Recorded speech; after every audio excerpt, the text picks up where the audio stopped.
Nawakaribisha kwenye mkesha wa siku ya leo katika jina la Yesu Kristo. Watazamaji wetu na wale walio katika ukumbi huu na wasalimu katika jina la Yesu Kristo. Hamjambo? Nami si jambo, na nimesimama mbele yenu kama nimeokoka. Naitwa Beatrice na nimeokoka. Yesu ni Bwana. Na ili tuweze kuanza ibada yetu ya siku ya leo,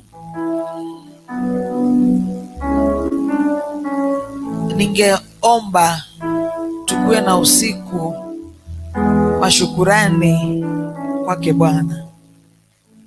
Kwa hivyo tutakuwa na usiku wa thanksgiving and praising God. Praise the name of the Lord. Na ndio tuanze, ili niweze kusoma maandiko iko hapa.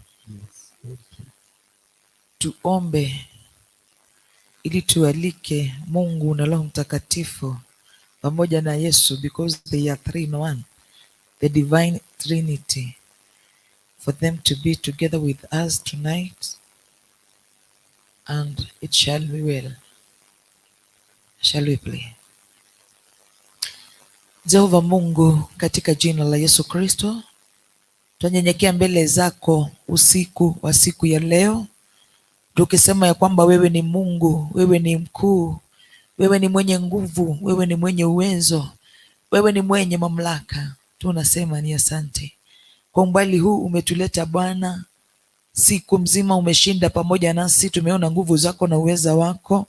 Umetulinda Bwana, umetuhifadhi. Tunasema wewe ni Mungu.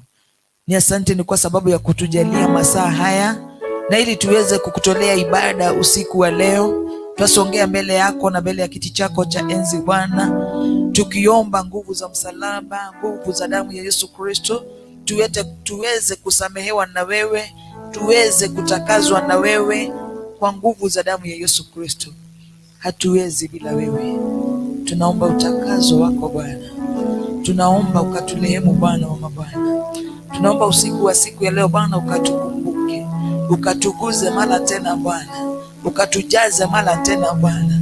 Tunapotoa ibada ya shukrani, tunapotoa ibada ya kulisifu jina lako, tunakuomba Bwana ukaweze kupokea dhabihu letu.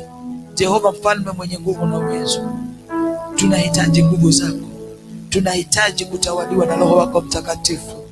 Tunahitaji Bwana wa mabwana, malaika wa juu mbinguni na wakashuke, na ili tukaungame pamoja na wao tukikusifu na tukikushukuru. Twaja kinyume nguvu zote za giza, maroho yote ya shetani, tunayatangazia kwamba hayana nguvu, hayana uwezo kwenye ibada ya usiku wa siku ya leo.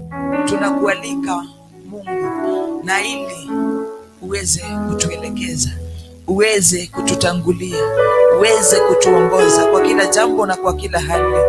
tunaomba mkono wako wa rehema na neema ukawe juu ya kila mmoja wetu ambayo wamebebezwa mizigo na mwovu Shetani. Tunaomba mfalme mwenye nguvu na uwezo ukawapumzishe walio wagonjwa. Bwana, tunanena uponyaji wa ajabu. Kuja Bwana, na ili tuweze kutuweka uhuru, na ili tuweze kufanya kazi yako jinsi tunasema ni asante kwa sababu utaenenda pamoja na sisi, unatushika na mkono wako Mfalme. Tunasema ni asante, tunajiachilia mikononi mwako Bwana, tukiomba kutawaliwa na wewe, kuongozwa na wewe, katika jina na damu ya Yesu Kristo tumeomba na kushukuru, amen. Usiku huu ni usiku mwema, ni kwa sababu this is the day that the Lord has made, and we should be glad and rejoice in this day. Ni kwa sababu ni wengi wangetamani kuingia katika mkesha jinsi tumeingia, lakini hawakupata nafasi. Wewe umepata nafasi. Tusichukulie hii mambo kama mambo tu ya kawaida, bali tuone ni mkono wa Mungu ambao umetubeba. Tunajua kwamba haijakuwa rahisi, lakini ni kwa sababu ya mkono wa Mungu ambao umetubeba. Tumefika mahali tumefika, na tuko jinsi tulivyo, ni kwa sababu ya upendo wa Mungu. Enda na mimi kwenye kitabu cha Zaburi 100 na mstari wa 4. Psalms 100 and verse 4.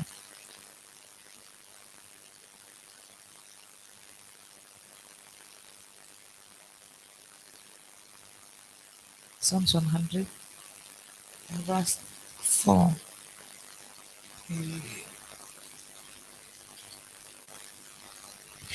Enter into his gates with thanksgiving and into his courts with praise. Be thankful to him and bless his name. Verse 5. For the Lord is good, his mercy is everlasting, and his truth endures to all generations. Enter into his gates with thanksgiving and into his courts with praise. Be thankful to him and bless his name. For the Lord is good, his mercy is everlasting, and his truth endures forever and to all generations. Nataka tuongee briefly kuhusu thanksgiving and praise. This should be our daily routine. This should be something that tunafaa kuwa tunafanya kila siku, kila saa, kila dakika, kumshukuru Mungu na kumsifu Bwana. Kuna zile basic reasons as to why we should thank God and we should praise God. One, we praise God for who he is. Tunashukuru Mungu kwa vile yeye, yani ukijua Mungu ni nani, you will have to praise this God. You will have to thank this God. Praising God every day for who he is changes our lives. Unaweza tu anza, unajua kuna mtu unaweza uliza, kushukuru Mungu ni kufanya nini? Na kila mtu atapeana jibu yake kulingana na jinsi yeye anajua kushukuru Mungu. Aki Kiswahili kushukuru Mungu.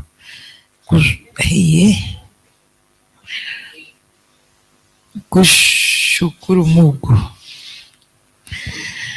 Yeah, na kumsifu Bwana. In fact, the two things, praising and thanking God, kuna mahali huwa zinakaa ni kama zinashikana, but ni tofauti tena sana.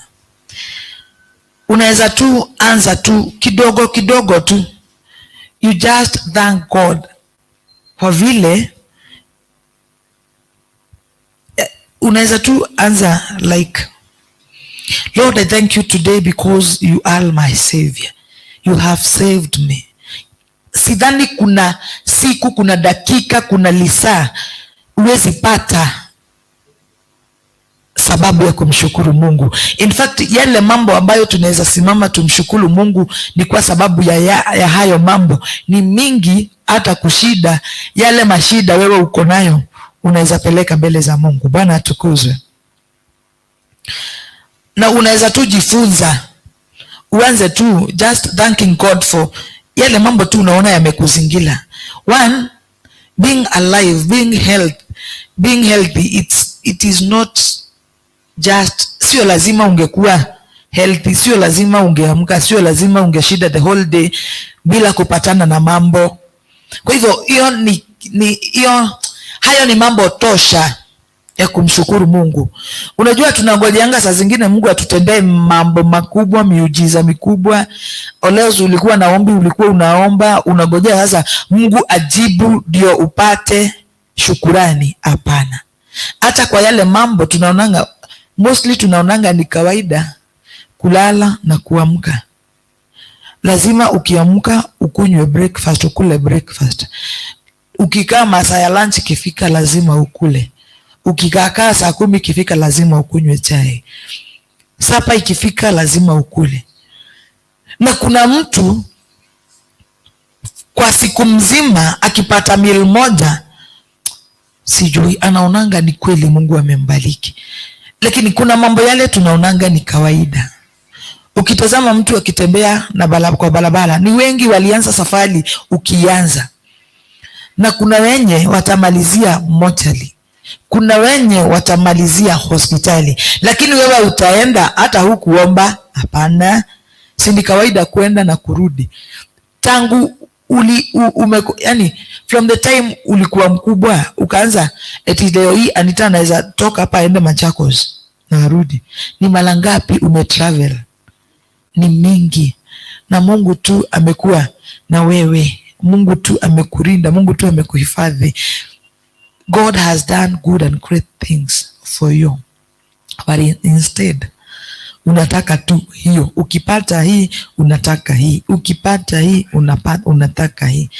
Instead kwanza urudi umshukuru Mungu. Sasa tukisema tunaomba maombi ya shukrani na usitaje mahitaji, ni kushukuru Mungu, kushukuru Mungu.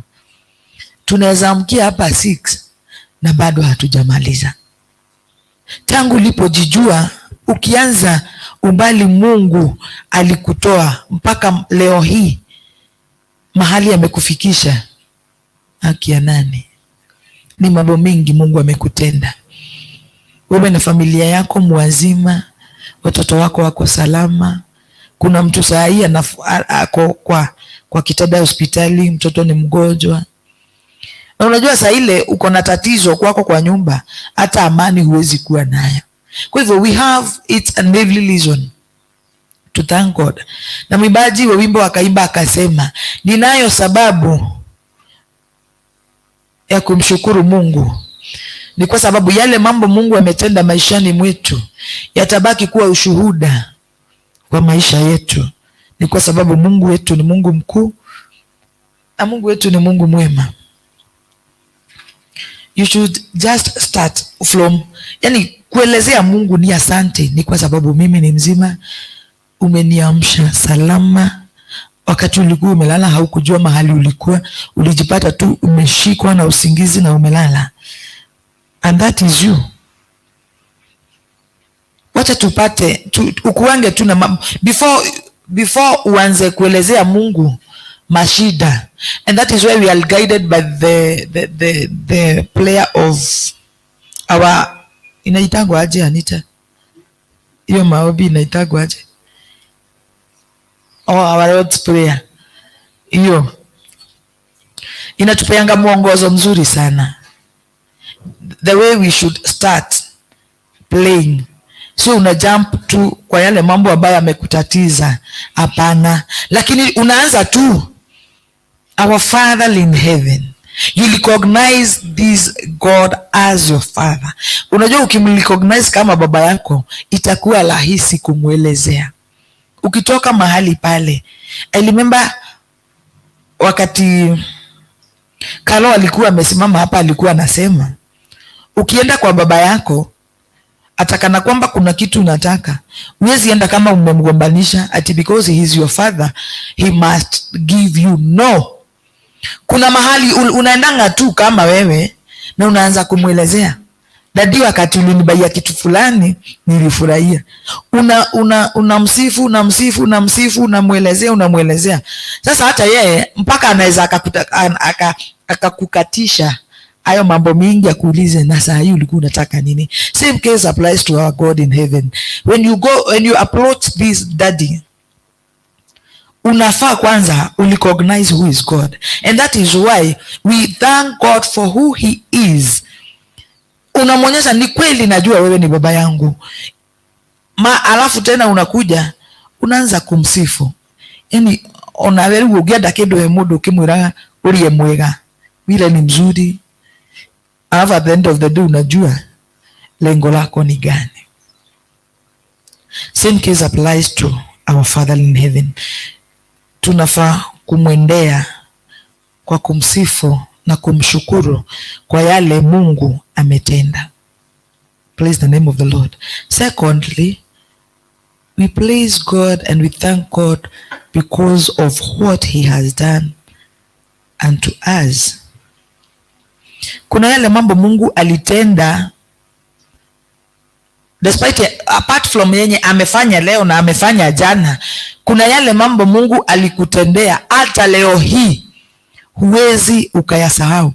Unashidanga tu ukisema mahali fulani nilikuwa Mungu alinitendea. Kwa hivyo for what God has done unto our lives, hata kama sio leo, hata kama sio jana, lakini bado ni vizuri unamshukuru kwa yale hata ametenda leo na ametenda jana. Hata unapatanga appetite ya maombi na kuanga juu, na hata unapendanga tu, yani unapatanga utamu wa kumwelezea, wa kumwambia, wa kumshukuru, wa kumsifu. Ni kwa sababu Mungu ni mwema, ni kwa sababu ni Mungu ametenda yale. We should thank God, we should praise him for what he has done and for who he is, because our God is good. Biblia inasema ya kwamba that when praises goes up, when praises goes higher, his glory comes down. And ndio maana unapatanga tukienda kwa Mungu na kumshukuru na kumsifu, unapatanga hata mambo ama hata njia zingine zinafunguka, hata mambo ingine huwa inafunguka. But saa zingine ni kwa sababu ya yale mambo yametusonga, unapata instead ya uende kwa Mungu na thanksgiving na praising him, unaenda kwa kunungunika, unaenda kwa ile eti uko na uchungu ndani ya moyo wako. Kwa hivyo instead of kwanza umshukuru Mungu na umsifu Mungu, you start murmuring, you start complaining. At the end of the day, sidhani utapata chenye ulikuwa unahitaji. But ukianza na kumshukuru Mungu, ile altitude yenye ingekuwa ati uko na uzito, uko na mambo unapitia, yale unataka kumwelezea Mungu, unapata hiyo kitu imeisha, mpaka unakuwa na flow, unapata nafasi nzuri ya kumwelezea Mungu yale mambo ulikuwa unataka kumwelezea bila ugumu wowote. Na ni kwa sababu umeanza na kumshukuru Mungu, ni kwa sababu umeanza na kumsifu huyu Mungu, kumwambia ni kweli wewe ni Mungu, unatenda makuu. Vile tunasomanga kwa Biblia, the way God was with the Israelites, venye aliwapigania, venye aliwatendea mambo makuu. Mkumbushe, mwambie jinsi alivyokuwa na wale watu, hivyo ndivyo. Ni kwa sababu nguvu za Mungu hazipunguki kamwe. Hapana, sisi tunapunguza nguvu za Mungu. But the way God was doing hizo nyakati, even today he is still doing it. Bwana tukuzwe. Kama alikuwa anaponya, even today, hata leo hii Mungu anaponya. Yale alikuwa anatenda wakati ule. Kwa hivyo sidhani kuna jambo lolote litakuwa gumu kwa Mungu. Sidhani kesi yako itakuwa special sana yenye hatujai soma kwa Biblia, yenye hatujai sikia alifanya, alitenda. Kwa hivyo sidhani na sioni sababu yenye itakufanya wewe uende kwa Mungu na manunguniko na makasiriko. Ni vizuri we humble before God, tumpatie shukrani na sifa because of who he is. Ukijua kwamba Mungu ni Mungu, korwo twamenya Ngai uria tutungataga, laiti tungelijua yule Mungu tunayemtumikia, hata saa zingine haitakuhitaji wewe kushida ukiomba maombi, ukilia, ukipiga duru. Hapana, ni rahisi tu sana kwenda kwa Mungu na shukurani, na utapata milango mingi itafunguka, njia mingi zitafunguliwa. At the end of the day utafurahia. Lakini sasa ukienda ukikasirika, ukinungunika, ukiteta, utapata ile kitu ulikuwa unaombea hautaipata. Utaumia wewe, utaumiza moyo wako, na hutapata ile kitu ulikuwa unaombea. This night is a night of thanking God and praising God. So we will thank God, we will praise God for who he is and for what he has done unto our lives. Sidhani kuna mtu anaweza simama aseme mimi sina maneno ya kumwambia huyu Mungu ni kwa sababu hajanitendea. Unaona wage gukorwa ati ile kitu ulikuwa unaombea hujapata ni vizuri, lakini bado sisi tukikuona hivyo tunaona ushuhuda kana kwamba hujatuambia, hujatuelezea. As long as umetembea, umetoka kwenye umetoka, umefika mahali hapa, tutire no dogo turafatara onate Sara ni ukirire na woka kwa Ngai wimugima orocio wa kugozerwo Ngai. Google tunayo sababu ya kumsifu Bwana na kumshukuru Bwana. Naomba tusimame na ili tuweze kumwabudu Bwana tukijiachilia kwa Mungu. Nena na Mungu, kubali tu. Mahitaji ni mingi na hayakosangi, by the way hayakosangi. Kuna mtu anaendanga na prayer requests kwa bag. Kubali tu ikae kwa bag. Leo acha tu, kama hujaipata nafasi ya kumshukuru Mungu kwa yale ametenda, kama hujaipata nafasi ya kumwambia Mungu ni asante kwa umbali amekupeleka, kwa umbali amekuleta na umbali anakupeleka, I give you this opportunity to thank God for who he is and to thank God for what he has done unto your life tonight. Hallelujah.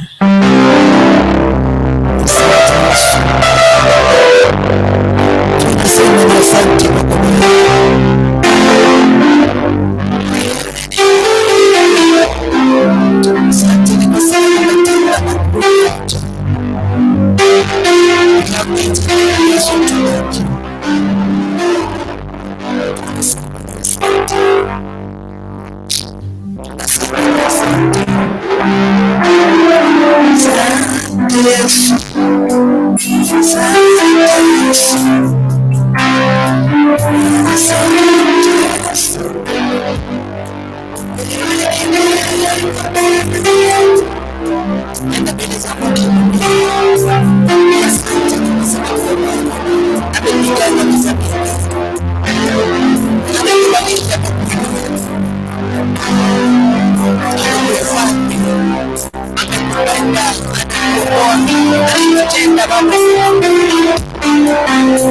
huyu ndiye Mungu tunayetegemea.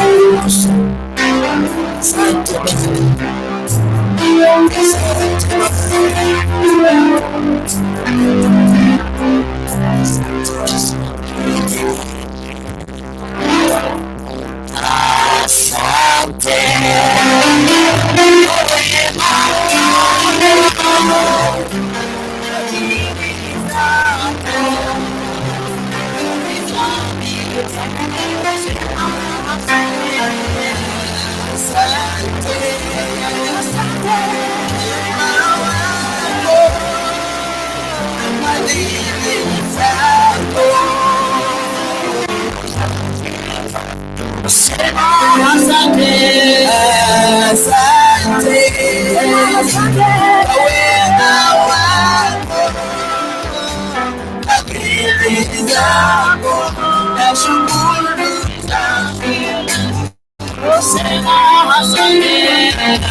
kwa wema wako na fadhili zako za milele.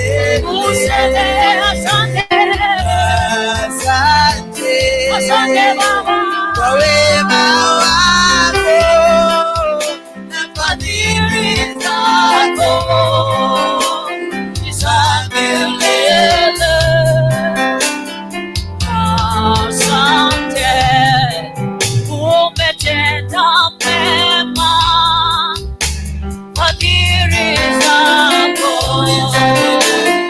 za milele. Asante, umetuinua, fadhili zako za milele.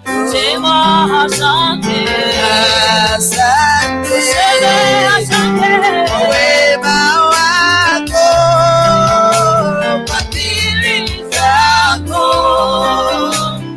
za milele. Asante, asante kwa wema wako, fadhili zako za milele.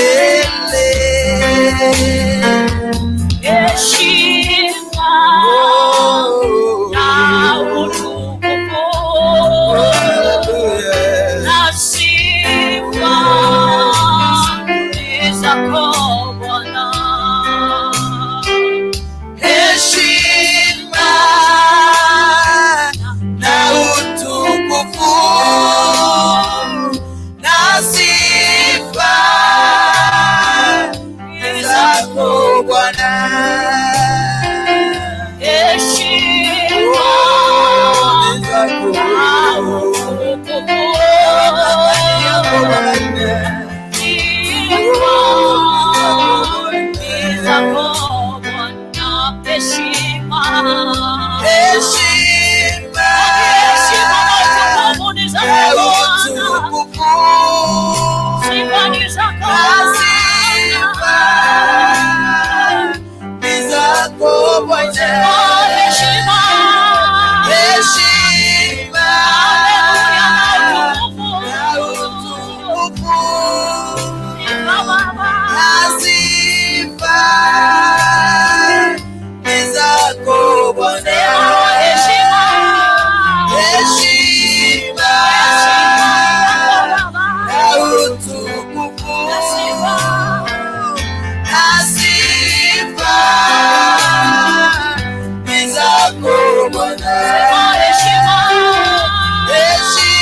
Bwana. Heshima na utukufu na sifa ni zako Bwana.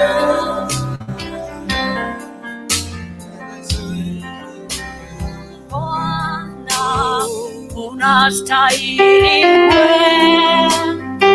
unastahili Bwana, unastahili kuabudiwa. Unastahili Bwana, unastahili wewe, unastahili Bwana, unastahili kuabudiwa. Unastahili Bwana, unastahili wewe, unastahili Bwana, unastahili kuabudiwa. Unastahili Bwana, unastahili wewe, unastahili Bwana, unastahili kuabudiwa. Unastahili Bwana mwema, unastahili wewe, unastahili Bwana, unastahili kuabudiwa. Unastahili Bwana, unastahili wewe, unastahili Bwana, unastahili kuabudiwa. Unastahili Mungu mwenye nguvu, unastahili wewe, unastahili Bwana, unastahili kuabudiwa. Unastahili Bwana, unastahili wewe, unastahili Bwana, unastahili kuabudiwa. Unastahili mwanzo tena mwisho, unastahili wewe, unastahili Bwana, unastahili kuabudiwa. Unastahili Bwana, unastahili wewe, unastahili Bwana, unastahili kuabudiwa. Unastahili kwa wema wako, unastahili wewe, unastahili Bwana, unastahili kuabudiwa. Unastahili Bwana, unastahili wewe, unastahili Bwana, unastahili kuabudiwa. Unastahili mwingi wa rehema, unastahili wewe, unastahili Bwana, unastahili kuabudiwa. Unastahili Bwana, unastahili wewe, unastahili Bwana, unastahili kuabudiwa. Unastahili mwenye nguvu mwema, unastahili wewe, unastahili Bwana, unastahili kuabudiwa.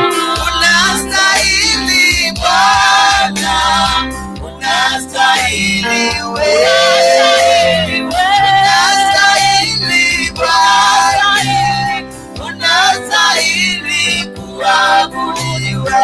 Unastahili mponya mwema, unastahili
kuabudiwa.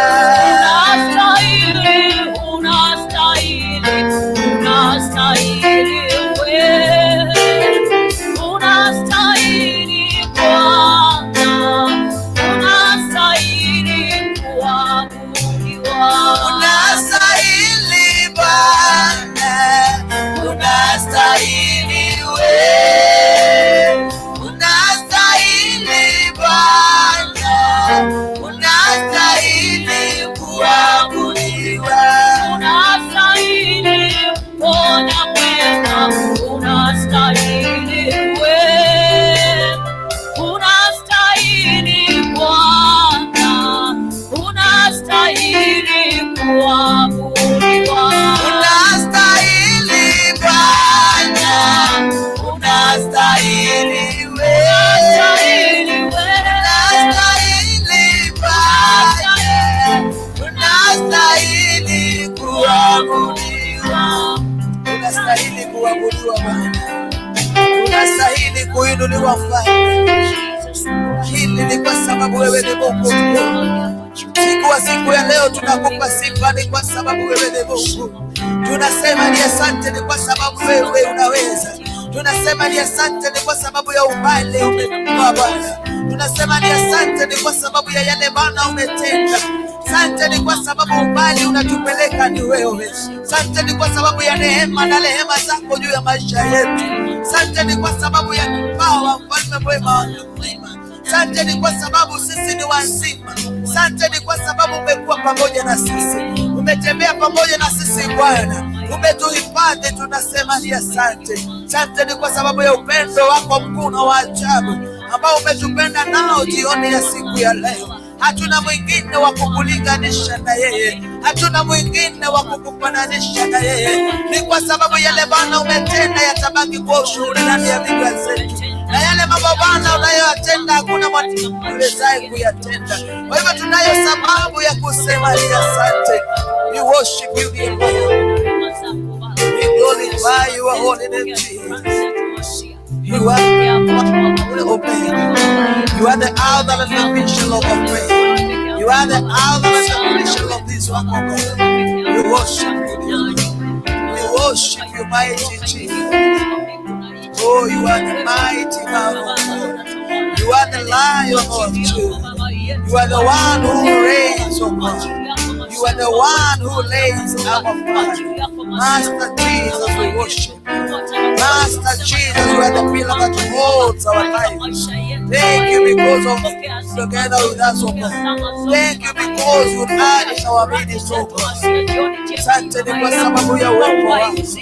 Asante ni kwa sababu ya uweza wako. Asante ni kwa sababu ya nguvu zako Bwana. Asante ni kwa sababu unatupenda, unatukomboa Bwana. Asante ni kwa sababu unatukomboa. Asante ni kwa sababu umetupa nafasi Bwana ya kusogea mbele ya kiti chako cha enzi kusema ni asante.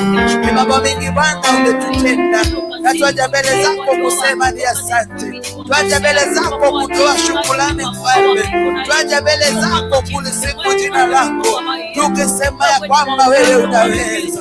Wega yote hata kwa kuna makibonea wao. Na nikatoka mbele yako kwa badali ya letu yako mwanadamu. Nitondo wanu wao higa vya shirana na shira wera leila nalo akuke. Turako washana tuwa godanda yende tondo wekwe. Niweke tama udomenga na mao tukuwanande. Otukuwa moja nye wao mode kwa nata turepu. Hinya wabeshokaki ya kumanda nile koto kinidetia. Tijelo wewe ebeneza mwana makibonea wao. Tuungane wewe. Etekero todo hago totua hago daidi wa ino wako na wao ngo. Tunaparelia letu ya kupana ni letu wewe. Wendo wana na tena ya Israeli na makibwe. Endira malale wewe ine bola makibwe ne. Na ni uramekira mauzo manana na mao tugi. Endira kama hago etaka ndo na matigandelia bwana. Bali ulienenda pamoja na wao. Ele todo no amele ile todo kameka wewe. Okono mama makibwe ngao tuwe. Wewe roho yashira no shekuna no kupalande. Okana nigeza waro ile kaniro ile atore ira nawe. Yamo hikia wa ile kaniro ndo vetore. Yesu na mara wa ino wamoja wao ngo. Tukia baradia letu ya kuna tokele goshi. tukiwa wewe Bwana makibona hinyao, katikati ya miungu hakuna Mungu kama wewe. Utukuzwe uinuliwe milele yote. We give you praise, Lord. We worship you, dear Lord. Hakuna Mungu kama wewe. Tunasema tunaliinua jina lako Bwana, tunalihimidi jina lako mtakatifu. Mtakatifu ni wewe, mwaminifu ni wewe Bwana. Tunasema ni asante. Oh Jehova, tunasema ni asante. Sio kwa mtu wala uweza wetu, bali ni kwa sababu ya Mungu na uweza wako.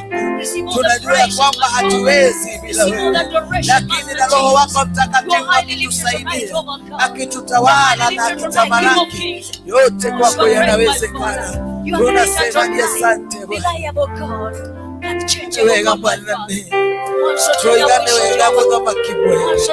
Choigane thank you Bwana makibwe. Because of who you are true God. You are wonderful God. You are mighty God. You are excellent God. There is like you Lord. Continue to be honored Bwana. Wakupewa sifa ni wewe Bwana. Wakupewa sifa na maabudu ni wewe Bwana. Choigane wega ni wega ni wega. Thank you Bwana makibwe ngani todo wako tuhemwe kwa Bwana. Ngani todo wako tuhemwe kwa ndani ya naye. Tunawashukuru kwa maana ninatoboa King of Kings. What is your name, my God? What is your name, our healer, Redeemer? What is your name, our Master? What is your name, our town, our fortress? We praise you, King Jesus. At your wings, my Father, we ascend. We worship you, Jehovah. We praise you, Master Jesus. Asante Jehovah. Asante Bwana wa Baba. Tulihimidi jina lako tukasema asante. Tunasema ni asante. Hallelujah. Hallelujah. Tunakuabudu Bwana. Asante Bwana. Asante Yesu. Asante Yesu. Asante Yesu. Asante Yesu. Asante Yesu. Asante Yesu. Unatupenda. Unatupenda.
Tupigie Bwana wetu makofi, ni kwa sababu huyu Mungu ni mwema.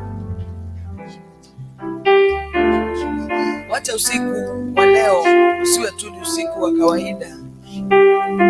Wacha ukuwe ni usiku mwafaka na mwanana ambao tutapatia Mungu wetu ibada ya shukrani kwa sababu ametutenda mema. Naftali, karibu. Tutasifu Mungu na ili tuweze kusikia neno baada ya sifa, na Bwana wetu atatutenda mema. Huwa anakaa katika sifa za watu wake. Wacha tukamwalike na ili aweze kututembelea. Tumwambie Mungu, kama hutaimba kesho na kama hutapata nafasi nyingine ya kusifu huyu Mungu, Bwana apewe sifa. Bwana atukuzwe. Najua kuna baridi, itabidi tusikie neno la Mungu, tufukuze hii baridi na kumsifu Bwana. Hallelujah. Amen. Praise the name of the Lord. Amen. Are we ready to praise the Lord? Yes. Good. Wachezaji wa vyombo tafadhalini, tupigie Bwana wetu Yesu makofi. Piga makofi ni kama uko tayari kumsifu huyu Mungu. Imagine kama MCA wa hii hata kuna mtu angesema tupige makofi, lakini ukijipata wamama na shangwe na vigelegele wakimkaribisha, na Mungu ni zaidi ya huyo. Ona tusichangamkie huyu Mungu. Hallelujah.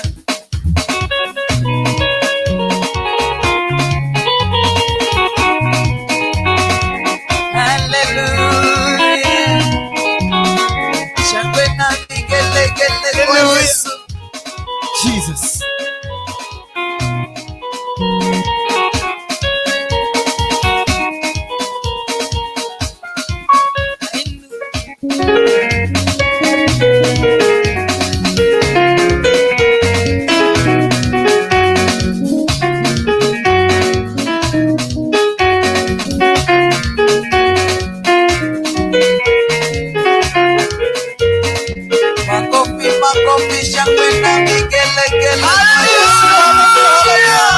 Tumebarikiwa jioni ya siku ya leo ni kwa sababu tunamsifu huyu Mungu.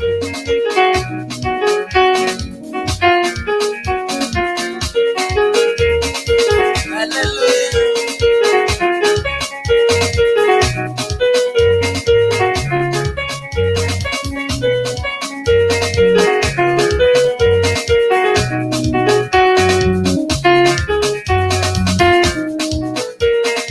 Cheza mziki wa Yesu. Yaani tunaweza imba na vyombo tu hivyo, ucheze tu mziki wa Yesu hivyo tu.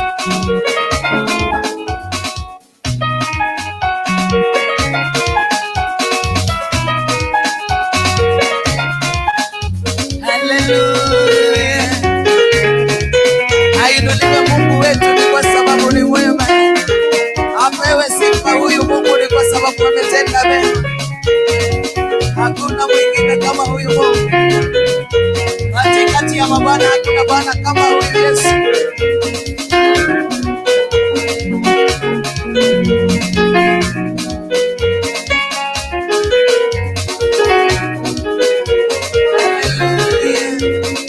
Chezea Yesu, chezea Yesu.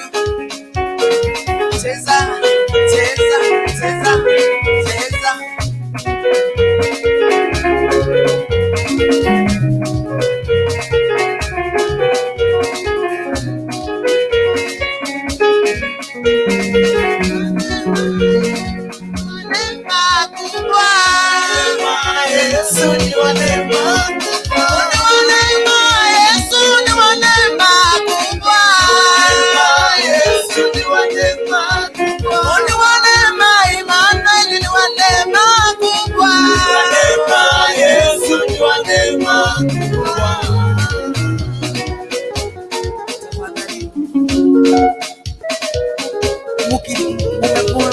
Ukimaliza mtuambie tuendelee.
Ametenda mema, inuliwe Mungu wetu leo, inuliwe Bwana wa mabwana, atukuzwe Mungu wetu leo, atukuzwe.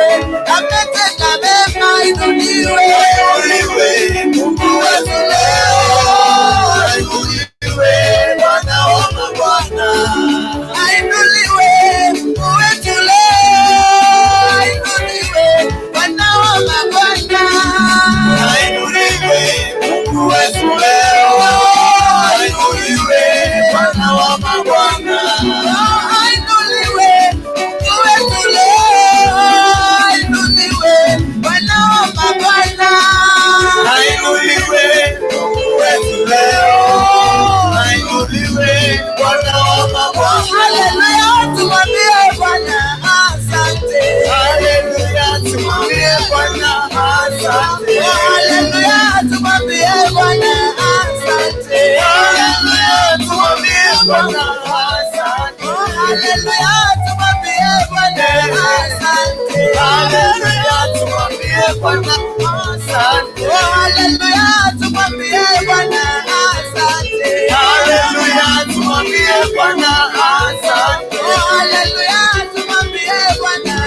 Haleluya.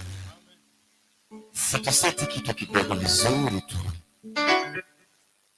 Amen.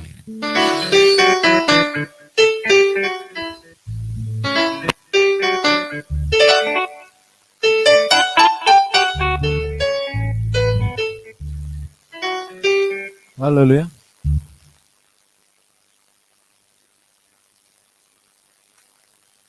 Yes, 1, 2. Amen. See, let's move. Amen. Nataka ugeuke jirani yako na umwangalie vizuri kwa macho.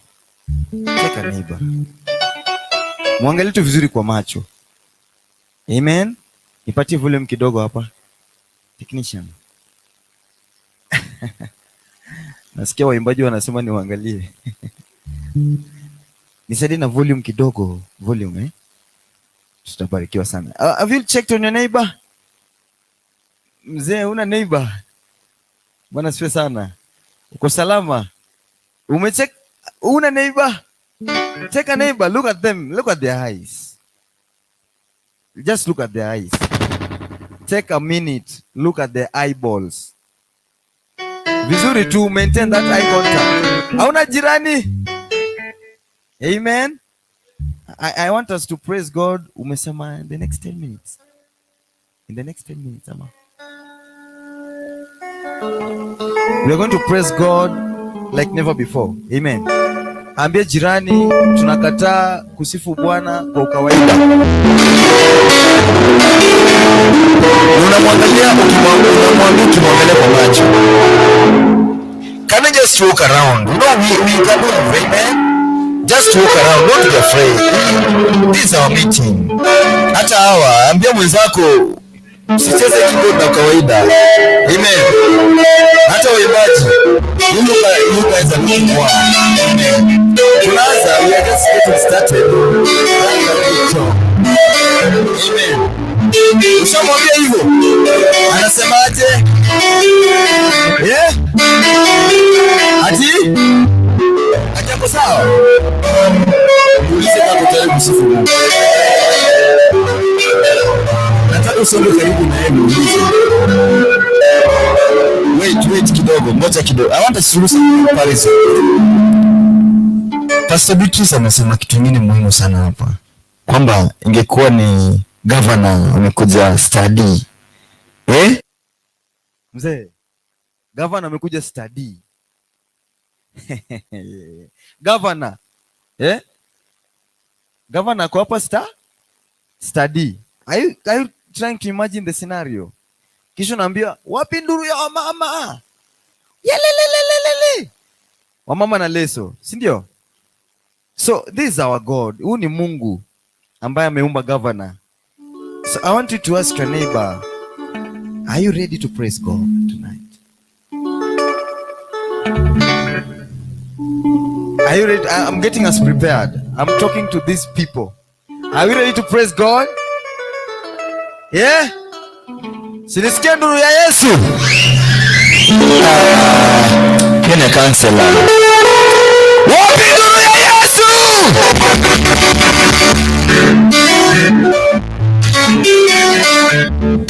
Ama tumechoka kusimama. Tumechoka kusimama. Tumechoka na tujaanza. Time bado. Ambia jirani masaa bado. Vijana wanasema magidha.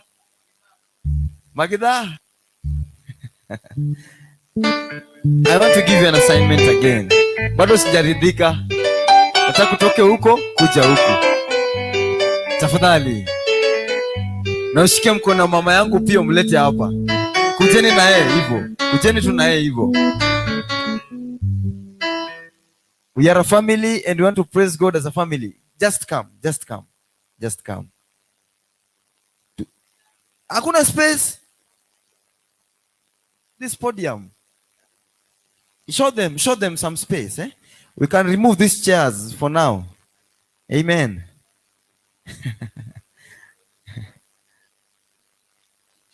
Otherwise, wakipanganga space, waimbaji, unaweza shuhudia mwenzako, umjulie hali, ujue jina yake ni nani.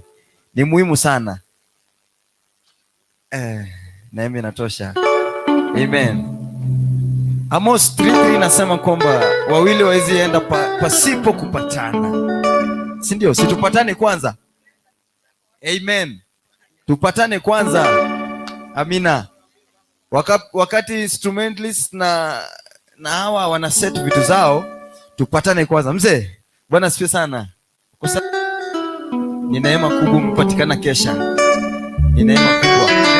Wazee wenye miaka yako sasa wako nyumbani, wametulia, lakini umeamua wewe na Yesu hapa na hapa. Amina, amina, amen. Sasa, are we ready now? Are we ready now? What shows that we are ready? Umetengeneza space, eh? Amen. Sasa kusifu Mungu, mtu akiangi mkono kwa mfuko, si ndio? Tukikumbuka mahali ametutoa. Amen. Tukikumbuka zile vita ambazo amepigana kwa ajili yetu, tukikumbuka vile ametutetea, is worth our praise. Amen. Amen. Tukikumbuka mahali hii huduma imetoka, God is worth our praise. As I talk, I'm waiting for these guys to give us something, kitu nzuri, kitu napendeza Mungu, si ndio? Are you ready now? Lakini space imetengenezwa mkaenda nyuma kabisa. Lakini na mimi natosha, si ndio? Na mimi natosha. Na mimi iko sawa? Are we okay? Are we okay in the house of God? Kabisa.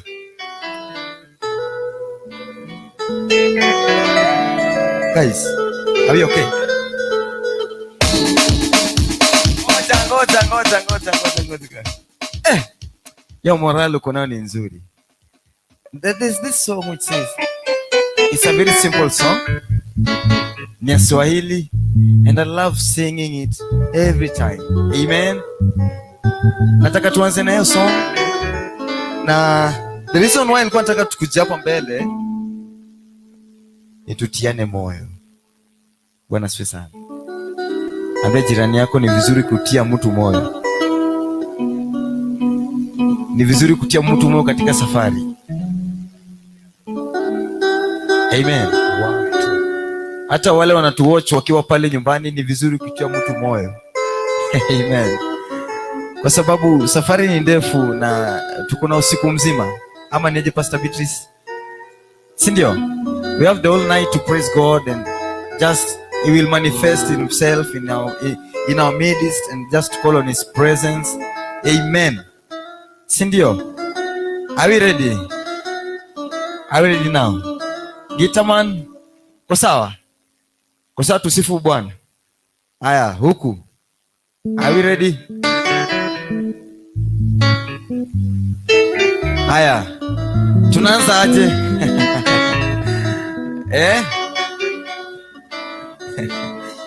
Nataka kuona watu wamechangamka, si ndio?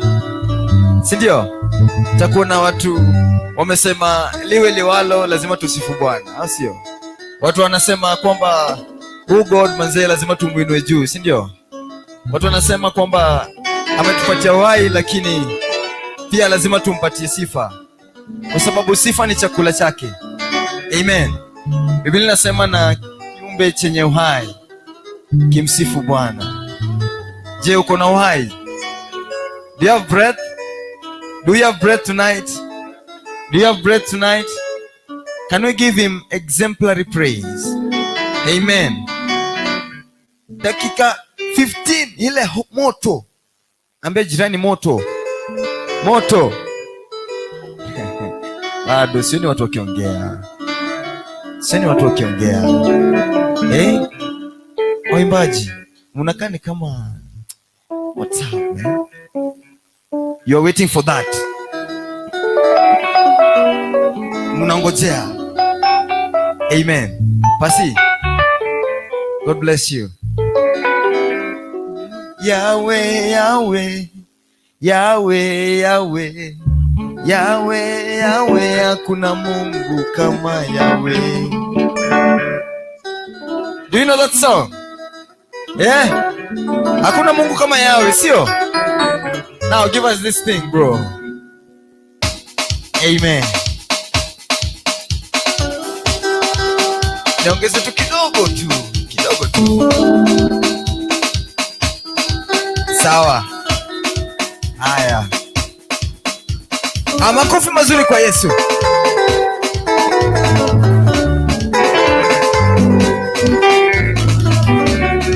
Makofi mazuri ya ile kilo, ile ya kilo. Uko sawa, si ndio? Sawa sawa. Makofi ya juu kwa Yesu. Ukisikia kucheza na zasonga hapa. Amen. Makofi ya Yesu. Weka mikono juu kwa Yesu, juu. Weka mikono juu kwa Yesu wewe.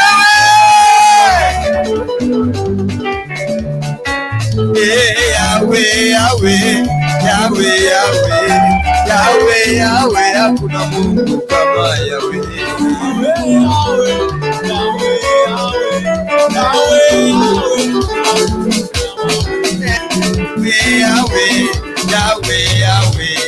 Yahweh, hakuna Mungu kama Yahweh.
Makofi ya juu kwa Yesu. Haleluya.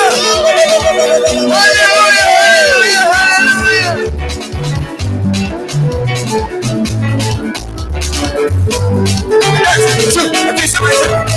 Yesu wa baraka, Yesu wa baraka, Yesu wa baraka,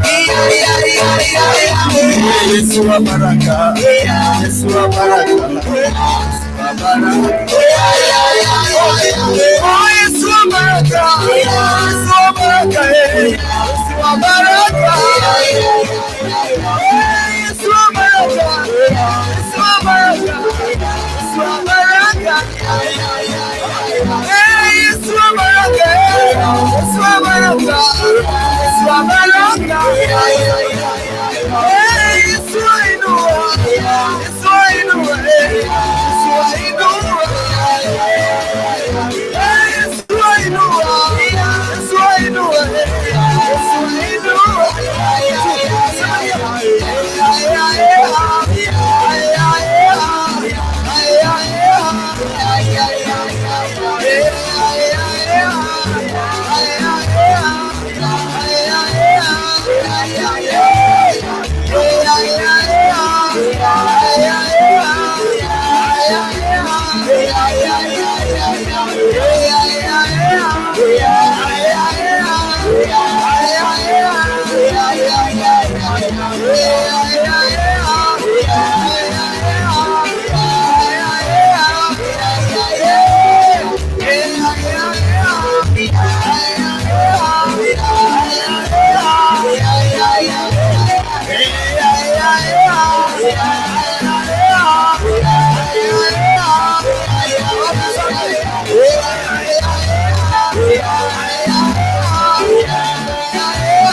Hey! Hey! Hallelujah. Nataka waimbaji wangu kuja hapa mbele. Want to jump for God. Hey, Pastor Beatrice, utaruka na hizi vitu? Utajaribu ama neema inatosha? Amen. Want to jump for God. Amen. As we invite the next speaker, we want to jump and jump and jump and jump like little kids. Kwa sababu sisi tunasemanga mahali Mungu ametutoa, zile vita ametupigania, we'll jump like madmen. Amen. In His presence we are going to jump like madmen. Amen. The next 5 minutes you are going to jump like mad people in this place. Ambia jirani yako like people. Amen. Like mad people. Like mad people wa mbinguni. Mtingize. Akiwa amesimama kama Nita hivi unamtingiza, unamwambia you want to jump like mad people. Get yourself ready. Amen. Pastor Beatrice, let's show the world that this God needs to be praised. Amen. Yes. Are you ready to jump, eh? Are you ready to jump? Tunaanzia wapi? You want to jump as we go round. Hii kamera inaweza songa.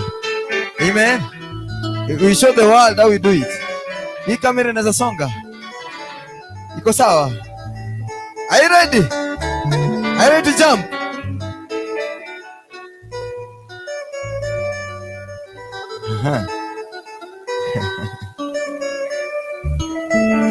Hebu tujoke kidogo.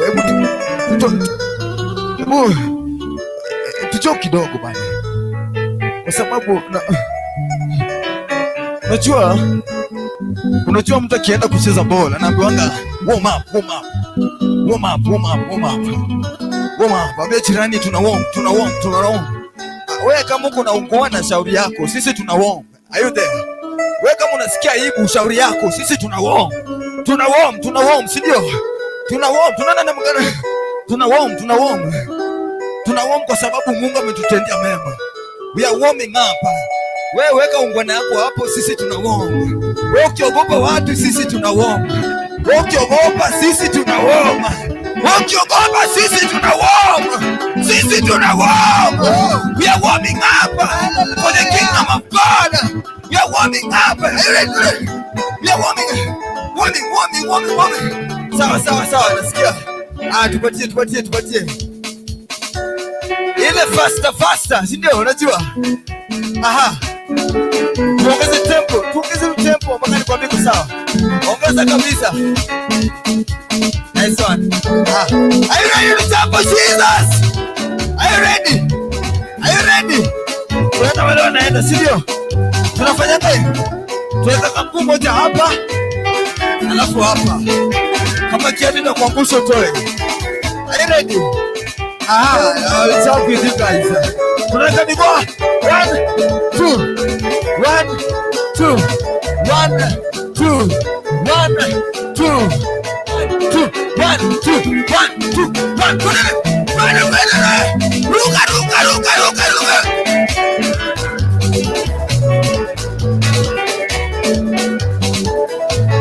Wewe wacha bana. Wacha kupigia Mungu wewe. Ruka.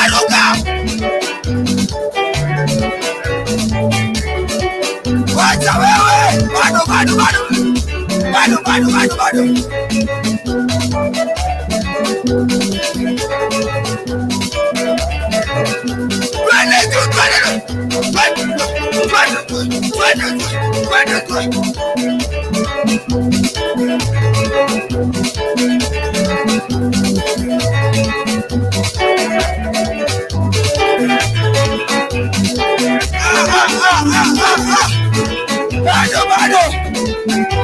Ale one. Kama cha. Ai bado. Unasikia umetoka? Amen. Sasa siri ni hii. Amen. Kwa sababu kuna nguvu katika kusifu Bwana. Na mashida zetu zinafunguliwa. Tutamsifu tena. Tumrukie tena na tena. Si ndio? Are you ready?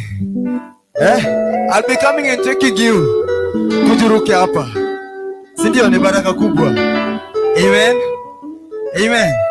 Wakapo nasema turuke tena. Wakapo nasema hapo sawa.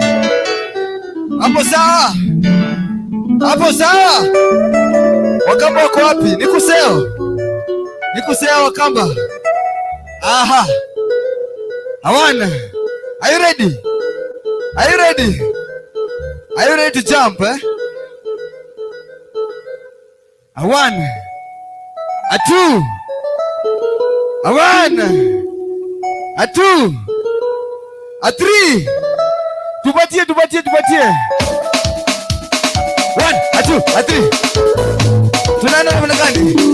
Hapo sawa mama. I love it. Ale 1, 2, ruka.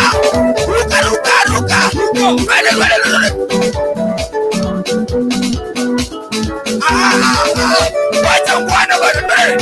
Ruka juu.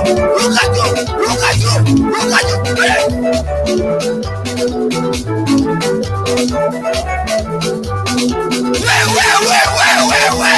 Wacha bwana. Ale 1, 2, kama cha. Bado. Tutapimia Mungu wewe namna hiyo.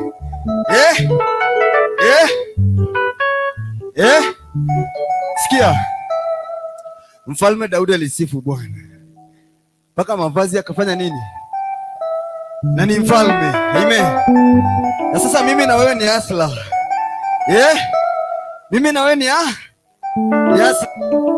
Lakini tunapimia Mungu wewe kwa nini? Can we do it one more time?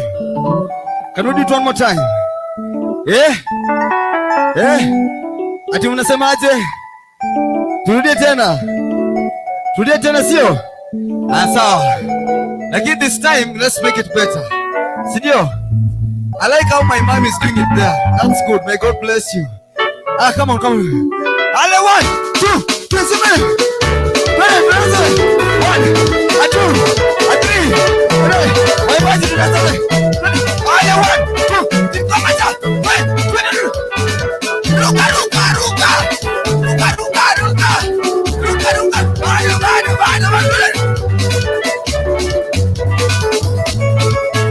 Please say something, we'll do.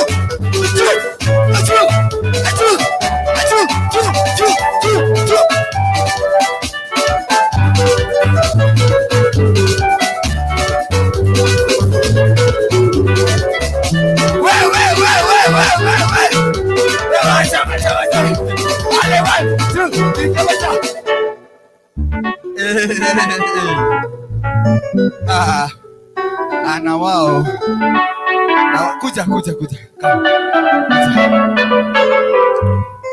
It's a blessing to have you here. Simama hapa. Kuja tu, panda tu juu. Panda tu juu. Nimekupatia ruhusa kupanda juu. Amen. Na hii tunataka kumjoin. Pasi, come. Kuja. He's a great man of God. I want them to show you how we can dance for God. Amen. And jump. Hallelujah. Can we jump for God one more time?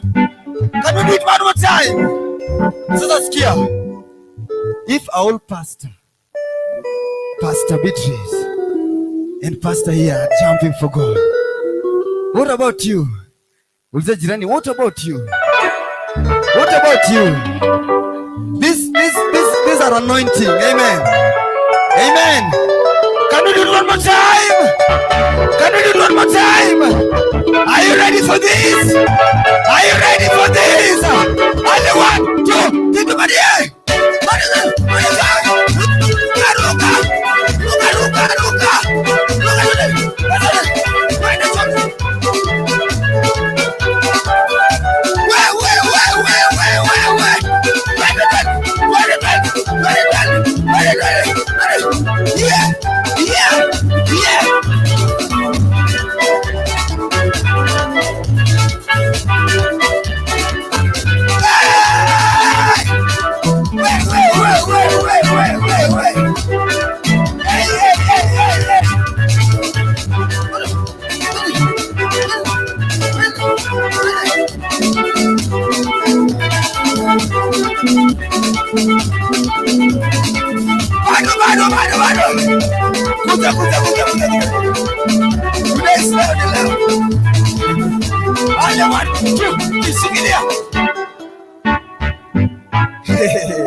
Tunasema ni kusifu Bwana kwa kumaanisha, si ndio?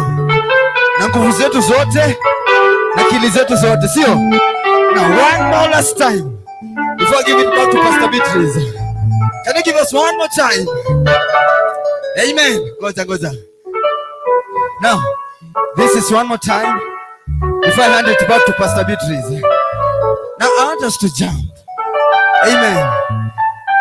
When you think about the goodness of God, you jump. You don't think that it's God who have allowed you to come to this place. You jump. Amen. Praise God by jumping today. Just jumping. Amen. Tumemwimbia sana. Sasa leo situfurahie mbele zake. 1, 2. Are you ready? Are you ready for this? 1, 2, 3, 1.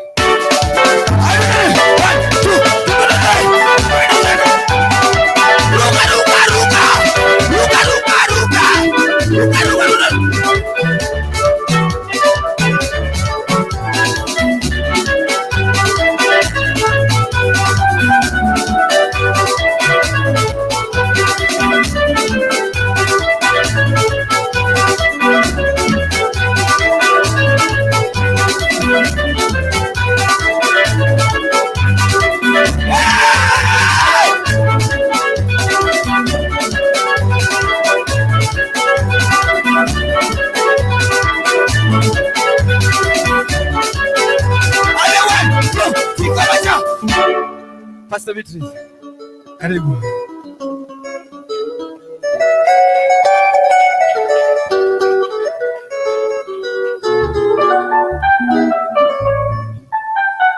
Hallelujah.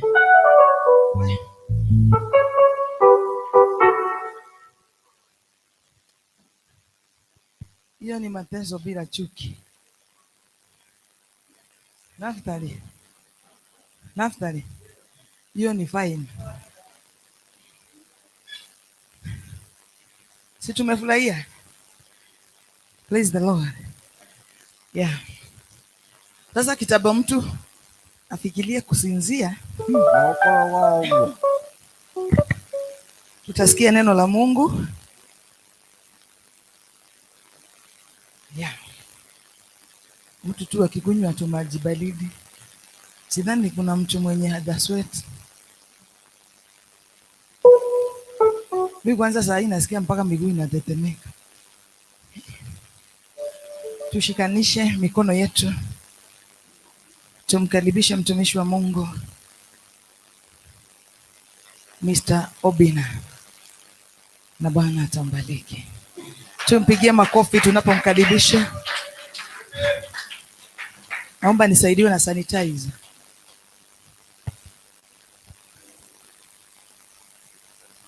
Kama hiyo mic nyingine.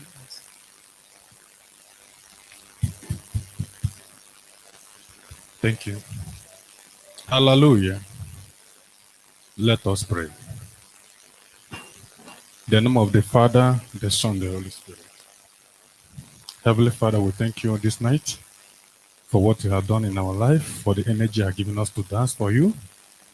Because I know that when David danced, there's a great testimony in the land. Father, your children have danced with their clear heart, but I know that our problems, our sadness have already disappeared. Bless us for the word we're about to listen. Feed us with your Holy Spirit. Grant us our need tonight, and your name will glorify forever. In the mighty name of Jesus Christ. Amen.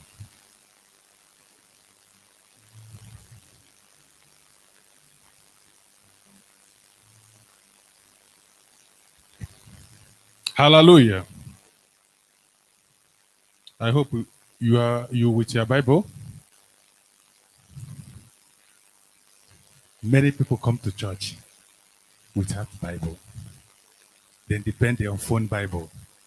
Phone is electronics. It may disappoint you in the time of reading. You on it, it cannot on because it's electronics. Satan can fight you through your phone. But Bible was here before telephone. So when you are going to church, you have to carry this Bible. It helps. Even when you are having bad dreams, just open your Bible on your pillow. Satan will not, you will not have any bad dream again. So Bible has power. It's communication between and God, the voice of God, the word of God.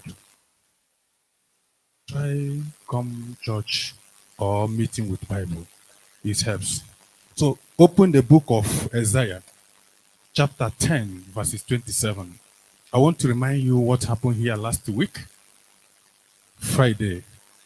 Who will remember us what happened here last week? There's three things, I think two things that is new happened here last week, Friday, right? Who will remember? Who will remember what our oracle of God did here last week, Friday? Number one was anointing. Number two was Holy Communion. Right? We did it here last Sunday. You know, some of the people did not understand what is anointing.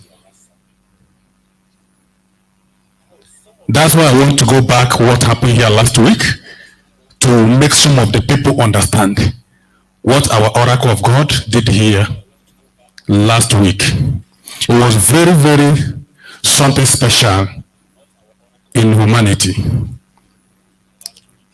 Are you there? Isaiah 10 verses 27.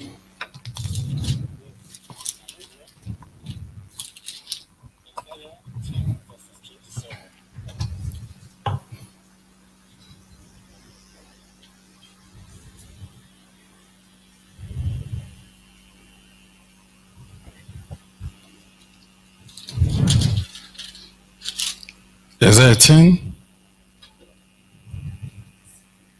27.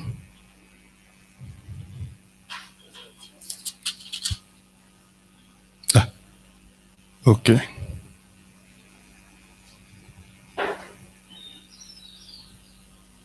Hallelujah.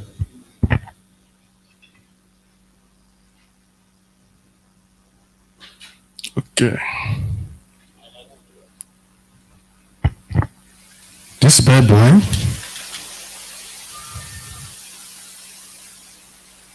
have you opened it, please? Can I use that one? Because this one there is like, okay, 27. Okay, I'll see it. 27. And in that day, his burden will depart from your shoulder, and his yoke from your neck, and the yoke will be broke because of the fat. Then let us read Isaiah 60, verses 1 to 3. 60 verses 1 to 3. Isaiah.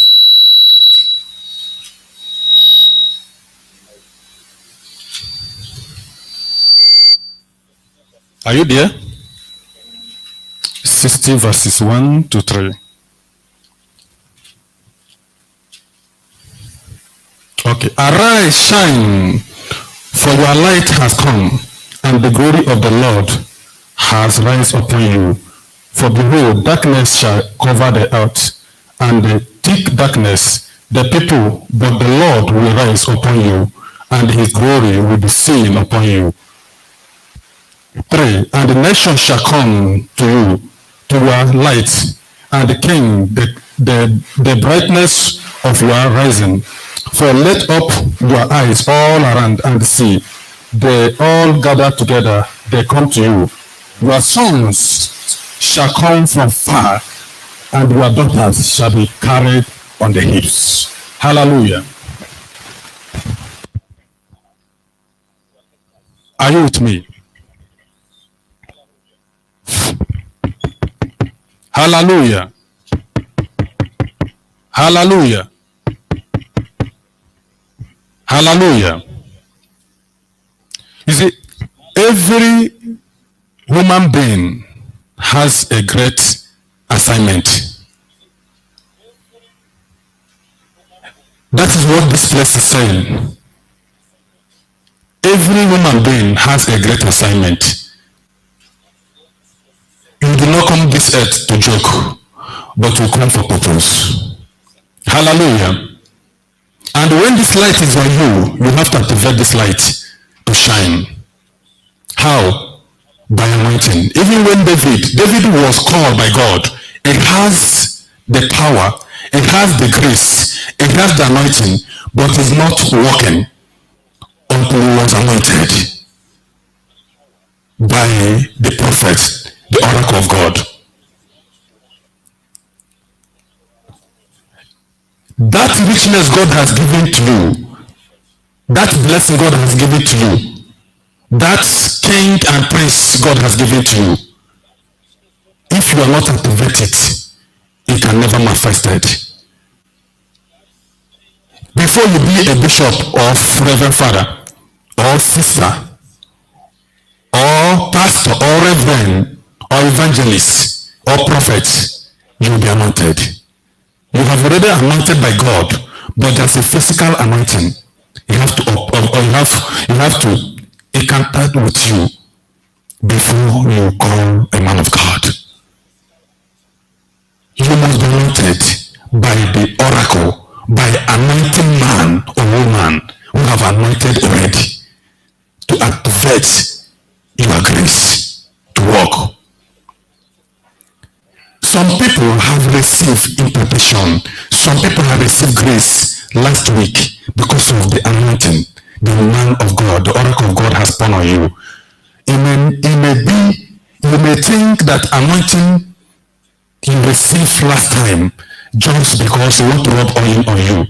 No, but because that's what international churches do. Many churches have their own anointing and people buying it and using it and they work for them. Hallelujah. The anointing, when you read this 10 verses 27 Isaiah, you see your yoke will depart from you and their burden will be out from you because of the fat. The fat means anointing. There's a problem you will have.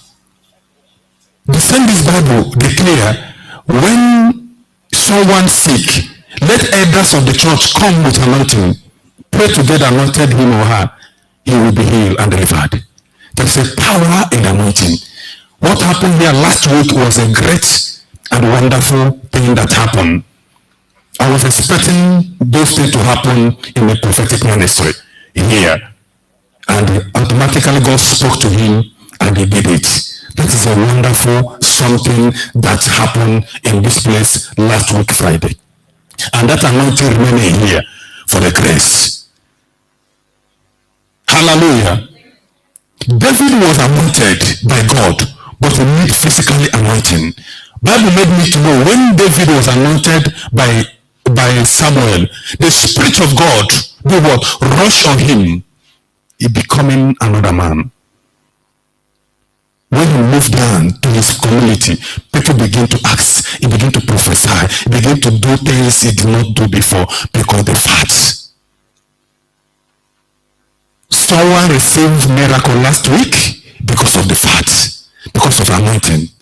Someone received breakthrough last week because of anointing. So something that happened in this prophetic ministry was a powerful something that I was very happy.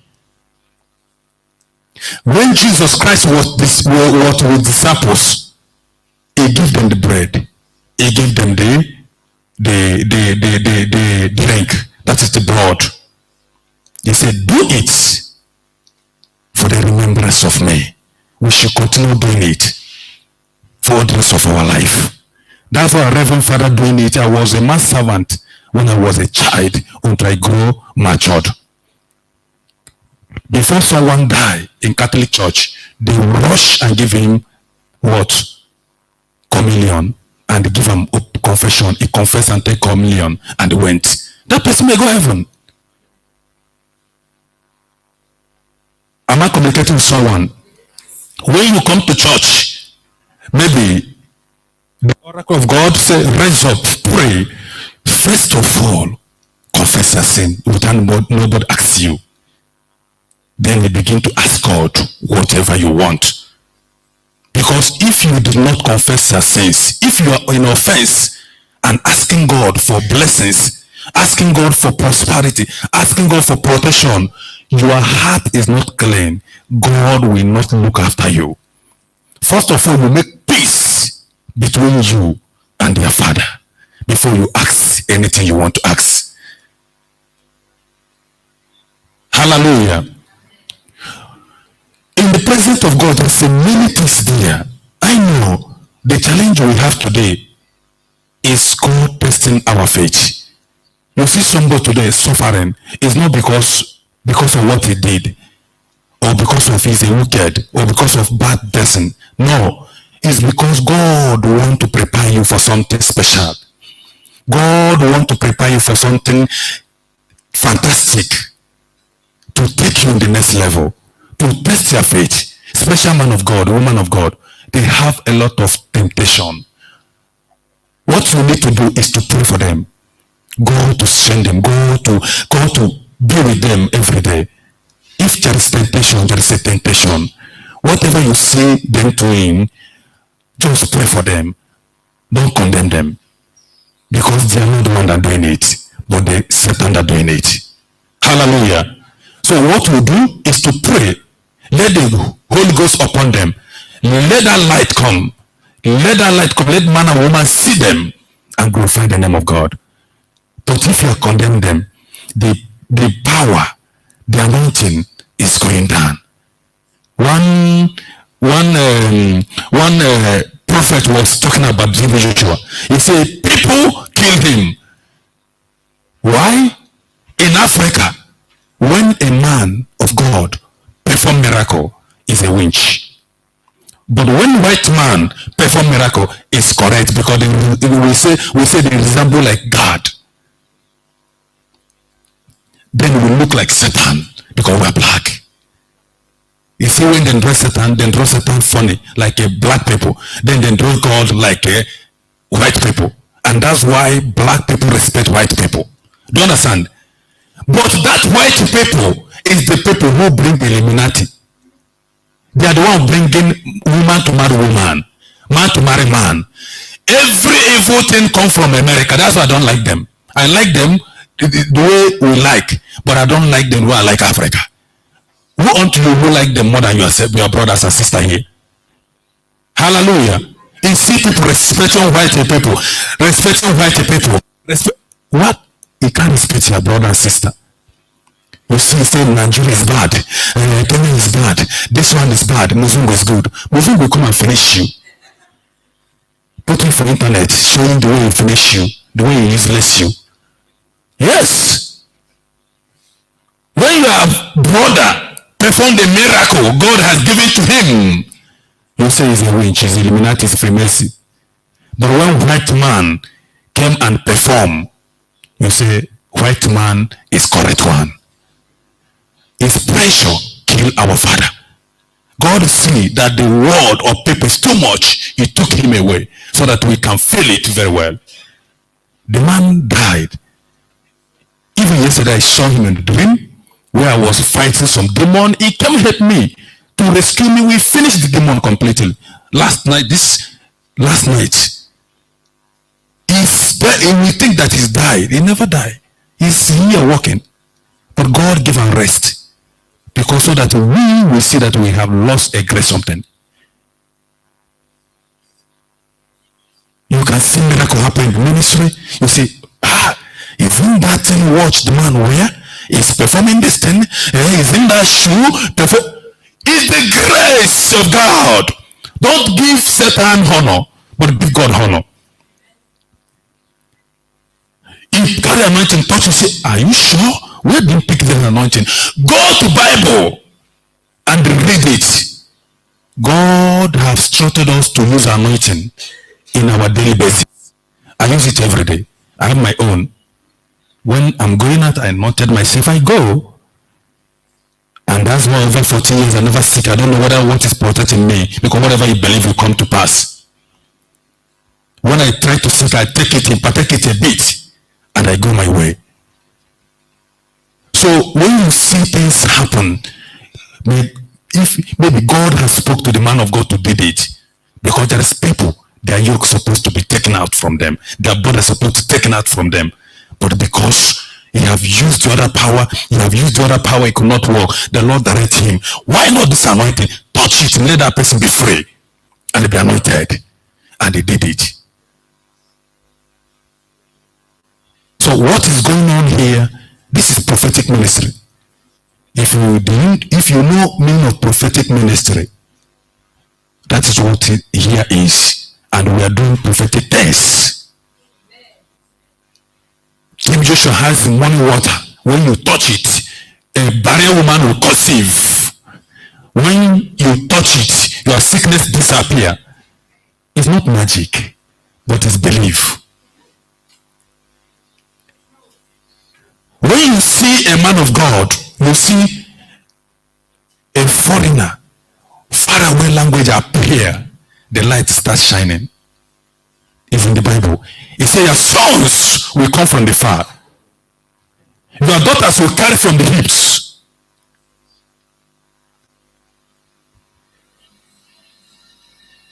But when they come, you will not know. That is evidence that your light is shining. You have shine and draw that soul, whatever it is, and bring it to you. You have shine and bring that man from many churches. He passed them, he locating, he searching until he entered here. because the light have shined. When Jesus Christ born, a star show as 24 elders. They was walking, directing them until they reach and they bow down for Jesus Christ. That is how the light shine. When the light shine upon you, you man of God, you men of God, your sons and your daughters will come from no language we can never understand, to show that there is a power, there is a light in you that needed to draw so far away in your life. That's why in Team Joshua, all the ministers there is white. Have you watched them very well? Have you watched Mano TV? Go there, you watch, because you read and they say, the light have drawn them close. Women there is from another country. Even the Nigerian TV there is done. Watch it very well. Muslims. Have you watched them? Have you seen them? Muslims. Yes. The light has the lights have already drawn them close into the sanctuary, into the altar of God. And they realize it teaches them the word, it build them up, it passes away, they are there. The synagogue nation will never fall, they will never die, they will never finish, because there is people it has prepared. You are preparing for generation, you are not preparing for yourself. You are preparing for generation, you are not preparing for yourself. You are preparing for the upcoming people. You leave legacy before you're gone. Till Joshua died, you know that he's died. It transformed his life to another way. God changed him. He's not dead. God changed him because he has made a way. He has prepared a way. A man who lived in the church all his life. This man did not have his own building to go and live, but he lived in the church, served God since he was called until his death. No man on earth, no pastor, no prophet, no pastor, no evangelist, no bishop will be like Chief Joshua. He's one who teach how to do what? To lead people into the kingdom of God. Heart.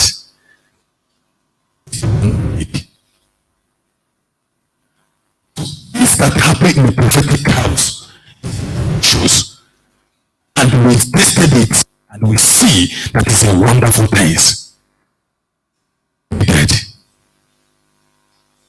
Hallelujah. So when light shine upon you, man and woman, they will appear to you. They will be coming to hear that your word. They will be coming to hear that thing God has put into you. Because there is something God has put into you that will draw every soul wherever they are.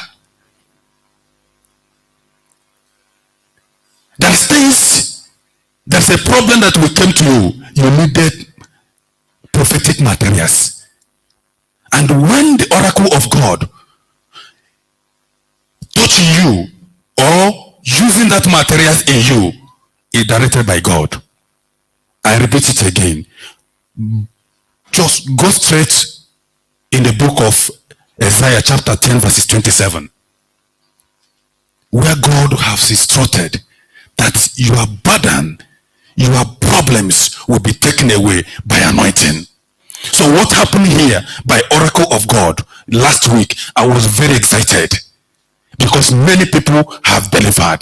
Many people have taken away their calamities, their problems, their sicknesses have taken away by anointing. Some people don't know what is happening here last week, Friday. It was amazing. Those who did not come that meeting, they miss a lot of things. Hallelujah. So things that you see a prophet did some of times in the time of prayer, even if he touch your handkerchief, remember, he's a prophet. He hears the voice of God. He hears the command of God. He did it by the power the Lord have told him to do. He did not do it by himself, so they can be praised. Hallelujah. Because in Africa here, we are always condemn things that is useful in our life. All these things is in the Bible. Even the power that Elisha received, he received by what? By cloth that Elisha served from himself. That is how he partake his powers. David was with anointing, heavy anointing, but he did not know until he was anointed by the oracle of God, Samuel. Whatever you are, you must be anointed before you call a name. You cannot call even pastor without anointed. You cannot call a prophet without anointed. We cannot call a bishop without anointed. So this anointing means a lot. If you are oracle of God, the father of his house anointed you, he loves you so much. Maybe the way I interpret it for you, you will not understand it. Interpret it by yourself. In this place, you will understand what I mean. Your yoke have already taken away. Your problems have taken away. Your sickness, uncurable sickness have already taken away. By this anointing of that last Friday, if you check out things, miracle happen in your life. But because some people cannot testify what is going on in their life. Some people like to hide a testimony. But I pray that God will give you the spirit of testify. Hallelujah. So when the light of God shine in your life, many things begin to happen in your life. That's what he said. When the light of God upon you, miracle happen, success happen, prosperity happen, healing happen, because the light have already located you. But if the darkness is in you, nothing you will do can move forward. Because there's a darkness, there's a hindrance somewhere. How did you activate your light? Is to close to God and close to those who have already lightened their own, to light your own.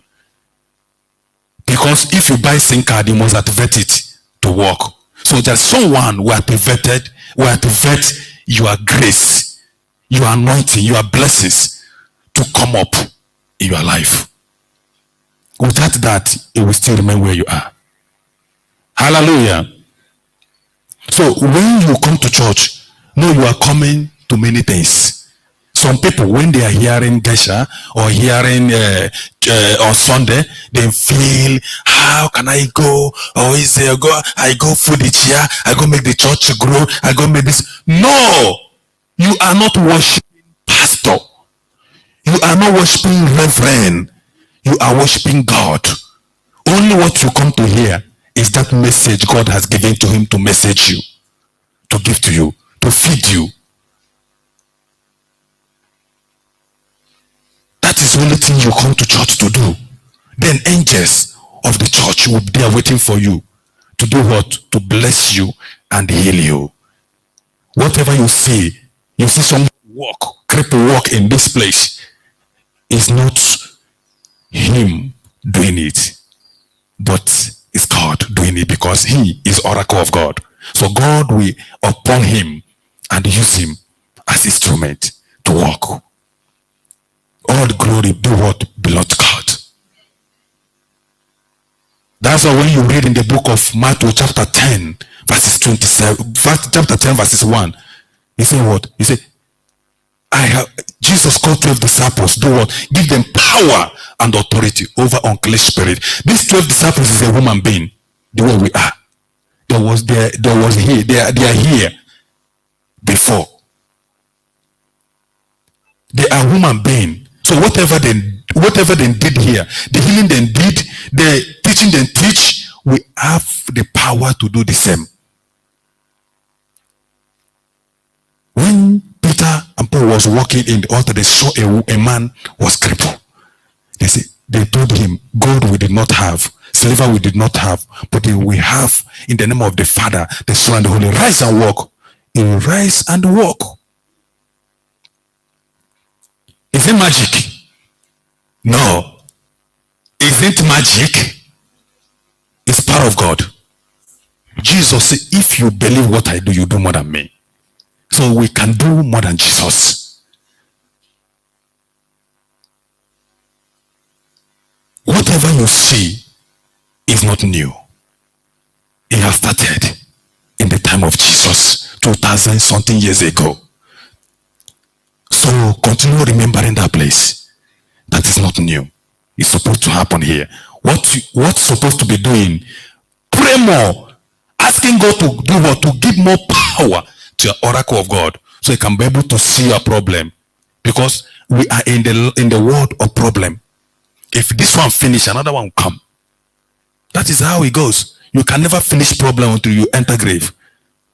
Nobody finishing problem until we do what? We enter grave. So problem continue. If it's not from you, it's from your child.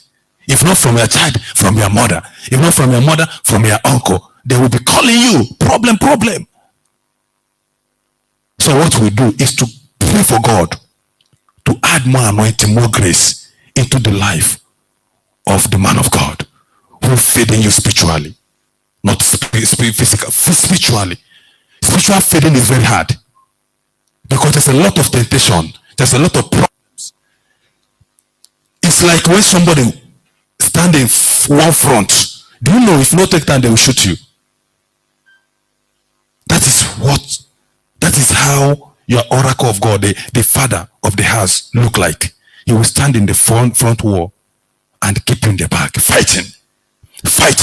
And you are here to peep. No. You'll be supposed to be there praying, adding more fire on him so that he can fight and win the battle. Hallelujah. I hope you are with me. Okay. So let us see in the book of Revelation 3 verses 8. Revelation 3 verses 8.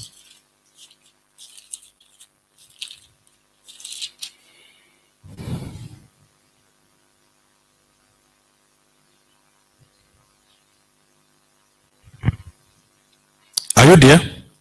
I know your works. Behold, I have sent before you an open door, which no one is able shut it. Hallelujah. God have already made our way to be prosper. But what everyone is crying today? My problem. The problem, some of the problem is problem we use our hand to create.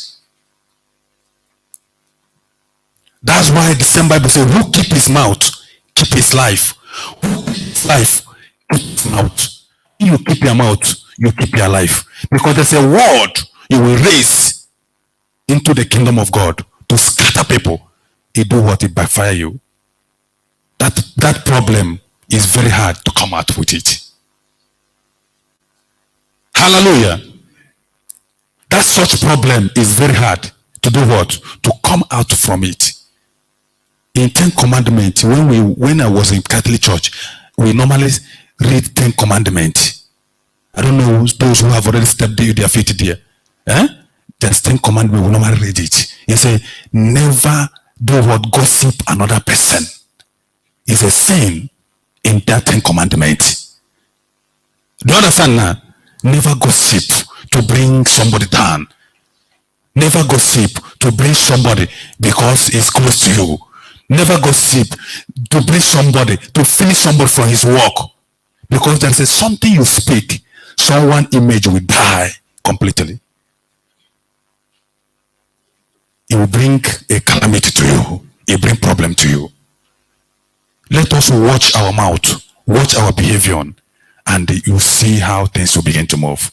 Because that person that's hearing those things you are saying, let me tell you, human being is human being. He will be praying for you for his heart. or her heart, praying for you, speak such thing for me, take my name, do this thing, it will never better for you. It will never better for you because he did not do you anything. He never remember you for one day, planning for your own success, and they are there finishing yourself. So when you remember that thing, you know you have kissed. It's not only when you go to native doctor or when you enter for winch, you kill someone. No, but when you can use mouth to poison someone, he died. He said, no need me to live here. Let me just go. He can die. And they think you never kill somebody. I never kill somebody. Anything that hurts someone's heart is a sin. If you are the one caught someone to say, I will never go to church because of this woman is gossip and they call himself a Christian. How can I go to church? Every day is preaching, every day is singing, every day doing this thing. But his heart, he will compare himself. Say, I did not do this thing this person is doing. Look at the way he's behaving, but he calls himself a Christian. Rather, I will not go to church. Let me be in my house. That's what some people can do. If ask some people, I will not go to church. I say, why? Say, because so. I say, don't look what woman be doing. Go for yourself. Because you are fighting for yourself. If that person die, where he's going is different where you are going. So make your own self smooth and clean. Leave him or her. Let God judge. We are not permitted to judge. Only God can judge. Remember the measure you measure to other, the same measure they will measure for you. No one his back is clean. Everybody, when you turn your back, there's something hindrance there. There's something bad in your back. Everyone is not good. Our back has gossipers. Do you understand what I'm saying? Do you think you are better? There's somebody gossiping you somewhere.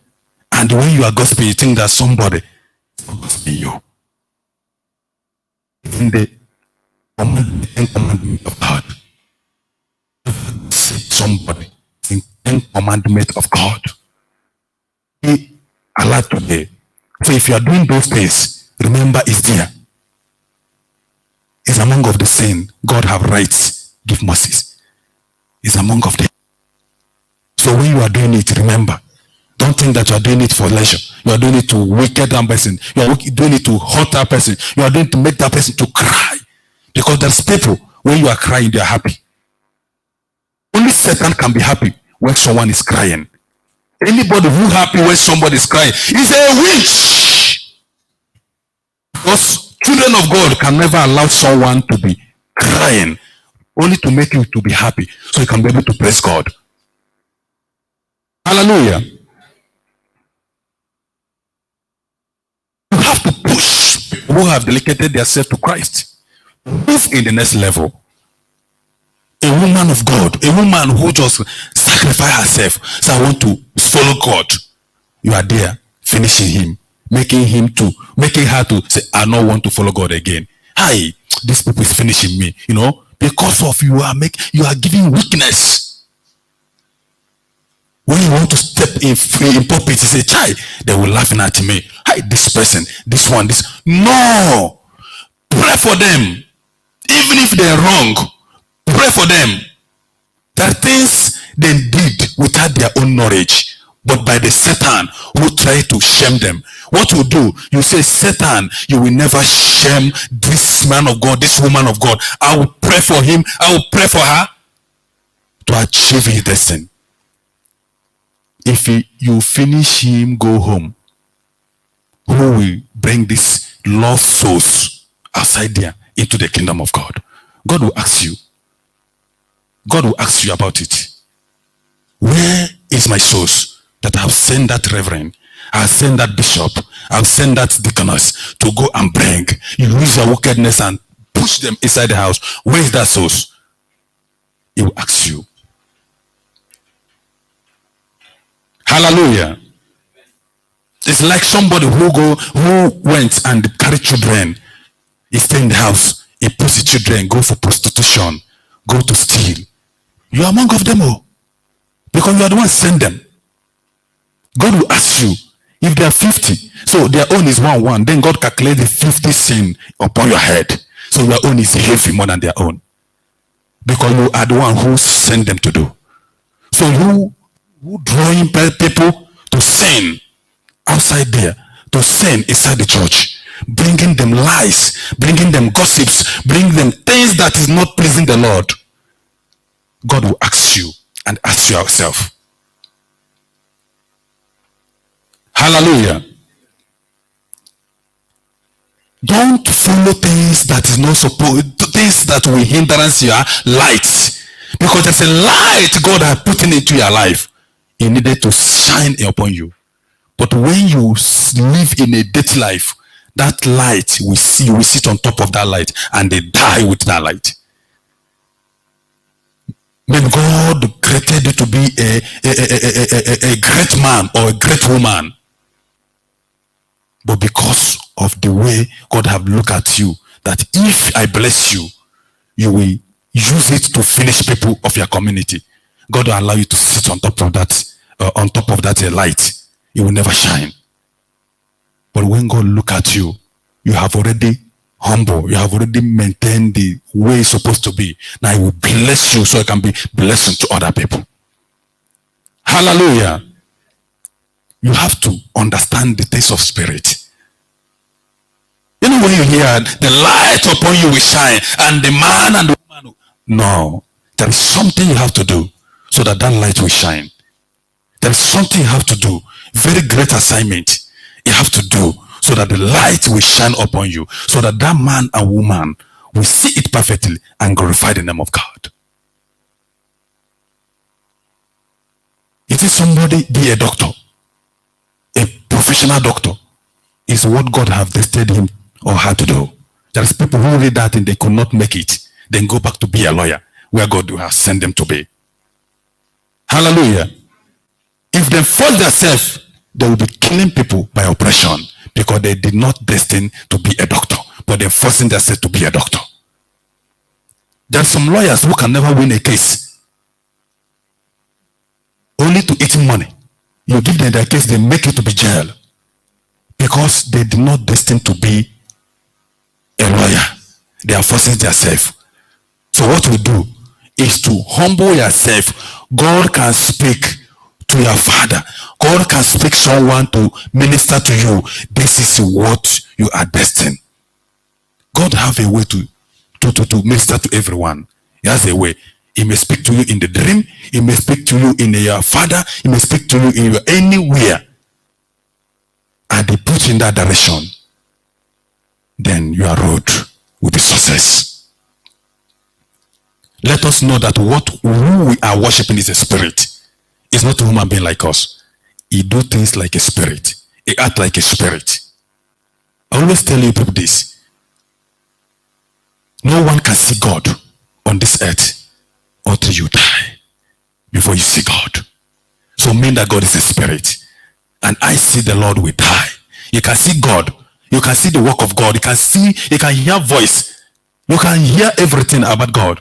But to see God full, you can never see him. But you can see him through human being, through someone, and he delivered you.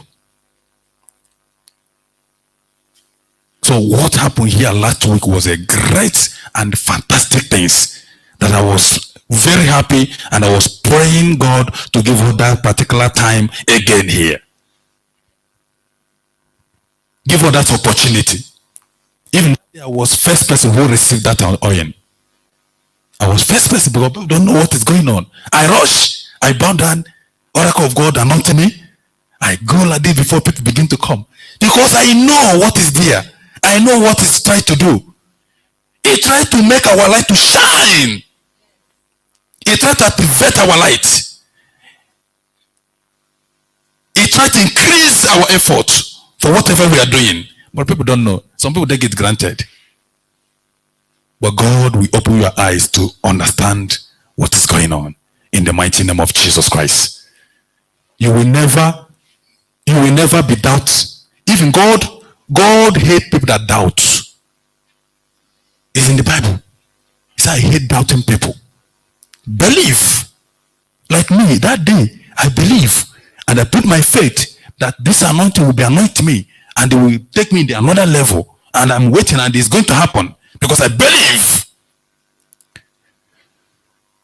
It's not the one. Let us read it again. Isaiah 10 verses 27. Someone can read it there so that you people will hear it very well. That what happened here that day is a wonderful and fantastic. Isaiah 10 27. Give someone microphone to read or a Kiswahili. Anyone have Kiswahili Bible here? Huh? You read it very well. Read this, let them understand what happened here last week. Isaiah 10:27. Read for Kiswahili so everyone can hear because my language is big.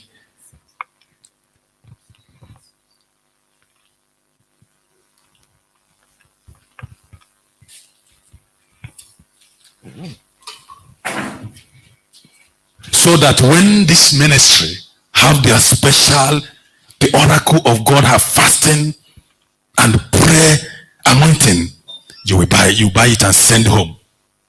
You send it to your uncle, your mother, your father. When they partake it, that sickness, they are crying, wasting your money. They just heal automatic. That's how people travel to Nigeria, picking money water, picking the spiritual materials from Senegal nation. The same thing will happen here because the grace is there, is here. Hallelujah. Okay. Let us read.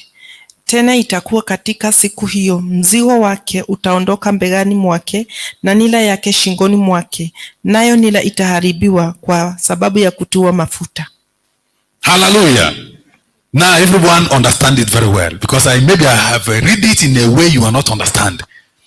Do you understand? So that's why I wanted someone to read it Kiswahili. That what we are taking here is not something that somebody forged, but something that is inside the Bible. We take things in the Bible and we did it.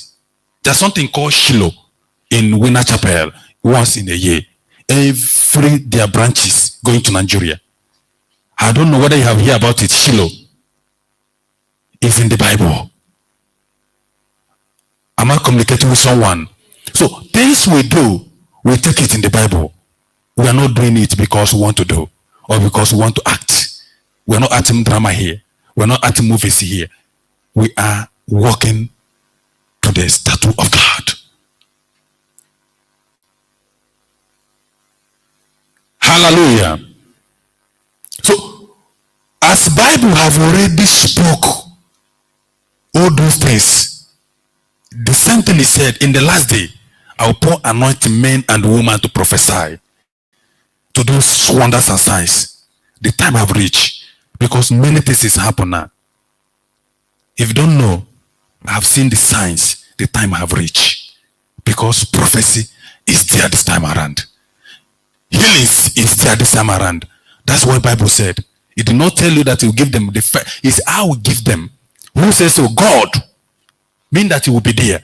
Because a lot of sickness must be there in the last day. A lot of trouble will be there in the last day. But God promised us, I will give man and woman to prophesy and do healings and do miracles. In my place, we believe it so much. Prophetic ministry is everybody running. Young ladies running. Young boys running. Do you know why? Because there is a problem. A young lady and young guys. There's a lot of problem. The things on the family always follow them. Things of family. That one we call mommy water. That is marriage spirit. I don't know whether you have heard it. He follow ladies. When you came, you married the woman. That is called spiritual husband. But when you go to church, the oracle of God, bam, the thing, you see the thing just disappear, run away to the sea, run where he belonged to. He anointed you. All money water. Everything just wash away from you. Now, you are then speaking to God. Success, success, success. There are things we're supposed to understand. That's in my place. We do not play with prophetic ministry. Prophetic ministry is everywhere running there. Everybody running there. Even if you go to Catholic church on the Wednesday or Friday like this, you see them full every churches. Because Reverend Father did not have your time. He said, in the name of the Father, Son, and the Holy Spirit, may God bless you. The mass is ended. You go home. If you hear the word of God concerning you, if you don't hear concerning you, if you are healing concerning you, if you don't hear concerning you. But here we take time to search. Give you the word. Search you very well. Deliver you out. Hallelujah. I was man's servant when I was child. I was supposed to be a priest, but I could not make it. I still repeating it. Supposed to be a reverend father, but I could not make it to be a reverend father. Then God pushed me this side because God knows that I'm supposed to. I'm not qualified to be a reverend father, but with this side He want me to be. Hallelujah. So God has given you oracle that will speak here from the Lord and pass it for you.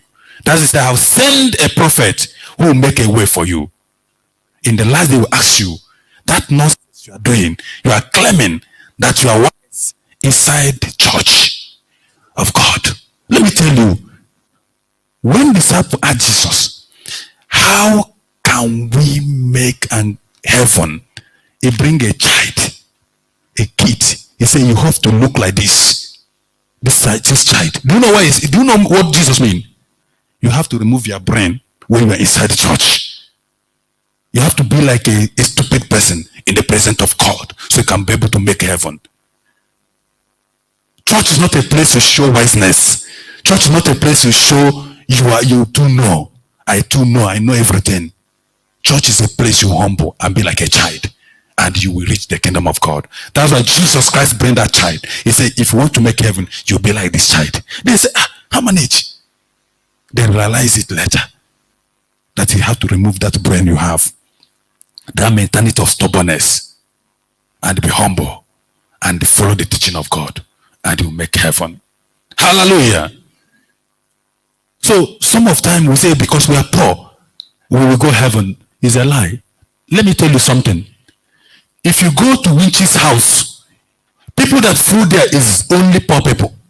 Find way to winch other people. Am I communicating with someone? Big man don't have time even to go to a native doctor, to go to Winch's. Big man don't have time. They are thinking how to do their business, or how to travel another country, But people in the village, that old woman who cannot even eat food, that small thing he has, he went to Winch. People who don't have work, they are the one gossiping. Hallelujah. So sometimes they say, it's very hard. Yes, Bible says it's very hard a rich man to go to heaven. There is a parable there. It's very hard a poor man to go heaven. Because that heaven is not easy. Yes. Because those people that you see finishing, destroying everything, they are rich. They are not rich. Go to village, see that old papas. They are rich. Even to eat 3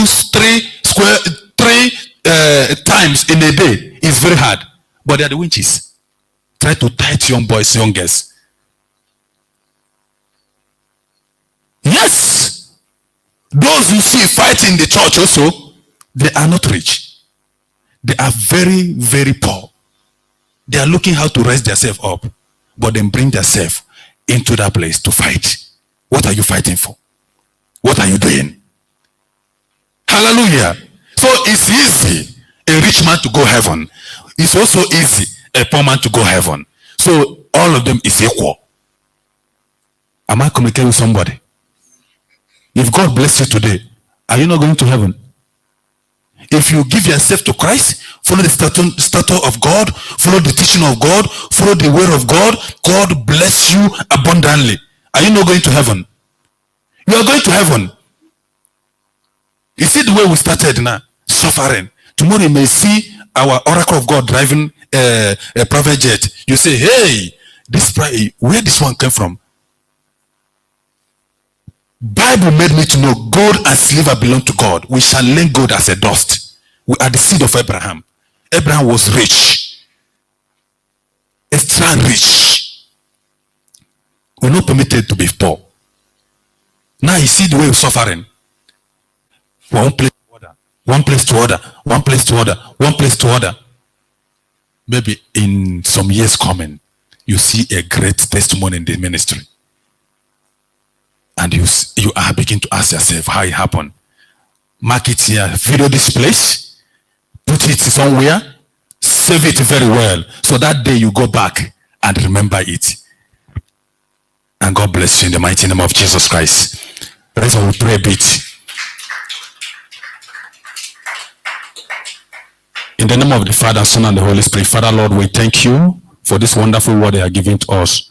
I know that many people have taken a bit of them as a seed in their life, Jehovah. And I know many people have changed from their mistake. And I know that many people have touched because of the word you have sent to us today. Father, Lord, we say may your name be highly exalted in the mighty name of Jesus Christ. Bless your sons and daughters in this house who have sacrificed themselves this night for the blessings that you have prepared for them by oracle of God.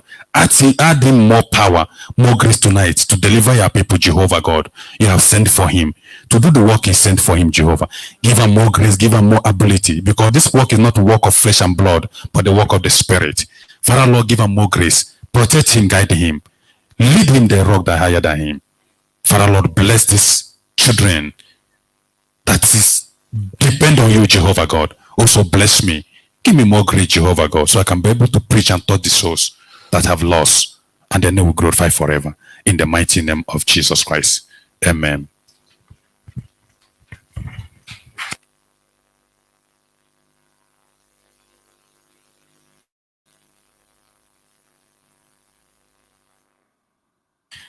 Praise the Lord. Nasifiwe. Kwani tumechoka ama tumeboeka? Hello? Tuko sawa? Najua watu wengine wanakaa ni kama walikuwa wanataka kulala. Praise the name of the Lord. Yeah.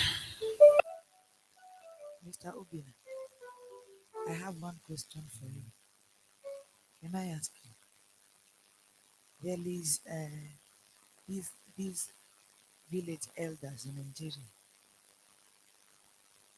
There is this thing they usually do. When they are in a meeting, in a certain occasion, or else they are, or maybe a king is chosen, and those elderly, they have this inaitagwaje, something like cola, kitu ya nini? Sorry, like don't understand this one. This tail of a cow. Yeah. Oh. There is someone who leads. Mm-hmm.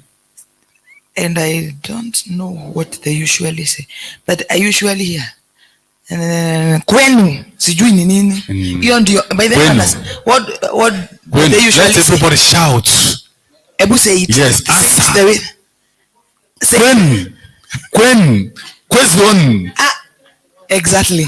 Yes. So when you say Queen, you say I greet you, I greet you, I greet you all. Everybody say yo, because that is a great event. Say it and you tell us the way we will respond. Okay. Queen, Kenya Queen. Oh. That is great. What about the Tufiakwa? Oh, okay. Okay, it is always good to say something that you know what it means. Praise the name of the Lord. I want us to go in the presence of God by worshiping God. Hello. I will ask the priest team to come here. Naphtali, Anita, and the rest. And Naphtali will lead us in worship so that we will have ample time for prayers. Yeah. Tupate nafasi nzuri ya kumuomba Mungu. Hallelujah.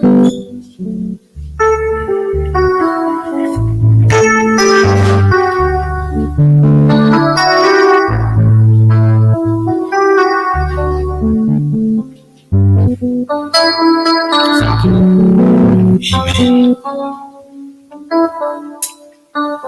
Bwana sifiwe. Bwana sifiwe sana. Amen. It's another great time that we are going to worship him in his presence. Tumesikia neno. Amen. It's now time to submit to the King of Kings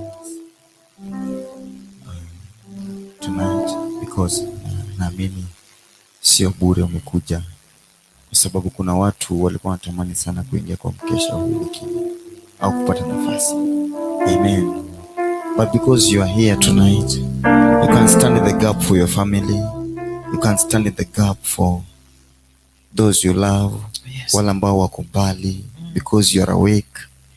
Biblia inasema kwamba na watu wakilala na adui anaamka kupanda magugu. Amen. Because it's good that we've decided to stay awake tonight, to stand at the gap for this country, because things are not well. Amen.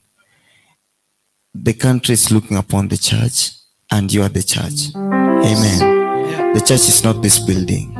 You are the church. Amen. Bwana asifiwe sana. Amen. Kwa hivyo siku leo, as we go in his presence tonight, God is the only friend you can tell anything. Yes. Amen. Amen.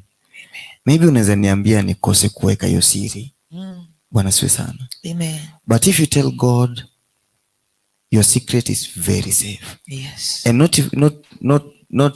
not just safe, he will take care of it. Exactly. Amen. Amen. Biblia inasema kwa mkono wake sio fupi ila situbariki. Masikio yake sio taisikii. Amen. Anasikia kila jambo. Anasikia hata wakati ambapo mdomo umechoka kunena, lakini hiyo machozi yako inanena sana mbele zake. Kwa hivyo usiogope kulia mbele za Mungu, usiogope kunyenyekea. All I want us is to just submit into him, submit to the authority of God, submit, just submit, like like you will never do it again. Amen. Even as we worship him tonight, nataka tusahau yale. Najua shida ambazo zimetuandama kama nchi, kama familia. I want us to submit to him, and I just want us to reach at that point whereby mtu amejisahau. Some people are lying on the floor, wengine wanatembea huku, wengine ni magoti tumepiga, as we seek his face. Bwana asifiwe sana. Father, we give you praise. Father, we give you all the worship, all the honor.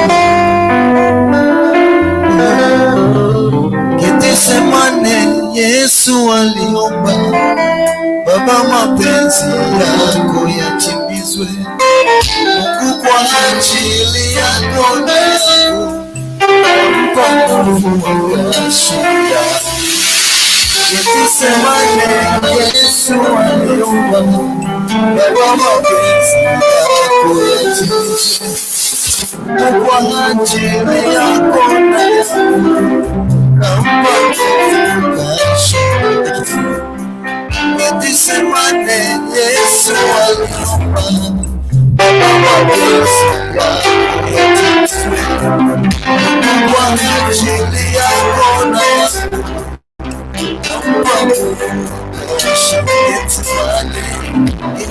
Gethsemane, Yesu aliomba, Baba, mapenzi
atakujibu kwa wazi,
atakujibu kwa wazi.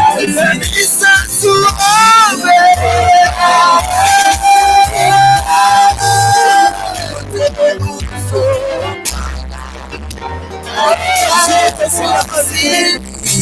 Jesus, we need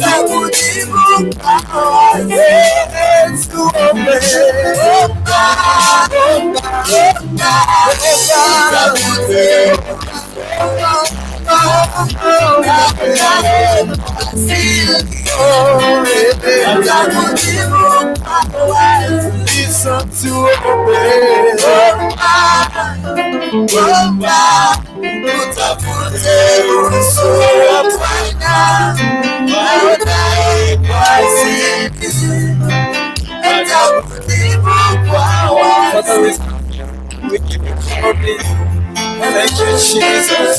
Thank you, my Father. Tumeona wema wako sasa Bwana, tunanyenyekea sana chini ya mkono wako Bwana, ukazungumze usiku wa leo. Tusaidie Bwana, tusaidie Bwana, tusaidie Mfalme. Jesus, we need you, Jesus. Touch God, touch God, touch God, touch God.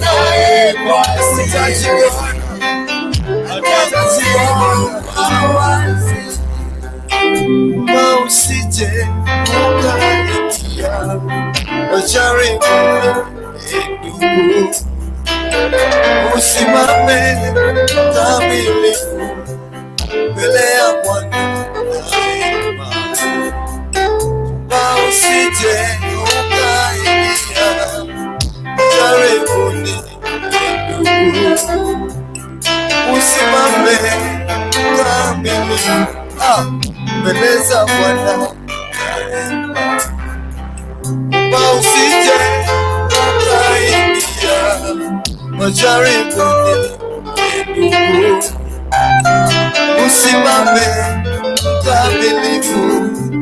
mbele za Bwana daima. Simama, utafute uso wa Bwana, aonaye kwa siri atakujibu kwa wazi. Tuombe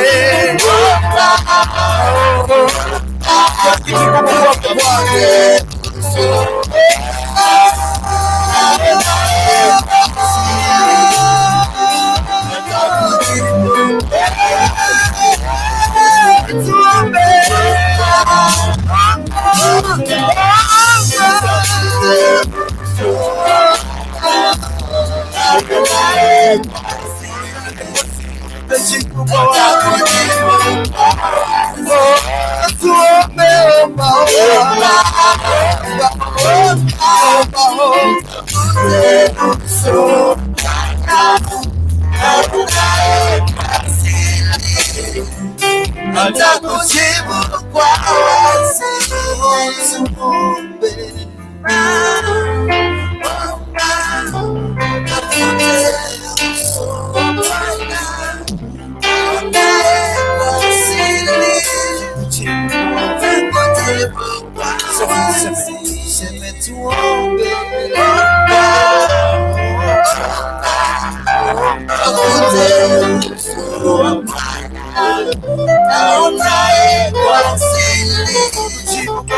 Atakujibu kwa wazi. Baba tunasongea, Baba tunasongea chini ya miguu yako. Baba tunasongea, Baba tunasongea, Baba tunasongea chini ya miguu yako. Baba tunasongea. Somebody say, Baba tunasongea, tunasongea. Raise your voice and worship. Baba tunasongea miguu yako chini ya miguu yako. Baba tunasongea, kuna mwingine ni wewe. Baba tunasongea, Baba tunasongea miguu yako. Mara nyingine tena tunasongea mbele zako, tukisema wewe ni Bwana.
Jesus.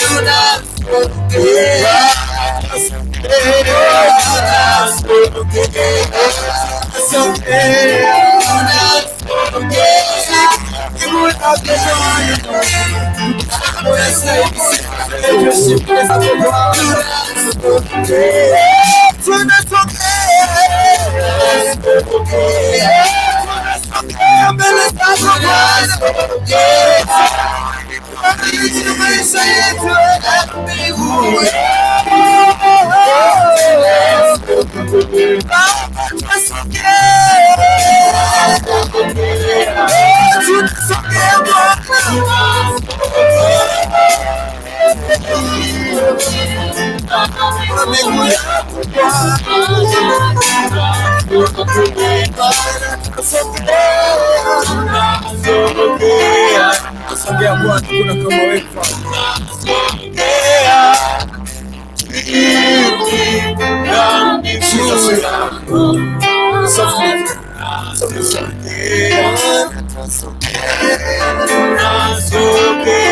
Sina mwingine ni wewe Bwana.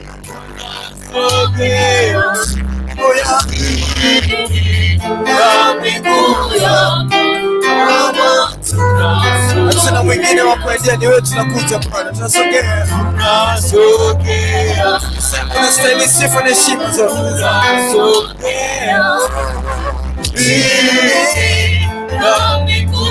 Miguu yako Bwana. Wazee kwa vijana tunasogea usiku wa leo Bwana. Mama tunasogea mbele zako Bwana. Unastahili sifa na heshima.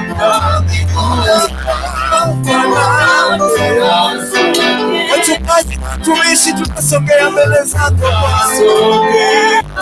Tukisema unastahili sifa. Miguu yako Bwana. Tunasogea.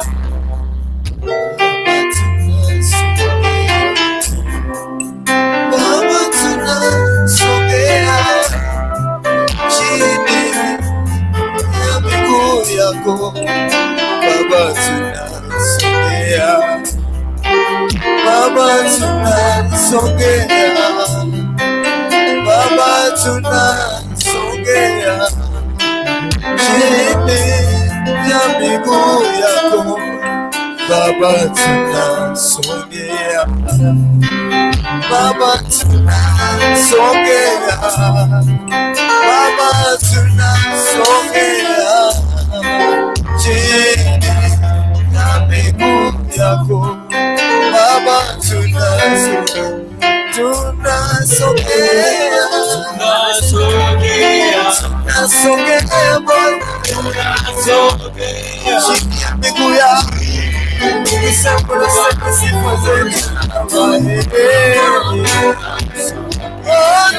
Tunasogea. Tunasogea Bwana. Tunasogea ya miguu yako. Miguu yako. Miguu yako Bwana.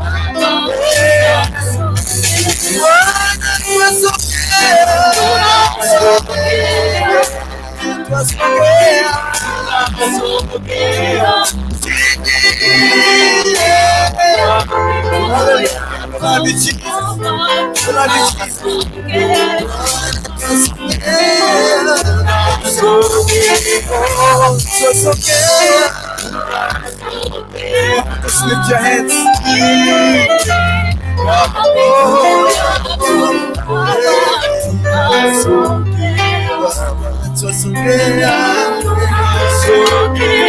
Sina mwingine ni wewe peke. Sifa na heshima.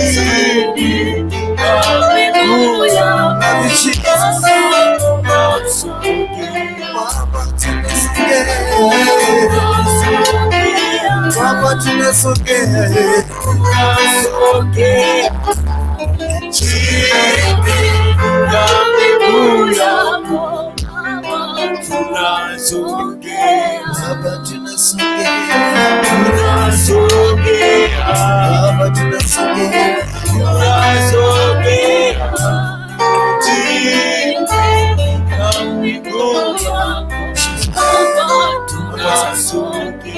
Baba tunasogea. Ukisema wewe ni Mungu,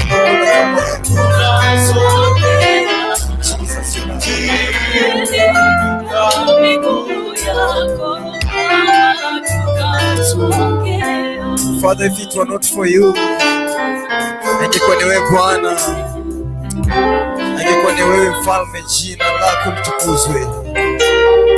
Leo hii tuna sababu ya kukuja mbele zako, mioyo yetu ikiwa imejaa shukrani tele, kwa sababu Bwana umetulinda wiki mzima, ulinzi wako umekuwa juu yetu. Na sasa Bwana tunasogea mbele zako ili kwa turehemu, tusamehe dhambi, tutakase Bwana. Where would we be if it were not for you, Lord? What tungefanya nini? Ni nini tungefanya ili Bwana kulipa gharama ambayo ulilipa pale msalabani? Ni nini ambapo Bwana tungefanya ili Mfalme kusawazisha ile gharama ambayo ulilipa pale msalabani Kalvari? Mfalme wa falme, usiku wa leo we are raising our voices to you tonight. We are giving you glory because you are God. We are giving you glory because all power belongs to you. All the adorations belongs to you tonight. All the power belongs to you, Lord. You can do great and mighty things that surpasses our understanding. That's why, Lord, we are bringing your worship tonight. We are bringing your worship tonight. Help us worship you, Lord, in truth and in spirit. Thank you, Holy One of Israel. Thank you, Jesus. Thank you, Lord. Thank you for another chance. Thank you for giving us another chance. We never knew we would see this date. Hatukujua Bwana kwamba tungeona siku ya leo na tarehe hii. Bwana, tunajua kwamba hata wale ambao wameweza sana katika society wote wanahaga, lakini Bwana, sisi umetupea neema ya kuishi na kuona siku ya leo. Na ndiposa Bwana tunakuja mbele zako na shangwe moyoni mwetu, tukiwa na sifa tele moyoni mwetu, tukiwa tunapaza sauti zetu juu. Tunasema Bwana, hatutanyamaza, ni wewe tu tunataka kuabudu, ni wewe tu. We want to just worship you, Lord. Just give you praise, just give you adoration, because Father, you've done us proud. You've done us well. You've done us well tonight. You've done us well, oh God. You've done us well, oh God. Tonight. We have all the reason to give you glory. We have all the reason to give you the praise. We have all the reason, oh God, to bow before your throne and give you all the praises. Tuko na kila sababu Bwana, tuko na kila sababu Bwana, kwa sababu akili timamu umetupa, sauti zetu umetupa. Tuna nguvu ya kutembea, tuna nguvu ya kuona, tuna nguvu ya kusikiza. Bwana, ni nini tukupatie usiku wa leo kama sio sifa na maabudu zako Bwana? We humble before your throne tonight. Father, we humble before your throne tonight. We just give you the worship. We just give you the praise. Tena maajabu Bwana, tena maajabu Bwana, tena maajabu Bwana, tena maajabu Bwana, tena maajabu Bwana. You've done as well, oh God. You've done as well, my Father. You've done as well, oh God. You've done as well tonight. You've done as well, my Father. You've done as well, God. You've done as well, my Father. Umetutenda mema Bwana, umetutenda mema Jehova. Usiku wa leo umetutenda mema Bwana. You've done as well, oh God. You've done as well, oh God. You've done as well, oh God. You've done us well, oh God. Macho ya nje yanaweza kosa kuona, lakini Bwana, ukweli ni kwamba umetutenda mema. Umetutenda mema Bwana. Ni pesa ngapi tungelipia hewa ya kupumua? Ni pesa ngapi tungenunua mvua ambayo inatunyeshea kila siku? Ni pesa ngapi Bwana ambao tungenunua hata mwangaza wa jua? Ni pesa ngapi Bwana ambao tungelipa ili kuwa hai siku ya leo? Umetutenda mema Bwana.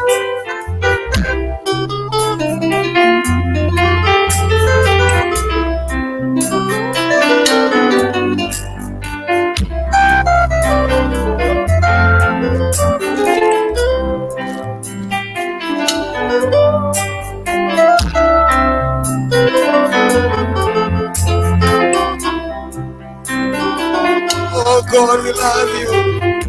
We love you, Jesus. We love you, Jesus. We love you, Jesus. Hakuna kama wewe Bwana. Pokea sifa, heshima ni zako. We love you, Jesus. We give you the glory, Lord. Unastahili sifa zetu. Hakuna kama wewe Bwana. Hakuna kama wewe Bwana. Hakuna kama wewe Bwana. Pokea sifa na heshima. Sekete boshi. Ayana boshi.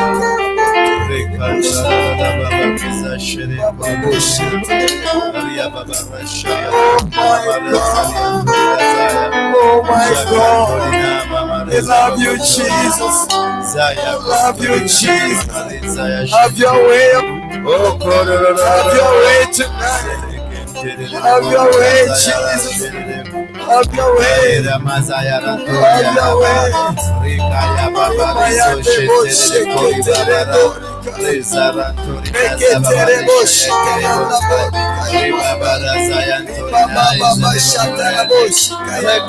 Oh my God. Oh my God. Have your way tonight. Touch your people once more. Touch their lives, oh God. Touch their lives, oh God. Touch your people once more tonight. Touch your people once more tonight. Touch your servant once more tonight. Touch your servant once more.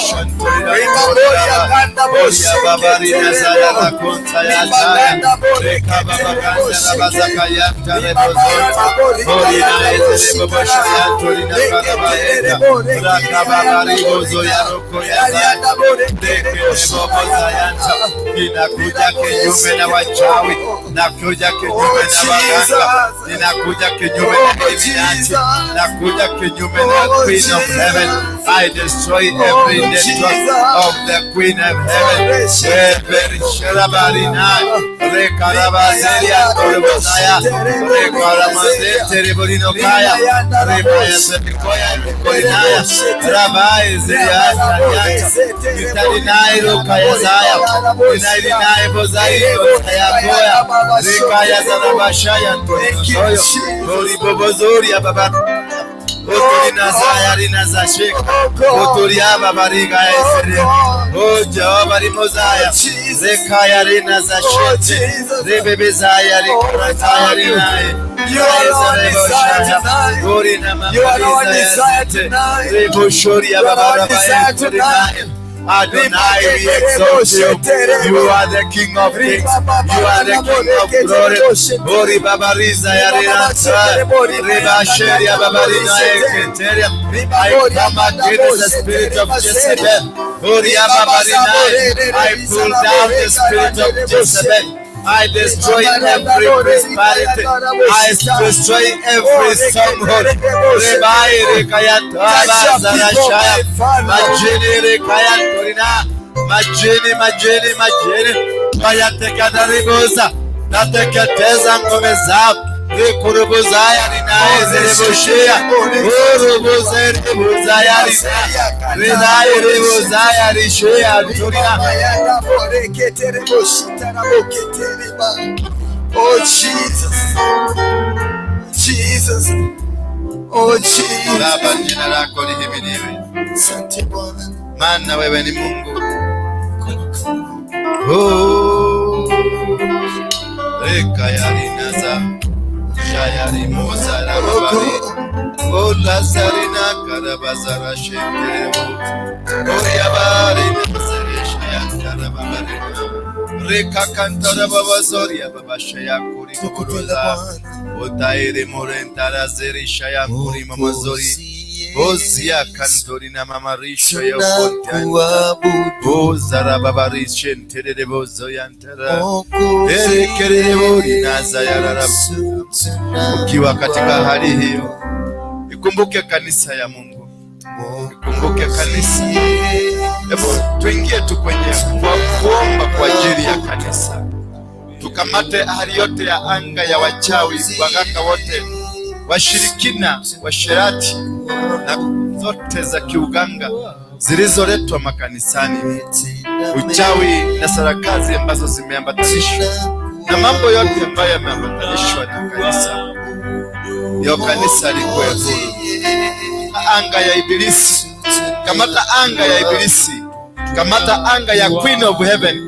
Huyu mama ambaye anatawala, huyu mama ambaye anasambaratisha kazi za watu, huyu mama ambaye amefanya mambo ya binadamu yasiweze kukamilika. Kamata anga ya ibilisi, kamata anga ya ibilisi, kamata anga zote, maajenti wake wote na malaika wake wote, hari mazaa, network zake zote, kaweza kuzikamata.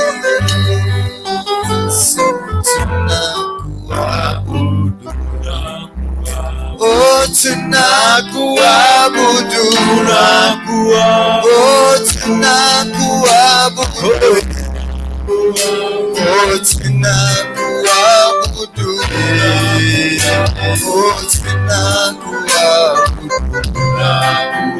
oh,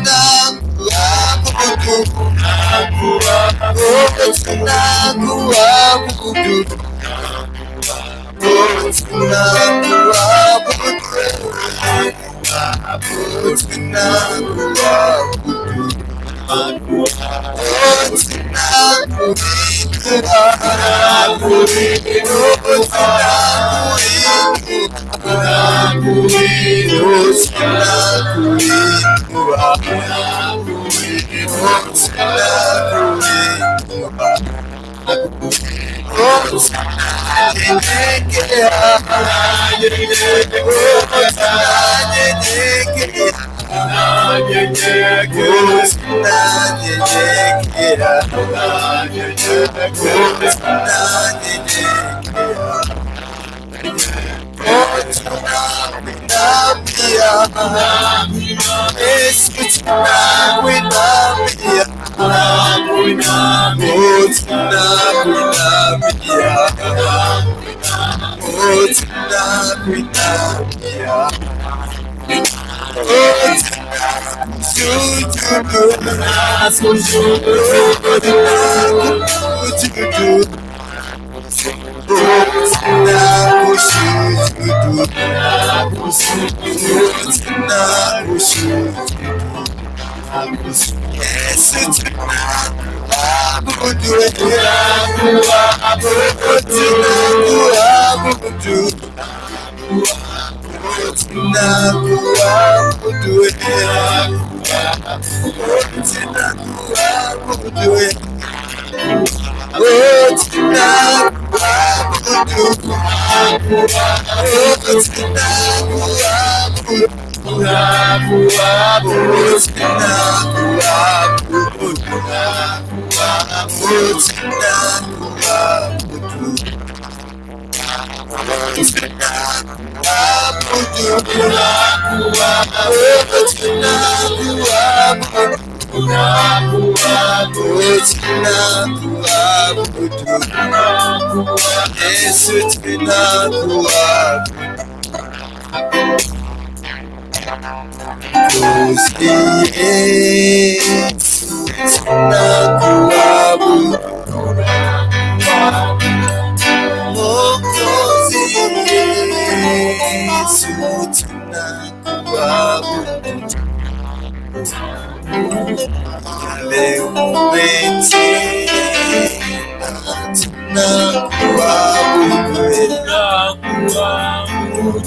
Mwokozi Yesu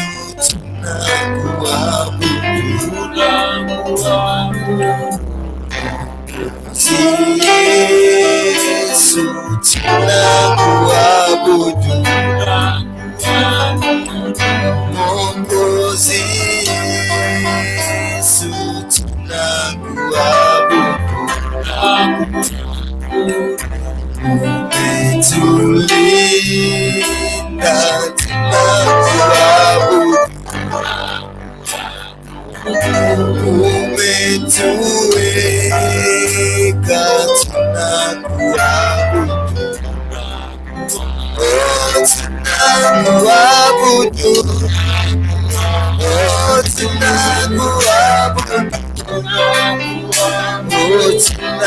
Tunakuabudu.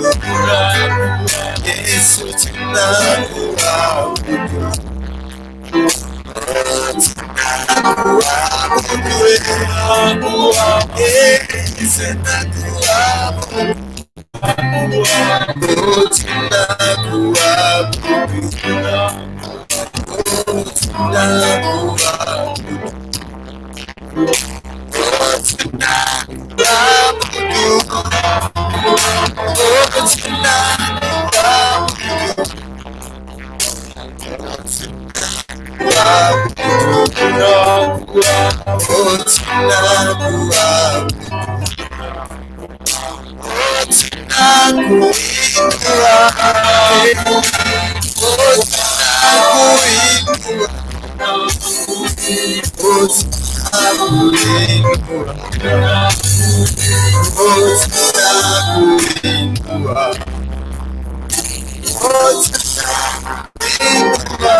Tunakuabudu. Yesu tunakuabudu.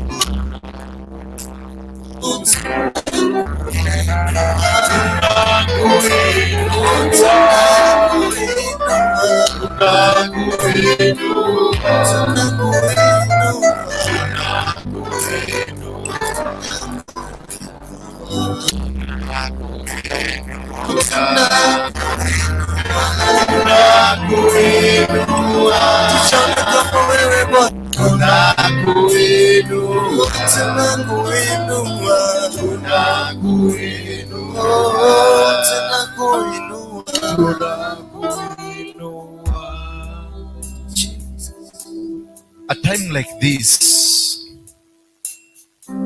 that the Holy Spirit has visited in this arena. As I was coming, as I was driving, coming to the church, I felt a dark cloud that was hovering. And this dark cloud was, there's people, God was telling me there are people in your midst that are facing a thick wall between them and where they want to go. That there is a people whose destinies have now been channeled. The destinies are now been okayed, but all of a sudden, a wall has just come out from nowhere. A wall that was not expected, and now it's a bit of struggle, a bit of rejection, a bit of isolation, a bit of deviation, a bit of removal. I saw in a dream there are these people who were attacking my house. But I was seeing this as my former colleagues who were attacking me. They wanted to attack, they somehow tried to destroy my house. And I was struggling with them. I defeated them, but at least they did some damages. And it took some time before I could get the assistance or to be assisted.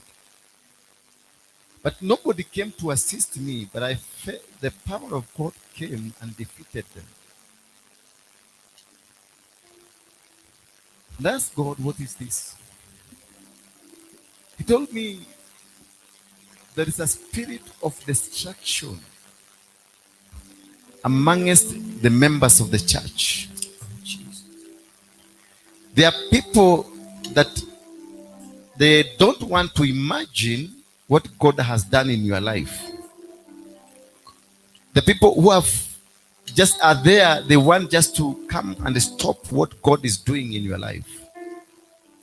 And this burden and this thing has so becoming a real burden, and it's making you somehow become tired and even become so frustrated, because as the more you pray, the more the challenges are coming.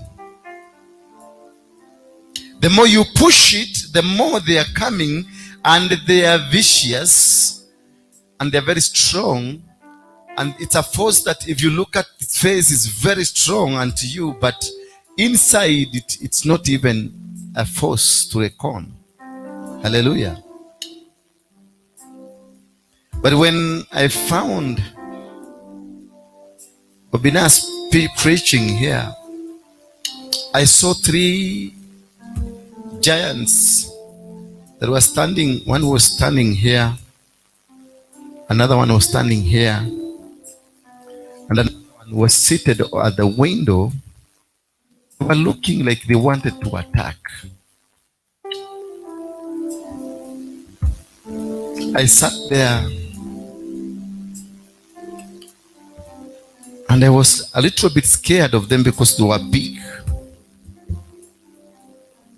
But suddenly, an angel came in and I saw them smashed down. Oh, Jesus. Then God told me, tell my people, tell my children, I am going to handle all their battles. Thank you, Lord. Thank you, Jesus. Wait a bit before you clap. But the handling of the challenge that God is going to take over, the battles, that He wants you on your knees, not for today only, but every single day you be on your knee. He's looking for a prayer warrior. He's looking for that person, oh my God, that person who will commit his life to Jesus fully. He's looking for an army that he wants to raise, that is going to ignite fire across the nation, fire across Africa, fire across the world. He's looking for those people. And he told me those people are amongst the crowd that you have today. That he deliberately chose the right people today to come, because there is a people that he wants, he's elevating from the level they were. And that is why that cloud was over, because the other side, they knew you are going to be blessed. The other side, they knew that the breakthrough in your life has come. The other side, they knew that life has changed. That is why they came with a cloud to stop you. That is why the 3 giants were here to make you not succeed. That is why they erected a wall against you. That is why they put some fence for you not to go through the other side. But my Jesus is telling me that no weapon fashioned against you that is going to triumph, and you are going to triumph over snakes and scorpions, and they will not be able to hurt you. Only if you become a prayer warrior, a prayer, you fashion your life with prayers. That commit yourself deeply into prayer. Deep and soak yourself with prayers. It's the prayer of supplication, the prayer of repentance. That is all what God is looking from you. The prayer of adoration. That is what God is looking from you. A prayer of deliverance. That is what God is looking from you. That He has given you everything. That it's telling me you should not be bothered by the material things that have been holding you back. Because He put power in your tongue to command. In the book of Genesis, God gave man dominion, and He told man that this all you see with your naked eyes belongs to you. So meaning man was not meant to struggle until Adam and Eve did the mistake they did, but Jesus came to rectify the mistake. So God gave man dominion over everything on earth. Therefore, God is telling me He called Adam and Eve that they may worship God, that they may live in a prayer of worshiping, adoring God, in a prayer of adoration, repentance, and also a prayer of humbling themselves before God. Only that, because they got the dominion, they got everything. All what you need to do is to ask in the name of Jesus, and it comes. Ask for anything today. That is what God is telling me. Ask for anything that you want in your life, and it shall be given to you today. That is the power of prayer. That's the power of the prayer that God has granted you. It is already with you. It is already here. But all what you are needed is to go down on your knee and ask for it from a heart that is genuine, contrite, and a sincere heart. You should not be struggling. That is what God is telling me, that He has given you. You got them. They are with you. You got everything that God wants you to have, brother. You got it. Is within your mouth. It's only you got a car, you got a business, you got a family, you got everything that you want in your life. It is in your mouth. Just confess. Ask for it. Ask for it. But only if you are clean. That is only when it will come to you. Because anything of God will not land into a field contaminated by demonic and activities and methods of life that does not please God. Make your ground clean for the blessings to come, because already the blessings have been released. Hallelujah. Already the blessings are with you. The blessings are in your hands. If you have always any time desired for a car, the car has been released. If you have decided to have a man or a wife or a husband, she or he has been released. If you desire to have a business, it's already here. If you desire to have a job, it's already here. If you desire to have a ministry, it's already here. If you desire to have anything that you desire to have, it is already here. It is waiting for your connection now. It is waiting for your connection. Church, repent. Clean yourself, cleanse yourself, anoint yourself, make yourself pure vessel to be used in the kingdom of heaven. And you see how your God great, how great He is. He's a super God, so great, so powerful. that you don't need to cry because of a problem. You don't need to cry because you don't have a job. You don't need to cry because you are poor. You don't need to cry because you are sick.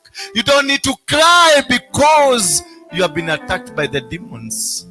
You got the power in your mouth to speak, and God is telling me that today He gonna anoint your mouth. When Jeremiah went to God and told God, the angel of the Lord, that I am a young person and I cannot be able to speak. I cannot be able to do what you are telling me. Then God told him, from today, don't say you are young. And he touched his mouth with fire. And from then he gave him a ministry. And that's the ministry that God is releasing to you today. See, from today, I have given you power. Can somebody give me Jeremiah 1 verse 9? Quickly. It's a day, just don't worry.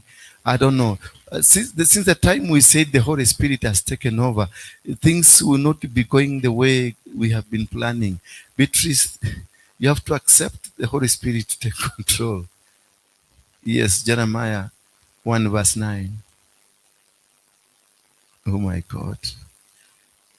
Oh, shekereboro no zarashaya rekai. Ekentereborika zarabasheka. Yes, Jeremiah. Read from verse 7. Read from verse 7.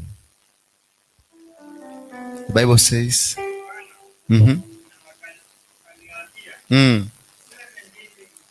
usiseme mimi ni mtoto,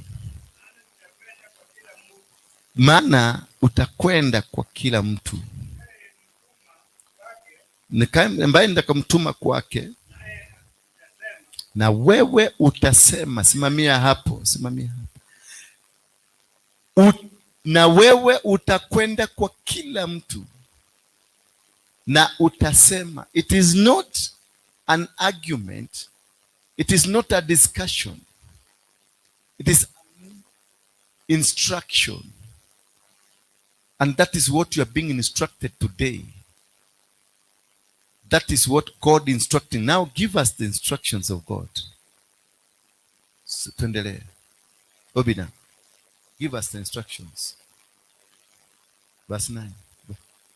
He read verse 7 and 8. Verse 8. Start from verse 8.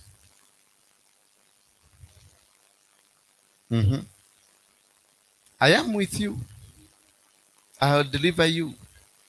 And he has declared to you. And then the Lord put out his hand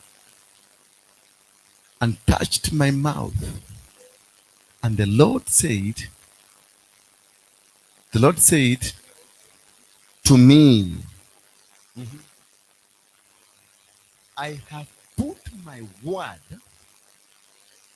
in your mouth. See, from today I have sent you this over nations and over kingdom. Hold there. He has sent you over nations and over kingdoms. A nation, and let me explain to you a little bit so much you may be able to understand. What is a nation? A nation is the territory that you occupy. A marriage could be a nation. You can get seated. A marriage can be a nation. The business can be a nation. Church like this one is a nation. Anything that you do, it is your occupation, is a nation. Then he says he has given you nations and kingdoms. What is kingdoms? Kenya is a nation, but the presidency is the kingdom. Hallelujah. And every presidency or every kingdom got a spirit behind it. Hallelujah. Every kingdom, it's got a spirit behind it. If you go to the Luya land, they have Nabongo kingdom. They got a spirit that runs through it. Hallelujah. Each kingdom has its own altar that they service. And the kingdom would be the authority that hinders you from your success. Could be witchcraft, could be Illuminatis, could be devil worshippers, could be a spirit, any force that hinders you from going to where you're supposed to go. It is a kingdom. Now look here, he has given you the territory that is a nation and the spirit behind that nation. A marriage, your marriage has a spirit behind it. There are idols and their powers and their spirit that speak in a marriage. That is why a marriage will not work. Because there is something behind the marriage. There is a power, there is a stronghold, there is an authority in a marriage that makes that marriage not work. And even if you live together, you will not live in a manner that it is supposed to be. There is a business you started. And this business, there is a spirit behind the business. What is the spirit behind your business? Is it the spirit of God or the spirit of the devil? People get into Freemasons so that they may become rich. So the spirit behind the business is of Freemason. What is your business? Who is behind your business? Is it Freemason or Jesus Christ? Whatever you do every single day, what is behind your worship? Because you can be worshiping here, but you are worshiping the Lord. Hallelujah. You are worshiping the Lord. Hallelujah. The king or the person in charge of Freemason is called Lord.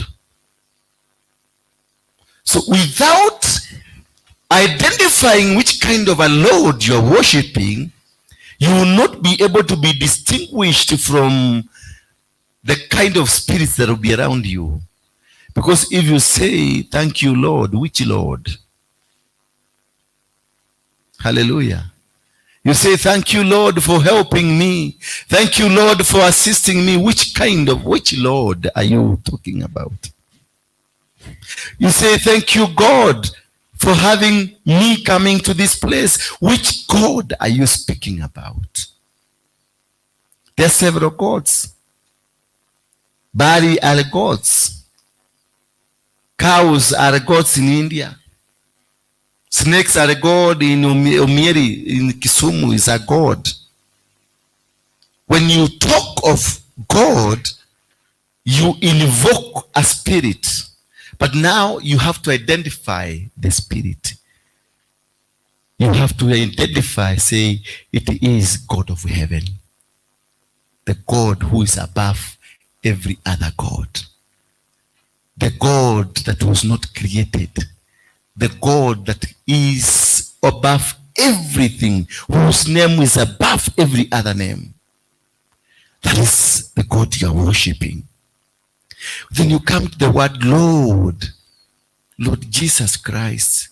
Which Jesus? Because in the Bible there are these people who also call themselves Jesus. So are you talking of just the ordinary Jesus, or you have a Jesus, the Jesus of Nazareth? So you must be able to identify that it's Jesus of Nazareth we are talking about. It is God of heaven, who above, a God who is above every other name. That is, now you have been able to identify which kingdom are you serving. And which kingdom you are in. When you know it is Lord Jesus Christ of Nazareth and God of heaven. If you just say God, you have not identified which type of God are you talking. So any other God can come and fit itself because it's a God and you have called that God. Any Lord can come and fit himself inside you because you just say, thank you, Lord. Hallelujah. And maybe in the morning you lied. So you lied in the name of that Lord that finds room in your life. Hallelujah. So he has given you nations and kingdoms. Then what?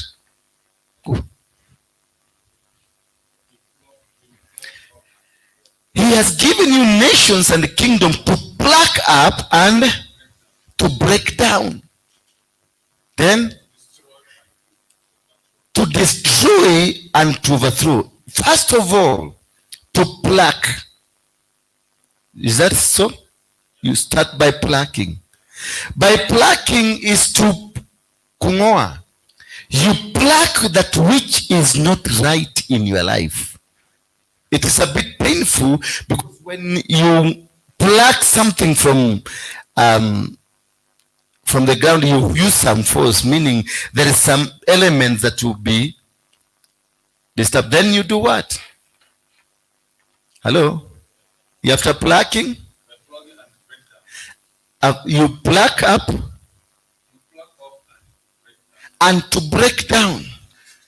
Once you plucked, break it down into pieces, then destroy it and overthrow. To overthrow is to bring a new government. Hallelujah.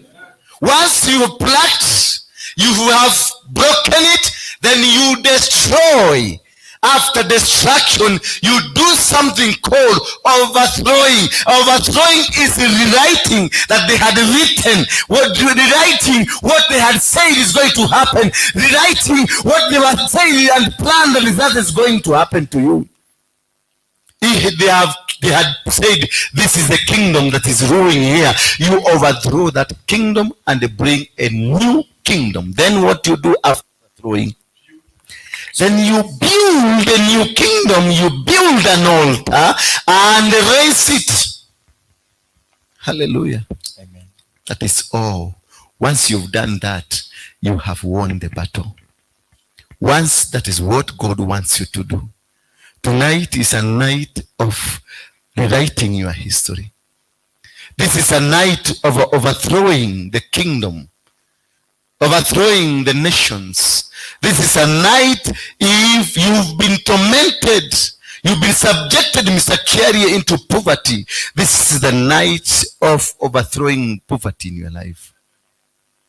People have said about you, people have fought you, people are standing against what God is going to give you. This is the day of overthrowing and rewriting, then lacing an altar that will lead you, that will conquer your life for the next phase. Hallelujah. You have been selected. And from today, don't cry that I don't have. Go and possess it. What you want God to do for you, possess it. There is a day of possessing. If you want a car, possess it. If you want a business, possess it. If you want a wife, possess. If you want a husband, possess. If you want a ministry, possess.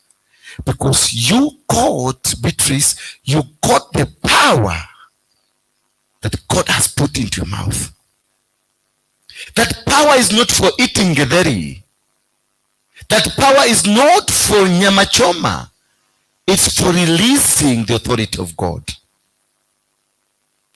Meaning you got the authority of God in you now. Hallelujah. What you will say now is going to come to happen. If you say I want food, you are going to get food. If you say I want money, you are going to get money. If you say I want a husband, I'm going to get a husband. If you say I want a job, you are going to get a job. If you say I want a ministry, that is what is going to happen to you. And that is, stop crying. God has said, stop crying. The days for your cries are over today. Mommy, can you stand up? You have been tormented so much. But God is telling me the days for tears that have been flowing, just for a reflection of what that has been going through your life. You reflect it and you start crying. It is over. Lift up your hand. Say hallelujah, Jesus. Say hallelujah. Say hallelujah. Yes, it is over. It is over now. It is over now. Your business is back. Your family is intact. Everything that you lost in the name of demonic forces and the witchcraft, it is back to you. Lift up your hand and receive it. Close your eyes. It is coming now. In the name of the Father, the Son, and the Holy Spirit. From today, speak victory. Speak victory. Speak victory. In Jesus' name. You got it. You got it. You got it. Take it. Yes. There's a woman behind there. Yes, that woman. You've been surrounded by snakes. They want to destroy you.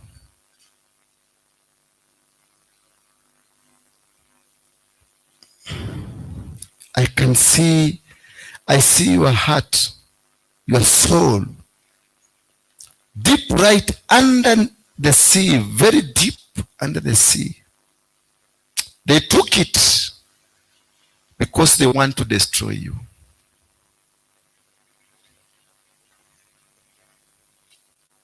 He has heard your cries. From today, uproot, destroy. I uproot now. I destroy.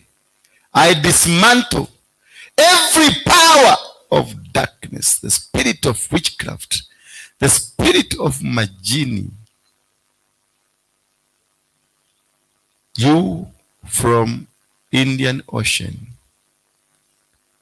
release her now. Lift up your hands. Release her now. You're being set free now. Release yourself to the anointing of God. Release yourself to the power of God. It is coming over you now. Funguliwa mikono. Thank you, Jesus.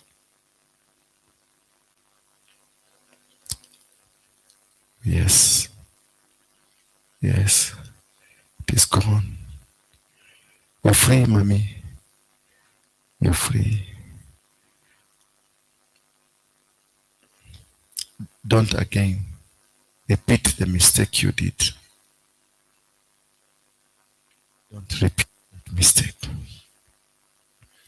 Sometimes we've been trying to solve a problem by involving ourselves into another problem unknowingly, because you're too desperate to solve the problem. People you think are good to you, you discover they lead you from one mistake to another mistake. Do not repeat that mistake again, because you have got the power to chase away whatever they bring to you. Your family will not be tormented anymore. And I will want to visit your place where you live. I want to come there.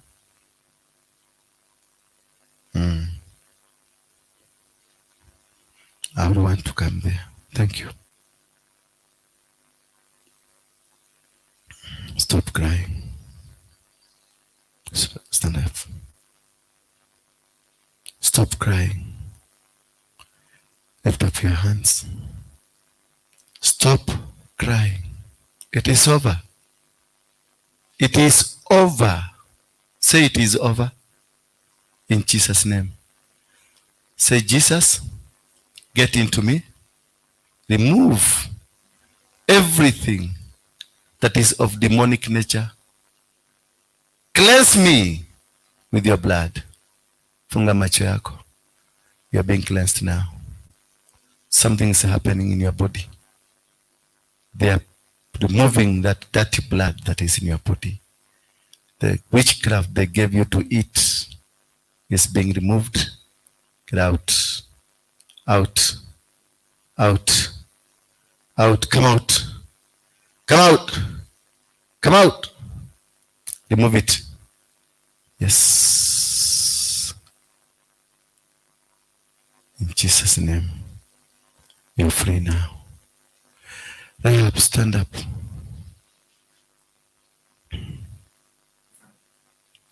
There is a wall in front of you. This wall was not there.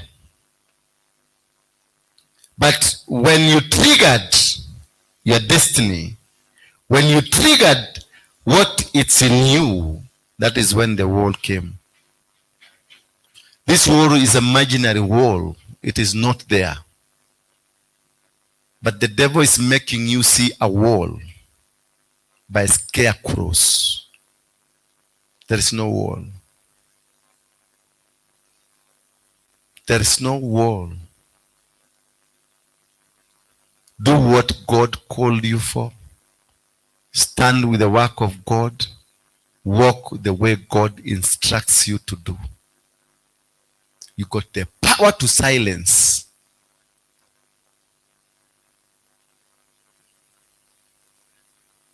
You got the power to silence. Open your mouth. Lift up your hands. Open your mouth.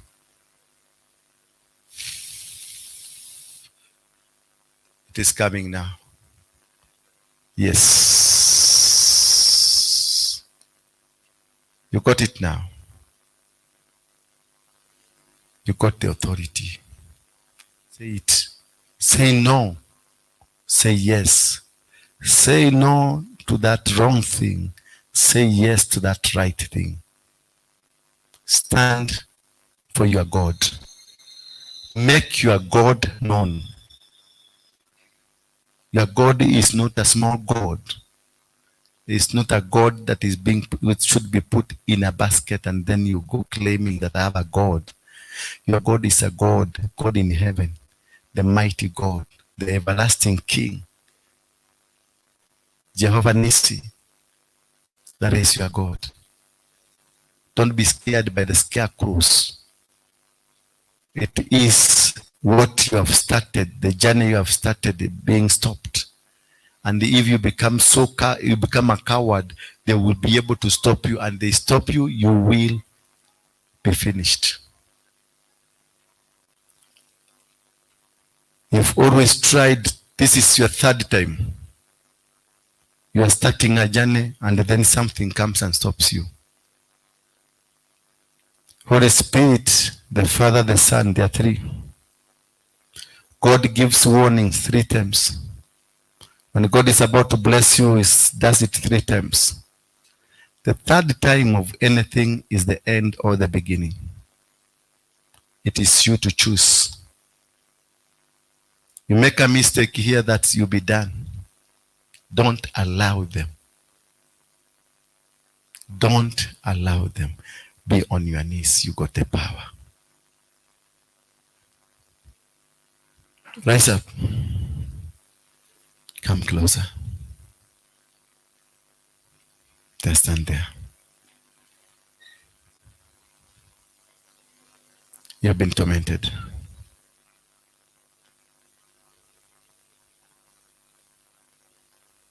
They have been coming through into you through dreams.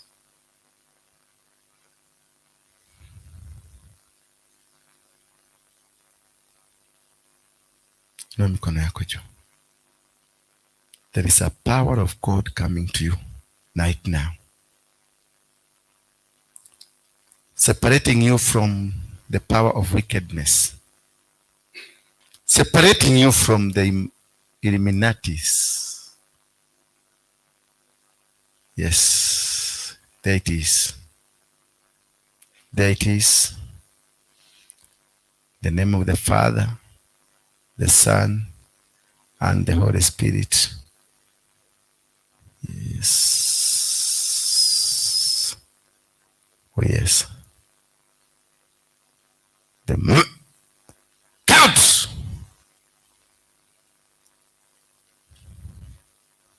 You're free. Serve God. Listen here, mommy. Serve God with your heart. Don't serve God with your body while your heart is left in somewhere else. You live, or the family that you come from is a family that is full of witches. A family full of demonic activities. So you soak yourself in the blood of Jesus for you to succeed, to go through. Because they know you are changing, they know you are moving out, but the moment they know you have come out, they hold you back again. Every time you try to come out, they hold you back again. Because they know what you are doing. But continue serving God. Continue serving the altar. They will not be able to see you. Hello? Thank you. Let's go on.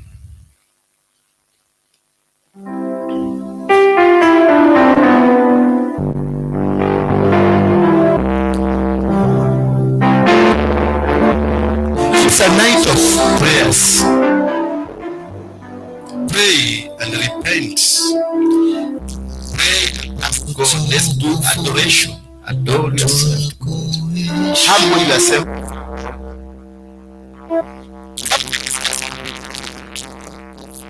Yes.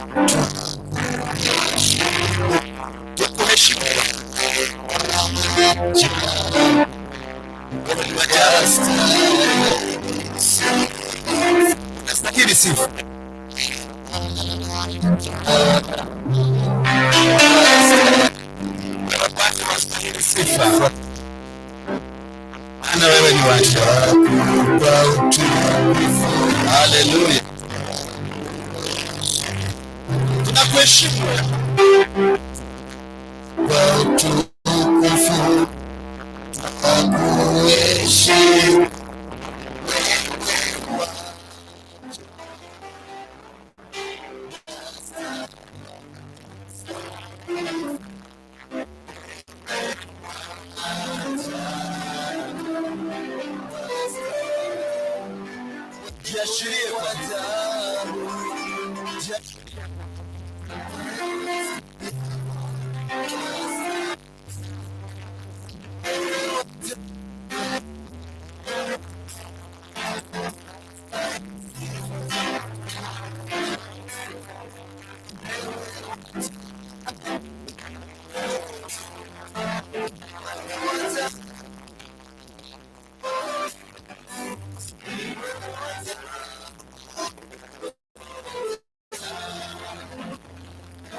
wastahili wewe watamu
umetulisha Jehova wastahili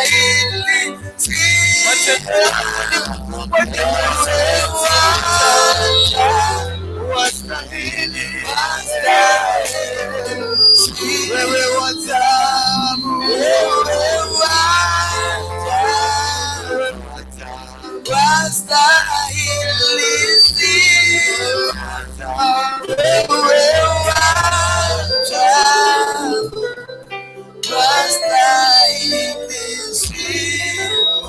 Bwana Yesu nitenge na dunia nikauone uzima wa milele.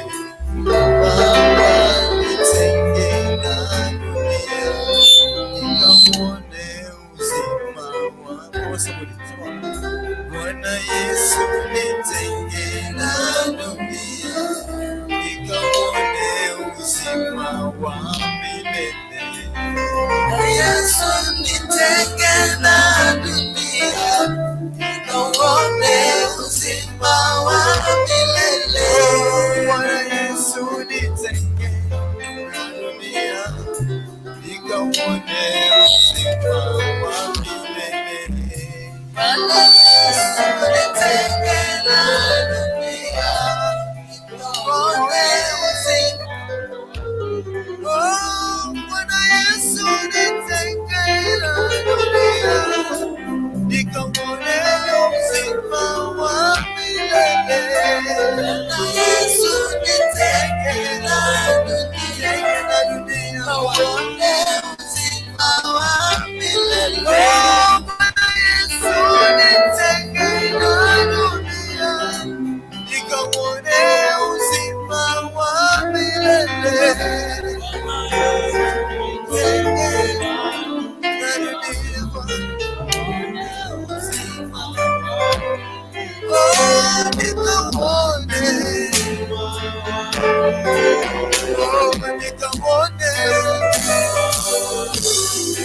Oh,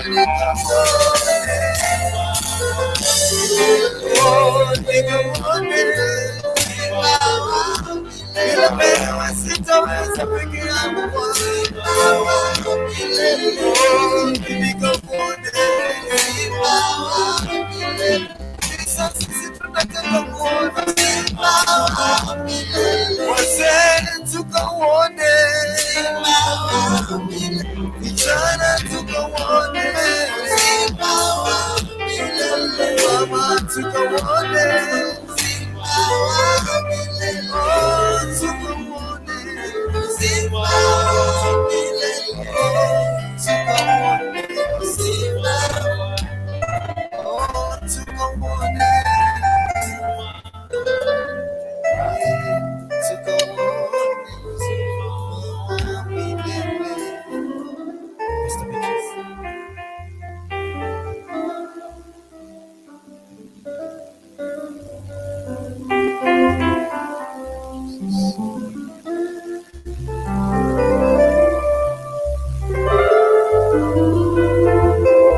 Naomba waimbaji wakaketi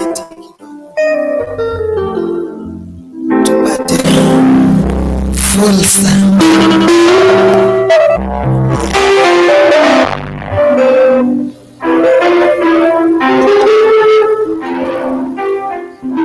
Shuhudia Bwana.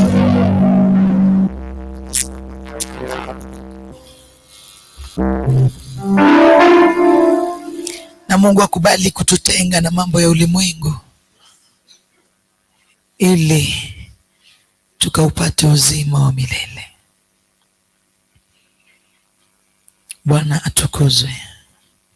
Praise the name of the Lord. Hallelujah. Praise the Lord. We will say like the Nigerians. Praise the Lord. Hallelujah. Good.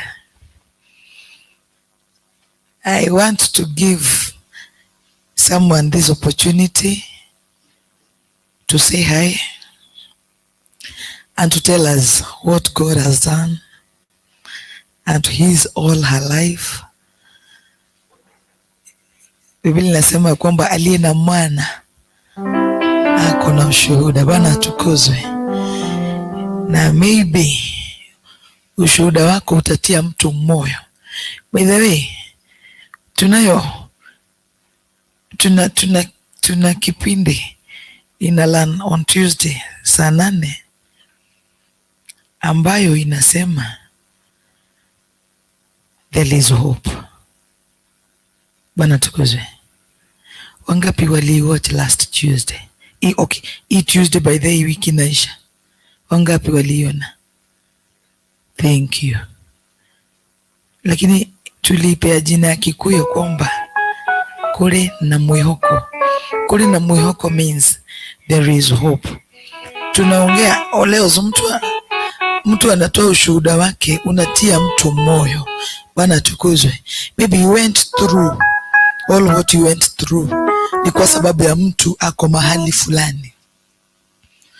Na maybe mtu huyo hana nguvu na hana uwezo wa kustahimili yale mambo anayopita ndani. Kwa hivyo wewe Mungu alikupitisha na akakusimamisha, akakupa nguvu ili ushuhudie na ili mwenzako apate nguvu za kuendelea. Bwana atukuzwe. So every Tuesday from 2, tafadhali be joining us. Na Bwana atawatenda mema. Praise the name of the Lord. I take this opportunity to welcome Pastor Lahab na ili atuambie yale Mungu amemtendea. Tumpigie makofi.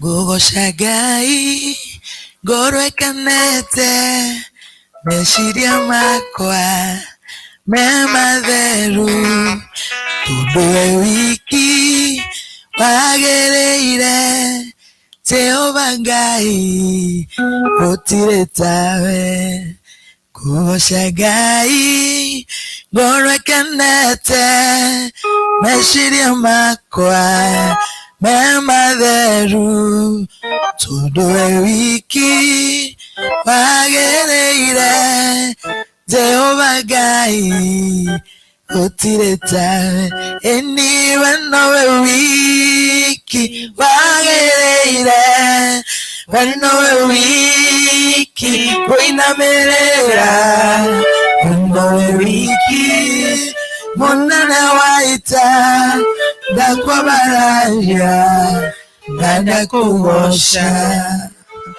Bwana sifiwe. Praise God. Kwani tulala? Bwana sifiwe. Ni jioni ni usiku mwema, nimeokoka. Yesu ni Bwana, amekuwa mtetezi wangu na amekuwa mwalimu wangu wa karibu. Bwana sifiwe. The Bible says that he left for us as a helper. Bwana sifiwe. Alituachia helper anaitwaje? Msaidizi. Bwana sifiwe. And for sure he has been my helper. So far I have seen his faithfulness in my life. All along I have seen God in being good to me and also to my family. Praise God. Nataka nishuhudie jambo moja. There is a time imekuwa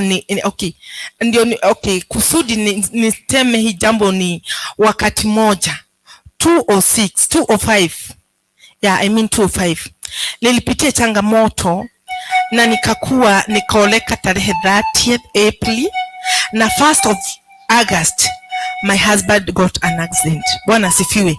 Na wakati hiyo uelewe nimeolewa 3 months, so sikuwa nimeelewa mambo haya yote venye kutaweza kuwa au kutukie, but all along nilikuwa naota au nilikuwa napataga jambo linaniambia ati nikuwe mwombezi, there's something that is going to happen. I could see in dream, ningeweza ushaikaa unaona kikitu tu, but sikuwa na understand what is going on. But I want to thank God. That time I had my closest friend akina Beatrice and some other ladies, but sikuwa naelewa, but we had an intercessor wenye tuko tunaomba na with youth. Na siku moja tukiomba, I was feeling I have to pray because there's something that I'm feeling it will happen, but sielewi ni nini. But in the process I was a prayer warrior. Na in the moment the moment that thing happened, kuna jambo ilikuwa inaniambiaga ate tengagerera kwegai. Bwana sifiwe. I used to hear that voice, tengagerera kwegai, but I was wondering that tengerera ke. Praise God. But one thing I want to let you know this evening, ni vizuri kukuwa na ushirika mwema na Bwana, maana Mungu alikuwa kwa upande wangu. Ndio sikuwa naelewa hali ambayo itatukia, but one thing I was having, nilikuwa na hali ya kuomba. Nilikuwa mtu muombezi. I could go for fasting for 21 days, just taking water, and I was really crying to my maker. But one thing I want to thank God so much, regardless of that situation, how it was. He was in a ICU. He was being operated 7 times, but I thank God. Imagine watu walikuwa nakuja ICU wananiambia wewe ni kiwete hivi, you don't have hope here. But I want to thank God. Me, I was being a prayerful person. In fact, I was fasting day and night, seeking God's will. Because at that moment I used to tell my God, remember, I'm just a young person for this man to go. Praise God. But God was so faithful. They were there, but hawangeelewa ile hali. But one thing I was telling God, nilikuwa nimeweka kazi, but nilikuwa nawaachagia naenda asubuhi na rudi jioni. One thing yenye ilipata kuni encourage is good to have a friend. It's good to have a friend who is Jesus Christ.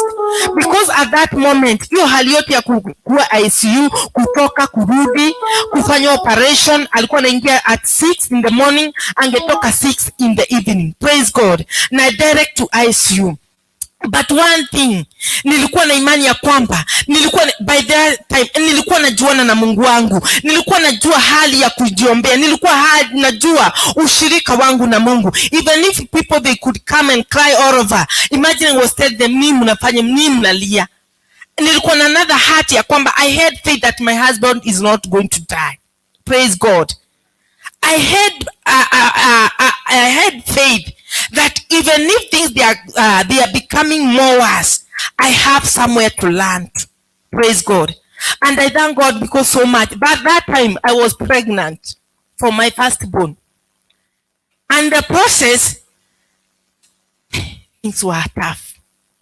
But Beatrice, nilikuwa naenda kwa Beatrice nikamwambia, we mambo si mazuri. I could go in the evening, asubuhi, lunch, evening. I had to wait for that man amke kidogo at least nimpatie. I used to blend matunda ndio nimpatie na kale kajiko kadogo kamtoto 3 spoon. But in fact one day the director, he was in Nairobi West Hospital. One night nikapigwa saa 8 ya usiku, nikamwambia Rahab, we are sorry to tell you that your husband is normal. I don't know waliona machine kama haitembei au ilikuwaje, but in that moment wakaniambia exactly 5 a.m. uko umefika. Praise God.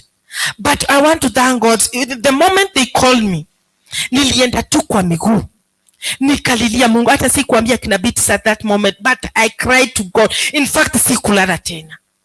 But the moment niliamuka na nikawaambia sasa I have to go, the moment nilienda nilikuta the manager of the company was working in Elliot's company, and nikakuta huyo director wamenigoja hapo. So you have to wait ndio upatiwe zile manguo za kuvaa ndio uingie kwa ICU. But at that moment nilikuwa na nguvu. In fact I was pregnant but sikuwa na can you imagine you are pregnant but you're in fasting. Sikuwa nasikia njaa but I could pray. One day huyo director kaniambia, now we want to prepare your mind because Paul is normal.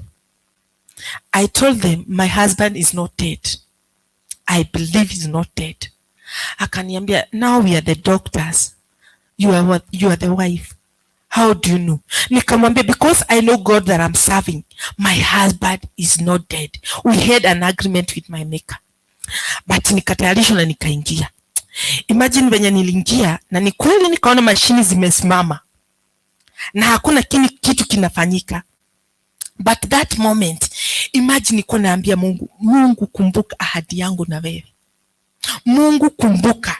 Watu wako tayari kunicheka. Imagine your husband mmeoana kwa miezi 3, amepata accident, halererio gushokio gwito. Praise God. Sababu walikuwa wamedhania watu amekufa. But one thing, I had faith in God. I can call the manager, kanita nje akaniambia, usijali, usikuwe na uoga, Mungu atakuja atakubariki, na akaanza kunipatia kasuri. But in me, I knew my maker will do something. I want to tell you, through prayers it can work. Hata kama utapitia hali ina changamoto kiasi gani, Mungu huwa anakuja. Na ile nataka kukuhimiza ya kwamba kukuwa na imani katika Kristo. Usitake kujua rafiki yako anasema nini, usitake kujua hali ambayo unapitia, but be constant with your God. Have faith in God. In fact, hata kama daktari aliniambia hivyo, I knew my husband is not dead. Bwana asifiwe. And the moment niliingia ndani, nikavarisha zongo na nikaingia. Nikaenda nikaona mashini kweli. Kuuza naona yenyewe hata hapigi. But I knew he's not dead. Bwana asifiwe. The moment I went, nikaomba. Nikaambia Mungu, ahadi zako ni za milele. Na kweli Mungu hauonenagi uongo. In fact, yes, I was, but kulikuwa na nguvu nyingine. In fact, they were almost 6 in that room. So nikafika mahali nilikuta yenyewe waine kama wamekufa. So they were remaining 2. But I had faith. Hata kama daktari niambia hivyo, I went, I laid my hand on him, and that moment I don't know what happened. Nisikia mtu anasema praise God. there's God in heaven. There's God in heaven. And that moment niliomba, niliingia, ushaisikita umejikuta hata kwa ndimi. Nani? You are not supposed to talk. You are not supposed to shout. But at that moment, hata kuomba hiyo ombi, kuna mwingine pale alikuwa anakaa kama tayari amekufa. Nisikia pia amesema praise God. And that moment my husband akaamka kaanza kufanya hivi. It was wow. And that moment tukatoka, akaniambia kwanza toka kidogo juu ni kama ameanza kupata energy, utoke kidogo. But the moment nitoka hapo nje, I knelt down. I really prayed. Imagine even the manager who was a Catholic alikuja, tukashikana mkono tukaanza kuabudu Mungu. And I thank God so much. Regardless of that thing, akaendelea kukua katika in hospital. Akakuwa kilazwa akifanywa operation almost for 7 years. But God has been so faithful in my life. Praise God. Mungu amekuwa Mungu mkarimu. I can call one day my mother-in-law came. Akaniambia, for sure you are really born again. For sure I have seen your God. Because hatukuwa tumetumaini kama atakuwa ameishi. Right now he's very fine. Onalimu wajokada karagiga mralirikanaga. Praise God. Kwa sababu ninaona ukuu wa Mungu. Ninaona uaminifu wa Mungu. Na ninamshukuru Mungu. Nataka kuku encourage ya kwamba nikuwa na tumaini. Hata leo ndio nilikuwa I was in prayers today. Nilikuwa naona I had something as man of God has said. Na imekuwako. Na at that moment nikaambia Mungu, if at all those time I stood and God you did it for me, why now? Na nikahisi ya kwamba I have to pull up myself. Praise God. I have to go and seek more God. I have to seek day and night my God as I used to be. Sababu unaona ukikaa kama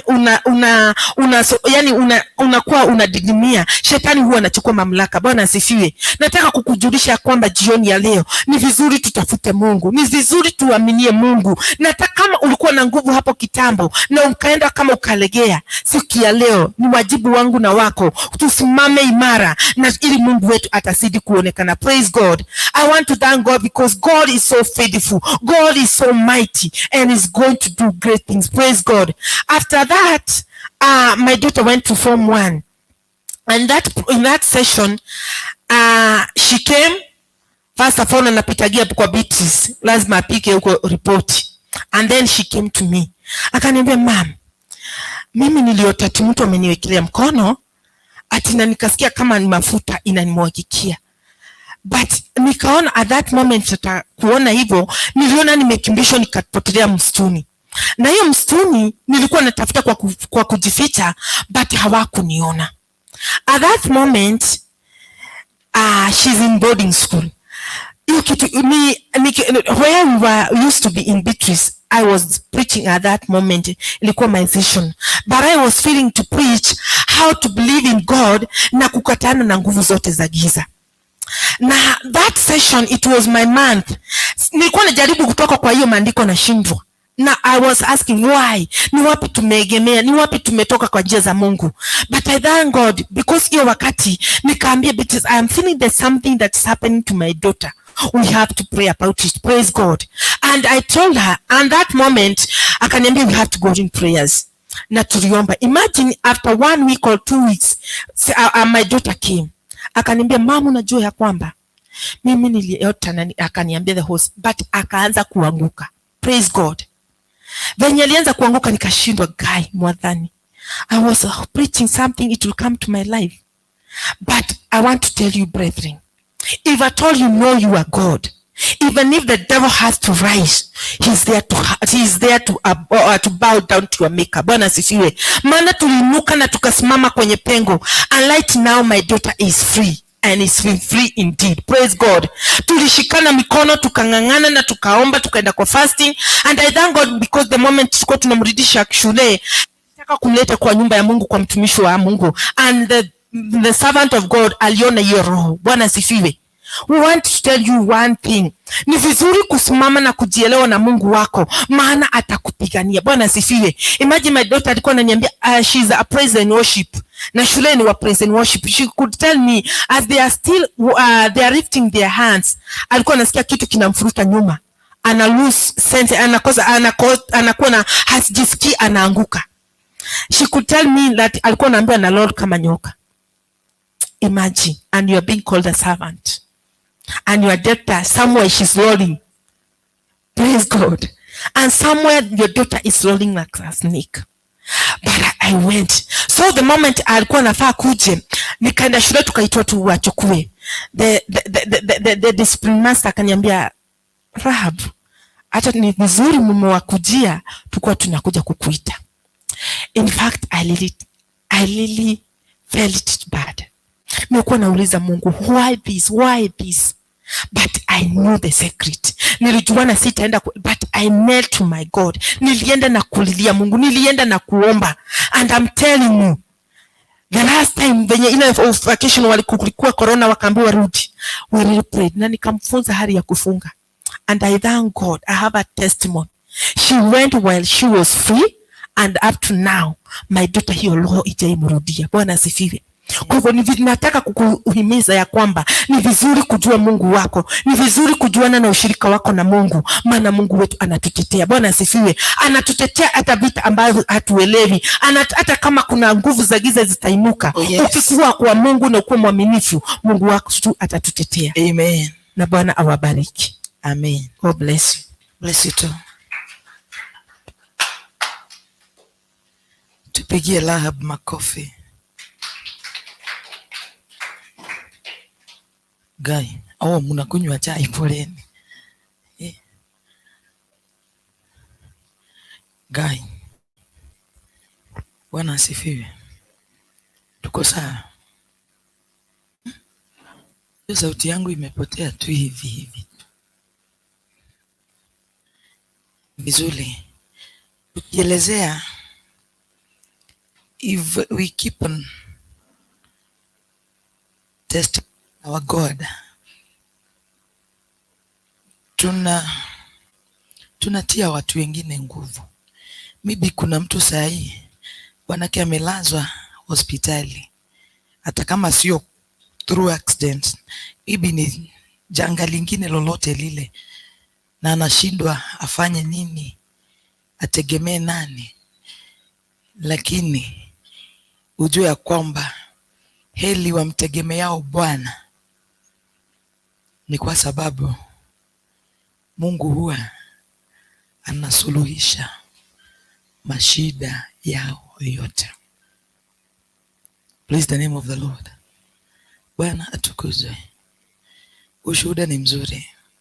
Wakati nasemanga, wakati Job alikuwa anapitia mambo magumu na mazito, hakuna mahali aliambiwa na Mungu, we kubali tu, we vumilia tu, you go through this, at the end of the day, at the end of it all, nitakufanyia 1, 2, 3. Ni kusoma tunasomanga ya kwamba vile Mungu alimtendea baada ya kumaliza the test, Mungu alikuja kwa njia kuu na akamtenda makubwa. Hiyo ndio maana yani hiyo shuhuda ya Job inatupeanga nguvu ikikuja kuisha. The same case applies to you today and tonight, and this morning, by the way, it's not tonight, ni asubuhi. Unaweza kuwa unapitia mambo makubwa, mazito na magumu. Unashindwa uelekee wapi, umwambie nani anakuelewa nani. Unaona, it's like you are in your own world all alone. Remember that God is with you. Praise the name of the Lord. Bwana yu pamoja na wewe na atakuja kutuliza mawimbi. Wacha nikwambie, there is no testimony without a test. Kwa hivyo vumilia wakati unajaribiwa, vumilia wakati unapitia mambo magumu. One, unaweza pitia mambo magumu you being the cause. Second, devil being the cause. Sasa hiyo, na kuna ile Mungu anaweza tu kuombea ruhusa upitishwe. Na siku moja mtumishi wa Mungu akasema, wakati you are going on or you are in a wilderness, godly wilderness. Kuna neema Mungu huwa anapatia mtu, kuna yale mambo Mungu huwa anashughulikia mtu, lakini ukijipata bado hayo mambo hayako, ujichunguze sana wewe. Bwana atukuzwe. Naomba nipatie mtu mwingine mmoja nafasi ya ushuhuda. Nikipatia huyo mmoja, huyo mwingine nitapatia Naftali atuimbie wimbo mmoja na Bwana atambariki. Mimi nasemanga there was a time, unajua watu tukiwa wadogo, na si wadogo sana, by then ilikuwa nimemaliza form 4. Nilikuwa nachekesha lab nikimwambia kitambo watu hawakuwa wanakufa sana. In fact hata walikuwa wanakufa wale wazee. Tugithika na andu magithiko nyingi uria mami atiri, yani wenda kuga no gwitu gutakuago kagwitu guikarite atia ni sigwa nimeona hiyo mana we atiriri. Alafu tulikuwa tunasema wale watoto wenye walikuwa wadogo walikuwa wanasema tuna plan na tunajipanga venye tutalia, tunafanya practice ya kulia na tunaambia na wewe ukianguka tutakushikilia hivi. Yani hiyo kaujiga kazuri kabaya. Wacha siku moja shosho yetu wagojeke. Wacha unajua kuna watu unaweza ishi na wao na ni watu visilani. Mimi huyo shosho sisemangi ni vizuri alikufa. No gukua basi. Lakini kama kuna mama alikuwa ananichukia ni shosho. For one, alikuwa ananiuliza, sasa wewe ulitolewa wapi ukaletwa huku? Na aliparticipate kwa mambo mingi mabaya kwangu, mpaka nikaanza kujiuliza kwa nini mimi naitwa shosho ya mama yangu? Gimenya. Kwa hivyo mtu akioreka na mama yake anaitagwa kwa mama yao. Nikasikia nimechukia huyo mwanaume huyo mwenye alikosea mama yangu, lakini hakumkosea because niko na hata ile kitu inafanyanga ni feel vibaya. My mom was under 18 by then when she was giving birth to Beatrice. That was child abuse. Bwana atukuzwe. Ilikuwa child, lakini lazima ingefanyika juu sijui ningekuwa wapi. Sasa ule mama alikuwa anashindwa. Watoto wale walizaliwa nyuma yangu, mimi nikiwa mkubwa wao. Hata kazi ingepeanwa, mimi ndimi mkubwa, ni mimi nafaa kuifanya, sio wengine. Mpaka nikasema yani zuzu adhu ilio wewe ndio wahera mundu akwewe ujayobea mtu akuve. Mimi niliyobaga. Na wacha nikwambie, within no time mimi hata nilikuwa naambia Mungu baadaye, mimi hata sikuwa serious. Sasa mimi hata nilikuwa nasema juu, by the way, kwetu kulikuwa kumekawia sana bila mataga. We susu akirwara nakalazwa Murang'a hospitali general. After wiki moja akapona. Giuga we mwathani ni nderi soko ndagakue okoni ugukua no bado ugaigwa atiriri ito ahuruke bado. Lakini kwa muda mwingine wa kama wiki zingine 2 akarudi hospitali akakufa. Sasa nilikuwa na shida na matatizo sana na ujiuri, yani amekufa ya ukweli. Na tukafanya mataga na tukazikana. Wakikuyu wanasemanga oge ndwabagia. Alu oge utekwambia soso itu ni agikuire na Ngai witu ni mwega.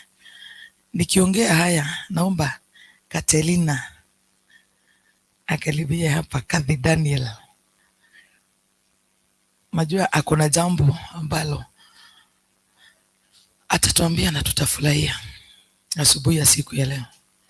Kubali tu kutuambia, tutie tu moyo.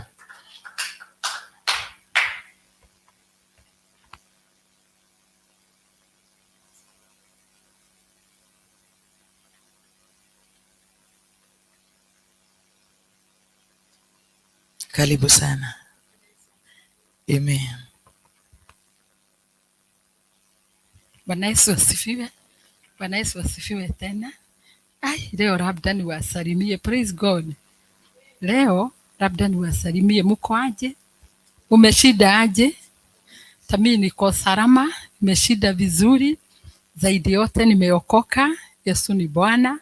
Amenilinda, ameniokoa, amenihifadhi. Bwana asifiwe.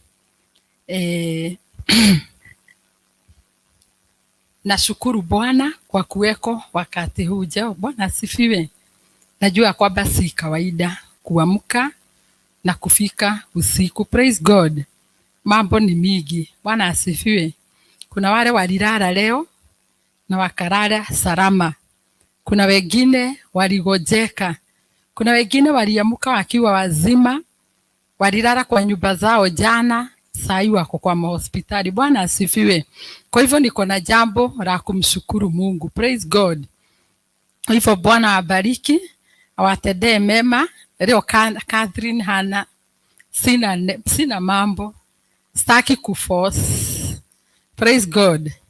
Mtosheke hivyo, na Bwana awabariki sana. Tuendelee na kuomba, tuendelee na kutafuta Mungu. Bwana asifiwe. Naye Mungu wetu ni mwaminifu. Nakumbukaga kitabu. Okay, jana nilisema nilikuwa mtu kama alikuwa, by the way, mnajua ku backslide tu si kwenda kuleo watu wakuonage natembea uko mlevi. Sio kuendaga tu ukifanya vitu tu mpaka watu wanaona huyu amerudi nyuma. Tuna backslide tukiwa hapa kanisani. Una backslide bado tunakuona church. Praise God. Kuna wakati ulikuwa umefika, hata nilikuwa naenda church saa 5. Then nilikuwa nimefika mahali nilikuwa mshirika wa Sunday peke yake. Bwana asifiwe. Nashukuru Mungu kwa kunirevive, na ninajua kwamba ataendelea na kunitendea mema kama vile ndugu yetu ametunenea hapa, akatuambia kuna jambo Bwana alifanya on Friday, na ninajua kwamba ataendelea na kutenda. Kwa hivyo tuandae mioyo yetu tu ni kupokea. Bwana asifiwe. Tusikubali kupitwa na baraka za season hii. Bwana asifiwe. Ni kwa sababu kila season iko na baraka zake. Kuna wakati wa mvua, kuna wakati wa jua. Bwana asifiwe. Saa hii Bwana ameachilia mvua ya baraka yake hapa CFC. Tusikubali kupitwa na hizo baraka. Bwana asifiwe. Tujiandae, tupokee kutoka kwa Bwana, na ninangojea Beatrice akuje. Bwana asifiwe. Najua kwamba umechoka. Bwana ni mwema, akuneemishe. Karibu. Na mumesikia pole. Okay, Bwana asifiwe. Na kuna kitu highlight. Mtu anaweza kukuombea ukufe. Mtu anaweza kukuombea upatane na mambo mazito. Mtu anaweza omba akuangamize. Na hayo maombi yote Mungu anajibingi. Kwa hivyo mkiomba mnajiombea. Bwana asifiwe. Mnajiombea those positive prayers. Ndio wale nao wamepiga magoti wa kuombea upatane na mabaya, Mungu asisikie. So ni vizuri kuwa rais, unajiombea, unaombea watu wengine, ndio nao wengine wale wanakuombea mabaya na wanaombea watu wengine mabaya isiwapate. I think huyo soso hakuwa anajiombea. Soso onakani dadadhiaga. Sasa unaona. No, itakire serious. Lakini nyine ko misi da misagi adomoke no nije ziretie juga kugyo hiki udonia gamadiko. Naye Mungu hufurufiru desire za mioyo yetu. Na Mungu anasikiaga maombi ya kila mtu. Si ni ukweli? That was the desire of my heart. Yes, ulikuwa unatamani. My God. Hukuomba ukiwa serious. Unajua si kusema ni nani, nilisema tu kalio gwito kutakuwa goga.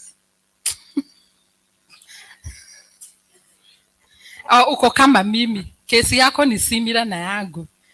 Hata mimi I used to chukia soso yangu. Kuna soso yangu mwenye nilikuwa nachukia, na huyo mwingine nilikuwa nampenda kuliko mama yangu. Huyu mwenye nilichukia ndio alikufa kwanza. Haya, nilikuwa namchukia sababu alikuwa anajaribu kunipeleka kwa njia zingine. Hakuwa naamini Mungu. Kwa ubaya, kwa uzuri, I don't know, ndio nimeitwa badala yake. Unaona? Sasa hakuwa mcha Mungu. Okay, kwetu nyumbani tuko Catholics. Karibu kijiji yote ni Catholics. Sasa nyanyangu hakuwa hata amebatizwa, imagine. Na ujue kwa Catholic ukibatizwa ni hivyo umekubalika kikanisa. Hakuwa amebatizwa. Sasa mimi nikienda kwake, by the way alikuwa anakaa bali na nyumbani. Haya, nilikuwa natumwa huko na mama yangu. Mama yangu ni that sound Catholic ya ukweli kabisa. Alikuwa ananituma huko with a mission. Na akaninunulia ile kitabu inaitwa Katekithimo. Nani alikuwa Catholic hapa? Ile kitabu ya mafundisho, ile inafundishaga Catholics. All Catholics wanasomaga hiyo kitabu. Ndio mnaendaga nayo kwa class. Ukisoma ndio unaenda ukipelekwa hatua kwa hatua za kanisa. Bwana asifiwe. Alikuwa ananinunulia kitabu naenda nayo huko. Sasa yeye alijaribu kubadilisha mama yake bado hajabadilika. Sasa naona mimi nitatumia. Sasa nikienda kule so already amedesign. Na nimekuja na mission gani, anaanza kuniattack. Tungekasirishana naye the first day. Na saa hiyo niko supposed kukaa huko kwake 2 weeks. Siku ya pili najipata nalia. Mimi huyu mtu hatuwezani, mimi siwezi ishi na mtu kama huyu. Nashindwa kabisa. Kabisa mimi sikuwahi muelewa kabisa. Mimi mambo zake zilinishida. Sitaki kuongea sana sababu ni nyanya yangu.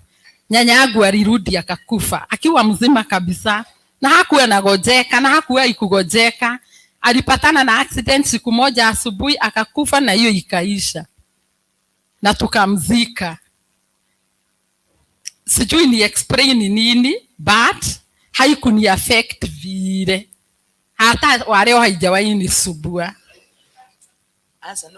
Kulia huko sagi sikuwa imuombea vibaya, but unaona hatukuwa na that attachment. Unaona hata kidogo, because hata venye alikufa mimi nilimsahau tu. Hata sijui kwa nini leo nimekumbuka. Wewe Beatrice, rudi kuongea mambo ya manyanya hapa. Mbarikiwe. Mi ile kitu ilinifanya nikakumbuka shosho. Unajua shosho yangu alipokufa, kwetu kwa shosho yangu kwa shamba yake kulikuwa na miembe mingi. Na shosho yangu alikuwa anauza maembe mingi. Lakini kwa shosho ungekuja kununua maembe ndio uende ukauza. Wakupada kwa muti kutigiza maembe ni shosho. Utimu kinya keke giageririe kuhamba ucio muti. Aina inagia mere, ugania imware kianyi na ini ria gatatu. Nitwagire mundu, tulikosa mtu wa kutingiza maembe. Lakini bado tulikuwa pro na kupanda miti. Shosho yetu akaaga na akaenda hivi. Molin, nakupa hii nafasi. Na Bwana atakubariki ukikuja. Rurimi rwakwa ruriumburaga uhoro wa hinya na ũhoti waku. We uri igũrũ rĩa maũndũ mothe, hinya na ũhoti nĩ ciaku Baba. We nowe wiki wagĩrĩire, we nowe wiki ngũinamĩrĩra, we nowe wiki mũnene wa ita, ndakwambararia na ndakũgoca.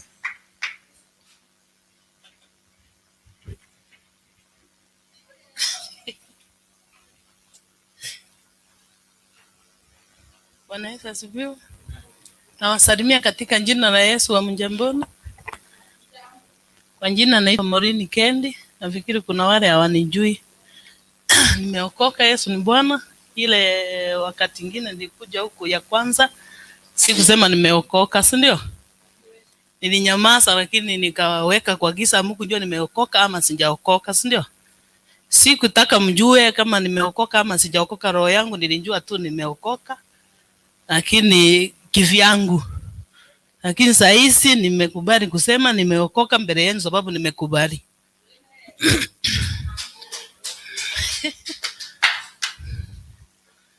Sasa mimi kitu naweza waambia, sina mengi ya kusema, isipokuwa niseme Yesu ni Bwana. Ameweza kunitoa mbali sana. Nilikuwa mtu kichwa ngumu fulani. Najua unaweza kuwa kichwa ngumu chini ya maji.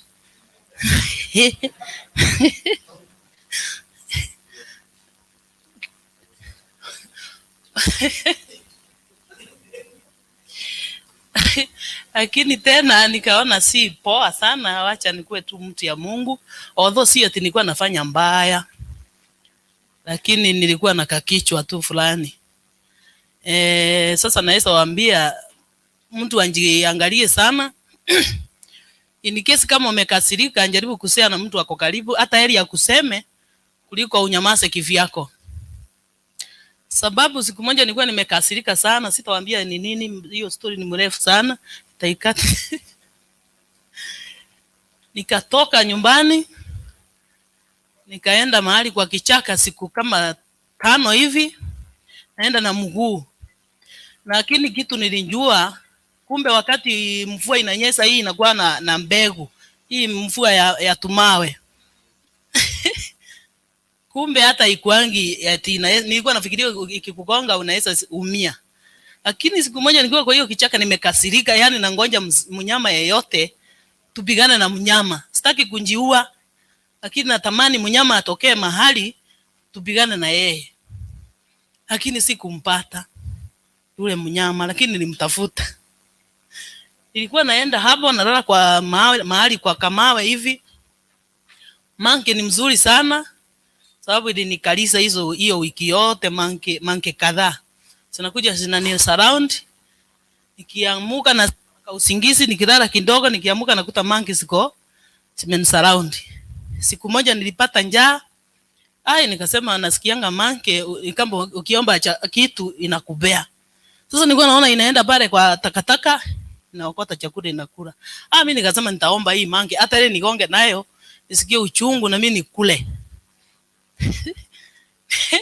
Nikawa naitandikia mkono, manke inanichekelea, sijui sinaongea nini. Nikitandika mkono naiambia nibe, inacheka, inaruka kwa mti wapi. Lakini sasa tangu hiyo wakati mimi sikurudi tena, nikatoka hapo, nilitolewa hapo na mvua. Wakati naenda nyumbani, hata kiatu ilikuwa imekatika, hata sijui ilikuwa wapi, natembea na mguu. Si ati nilikuwa wazimu, nilikuwa nanjinjua. Nikapata kuna watu walikuwa wamepanga laini kwa mtaro mahali. Wakati nilikuwa naingia kule kwa ile kichaka, walikuwa wananisurround. Naona wengine kwa mawe, wengine huko kwa miti, sijui walikuwa wanafikiria nataka kujiua, lakini wakiniongeleza na kuwa mkali sana. Kijaribu kuniambia, "We, mama unaenda wapi?" Namwambia, "We, nataka kutoa hasira na wewe." Mtu anatoroka. Sasa wakati nilienda kwa barabara, nilikuwa napewa tu left. Na sitaki kupanda gari, natembea na mguu, na kutoka kwangu kuingia na sarini huko chini mtoni ni mahali mbali. Nilikuwa nikienda kiatu inaisha. Na niko na pesa kwa mkono, lakini sitaki kupanda gari. Ikiisha mahali itaishia na iacha hapo na nunue nyingine nafaa. Naenda. Sasa wakati nikitoka kule kwa ile kichaka, kufika kwa barabara nikaona gari inasimama. Silikuwa zinasimama tu, sinipe lift na mimi na kuombana. Isimama ukiniambia na kupoint, unaenda.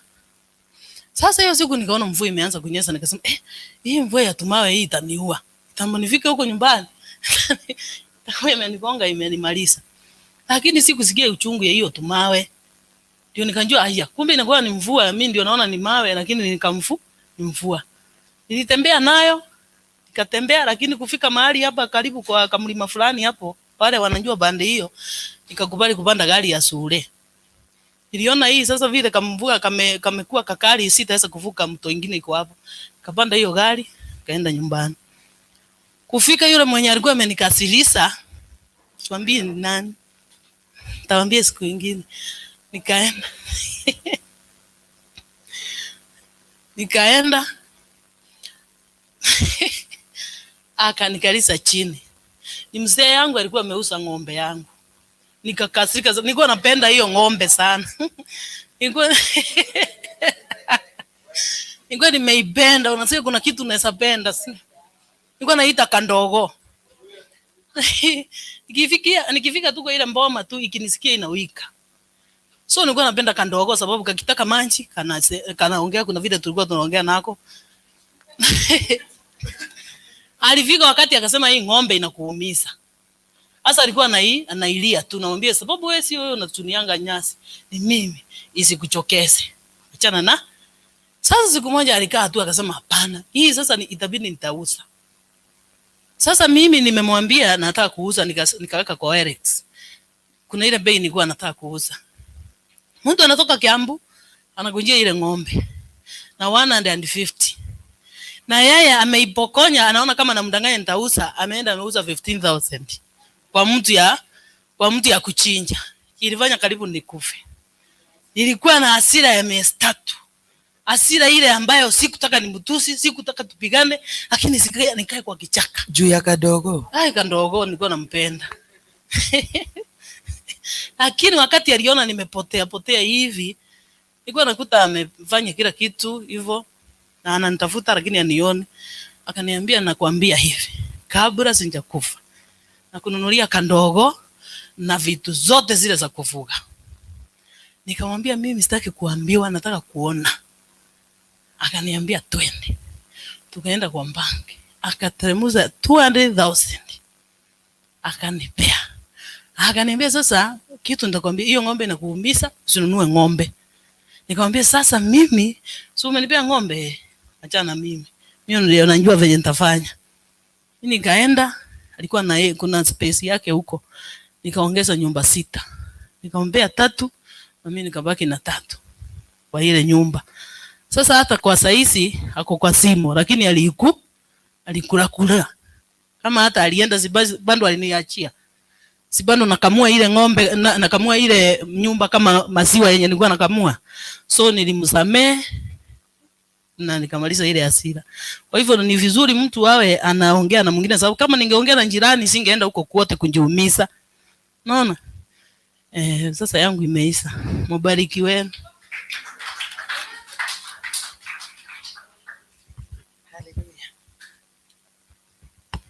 Lakini kusema ukweli Molin, ukitembea huko kwote ulitembea, ulikuwa na hizo dread. Ulikuwa na hizo dread. Hivyo ulivyo ukipoint mtu, hauseme haukuwa mwenda, sishiki.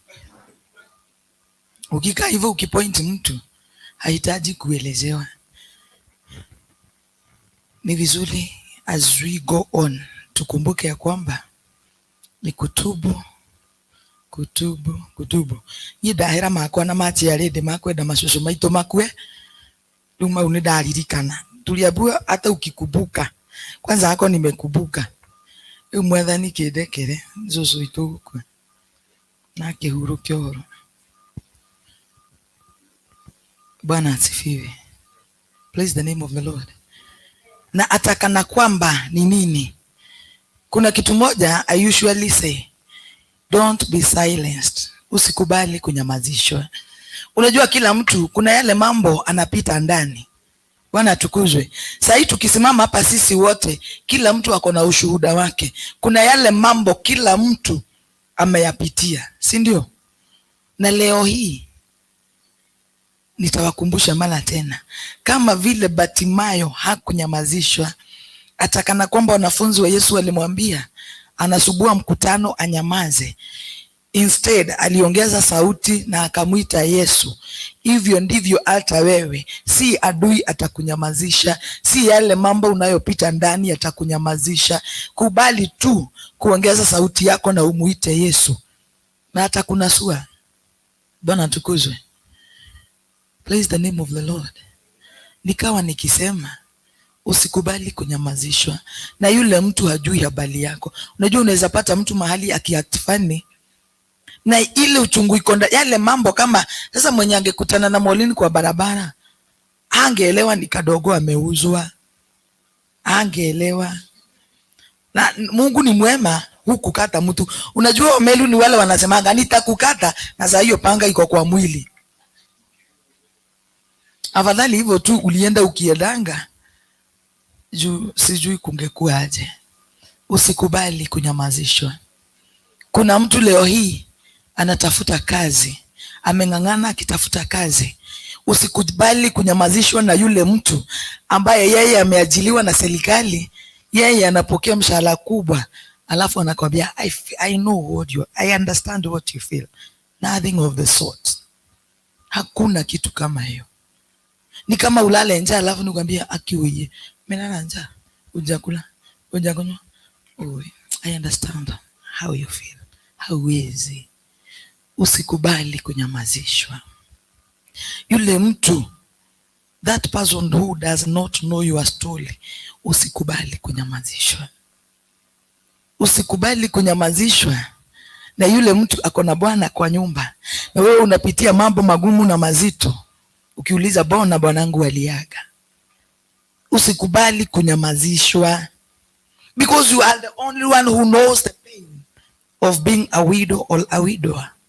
Praise the name of the Lord. Usikubali kunyamazishwa. Usikubali kunyamazishwa na yule mtu anakaa kwa nyumba yake na wewe saa hiyo labda unaweka kufuli mbili, eti anakuambia I understand how you feel. Instead I understand, mwambie akulipie hiyo nyumba na maisha yaendelee. Lakini asikudanganye, anaelewa ile uchungu. Usikubali kunyamazishwa na yule mtu ambaye ako na wazazi na wewe hauna. Eti unajaribu kushindwa, sasa nitaongea na nani? I wish my parents were there. Na mimi niko na wangu wawili. Usikubali kunyamazishwa na jambo lolote lile na hali yoyote ile. Praise the name of the Lord. Bwana tukuzwe. Usikubali kunyamazishwa. Instead liite jina la Mungu. Na ukiona nikana kwamba hasikii, ni kwa sababu Batimayo alipokuwa namuita Yesu kwa ule umati wa watu, wanafunzi wa Yesu waliona anasubua mkutano, lakini hakutaka kujua. Ni kwa sababu alijua nikimuita Yesu mambo yangu yatakuwa shwari, nitapata kuona tena. Bwana tukuzwe. Na wewe kubali kushout louder to this Jesus and your life will never be the same again. Bwana tukuzwe. Usikubali kunyamazishwa na ule mzee ako na bibi yake kwa nyumba, and yet even you are not dating, you are not in a relationship. Usikubali kunyamazishwa. Usikubali kunyamazishwa. Naftali, karibu sana.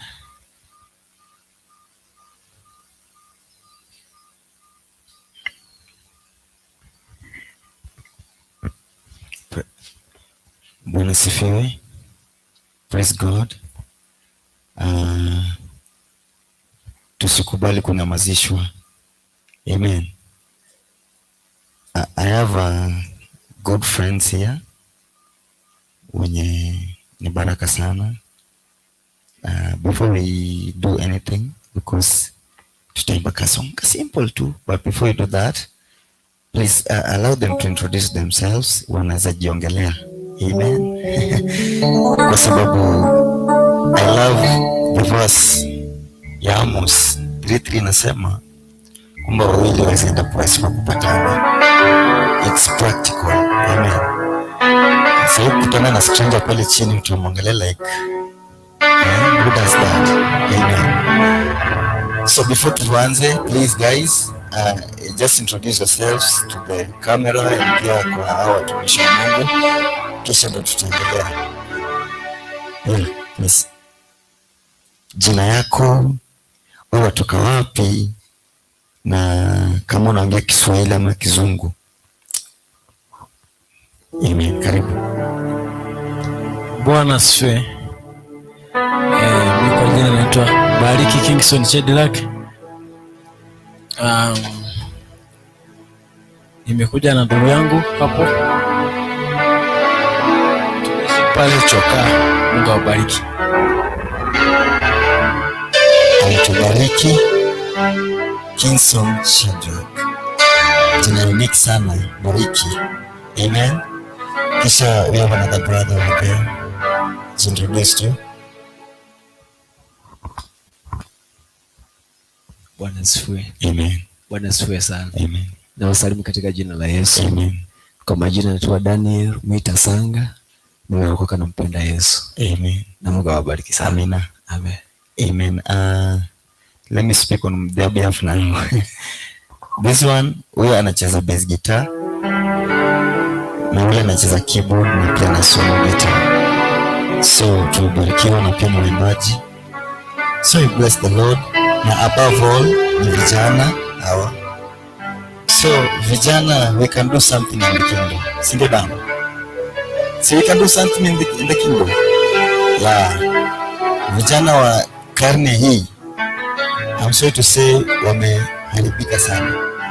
Lakini kuna wale remnants. Amen. Kuna wale ambao Mungu anatumia kusoma katika pengo. So vijana. Kwa hivyo vijana tuna nguvu na tunaweza kufanya mambo ambayo hawezi kuzuilika hata na serikali ya Kenya. Sio? Na ni mambo mazuri, si mabaya. Amen. Katika ufalme wa Mungu. Kwa hivyo we just want to sing a simple song and we believe it will bless you guys. I know it's already morning. Mungu atubariki pamoja. Amen.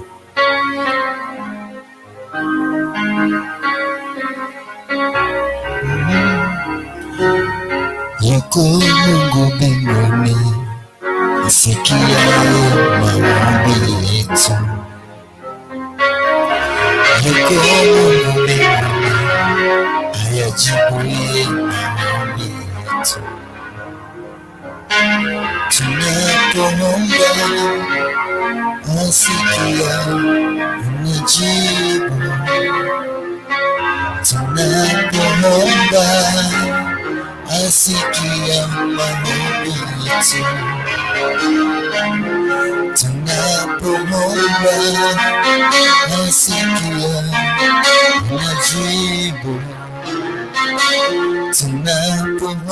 asikia,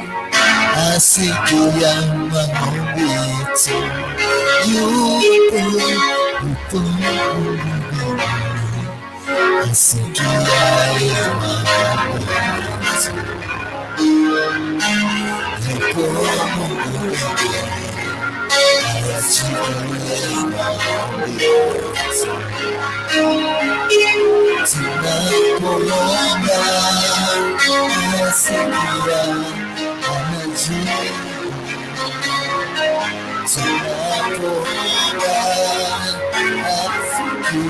maombi yetu.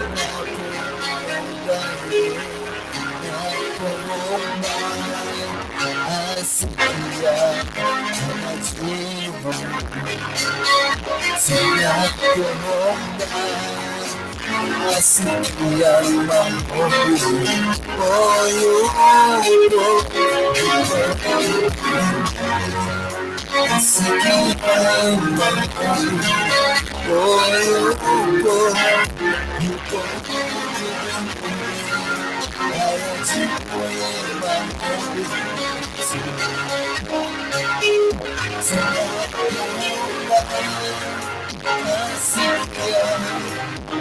anajibu. Tunapoomba asikia maombi. Tunapoomba asikia, anajibu.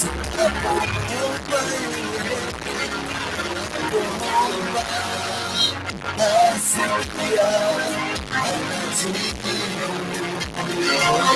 asikia maombi.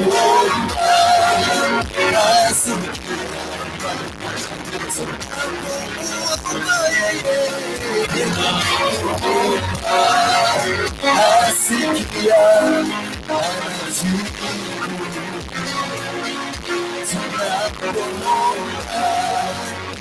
Asikia maombi yetu. Usikiaye maombi, ujibuye kwako.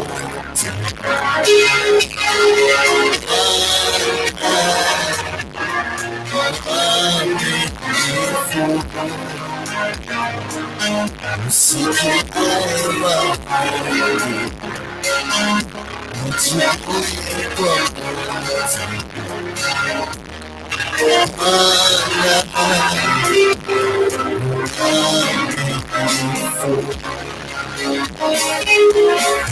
Usikiaye maombi,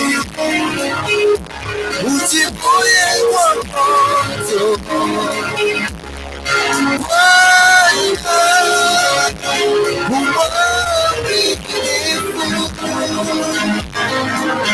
Usikiaye maombi,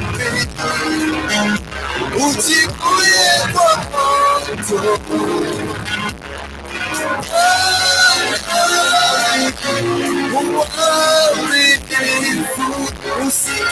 Usikiaye maombi, ujibuye kwa moto.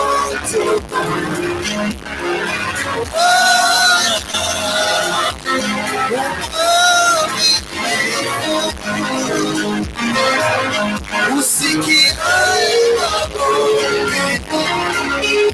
ujibuye kwa moto.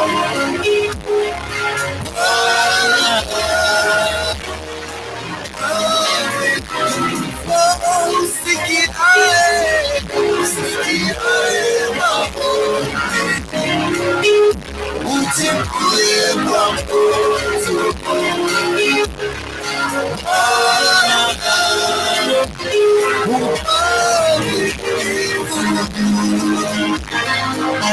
Usikiaye maombi, ujibuye kwa moto.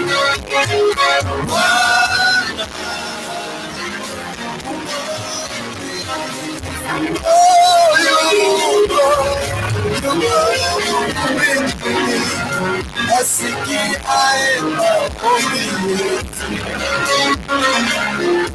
yuko mbinguni, ayajibuye maombi yetu. Tunapoomba asikia, anajibu. Tunapoomba asikia maombi yetu. Tunapoomba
asikia, anajibu.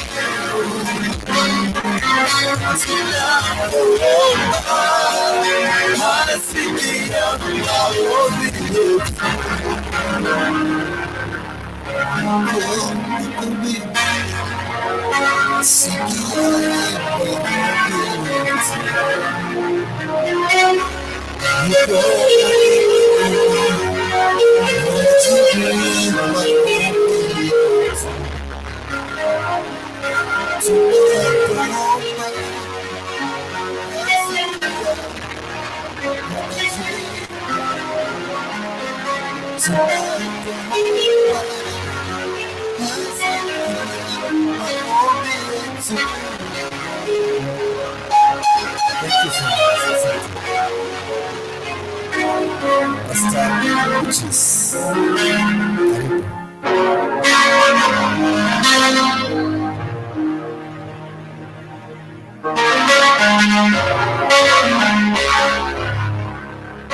God bless you so much.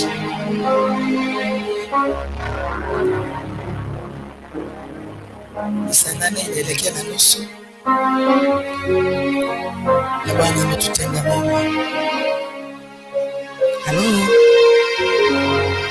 tunalala.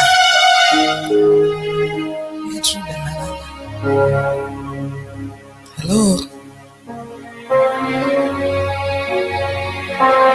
tumeenda vizuri na ndiposa tumalize hii section ya ushuhuda.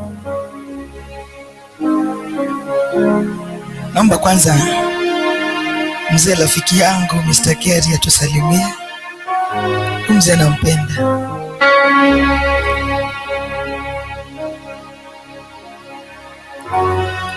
Mama Ganga, my dad in you.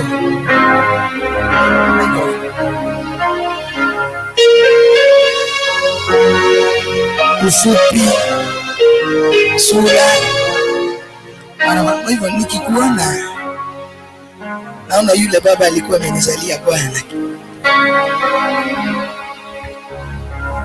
Bwana asifiwe.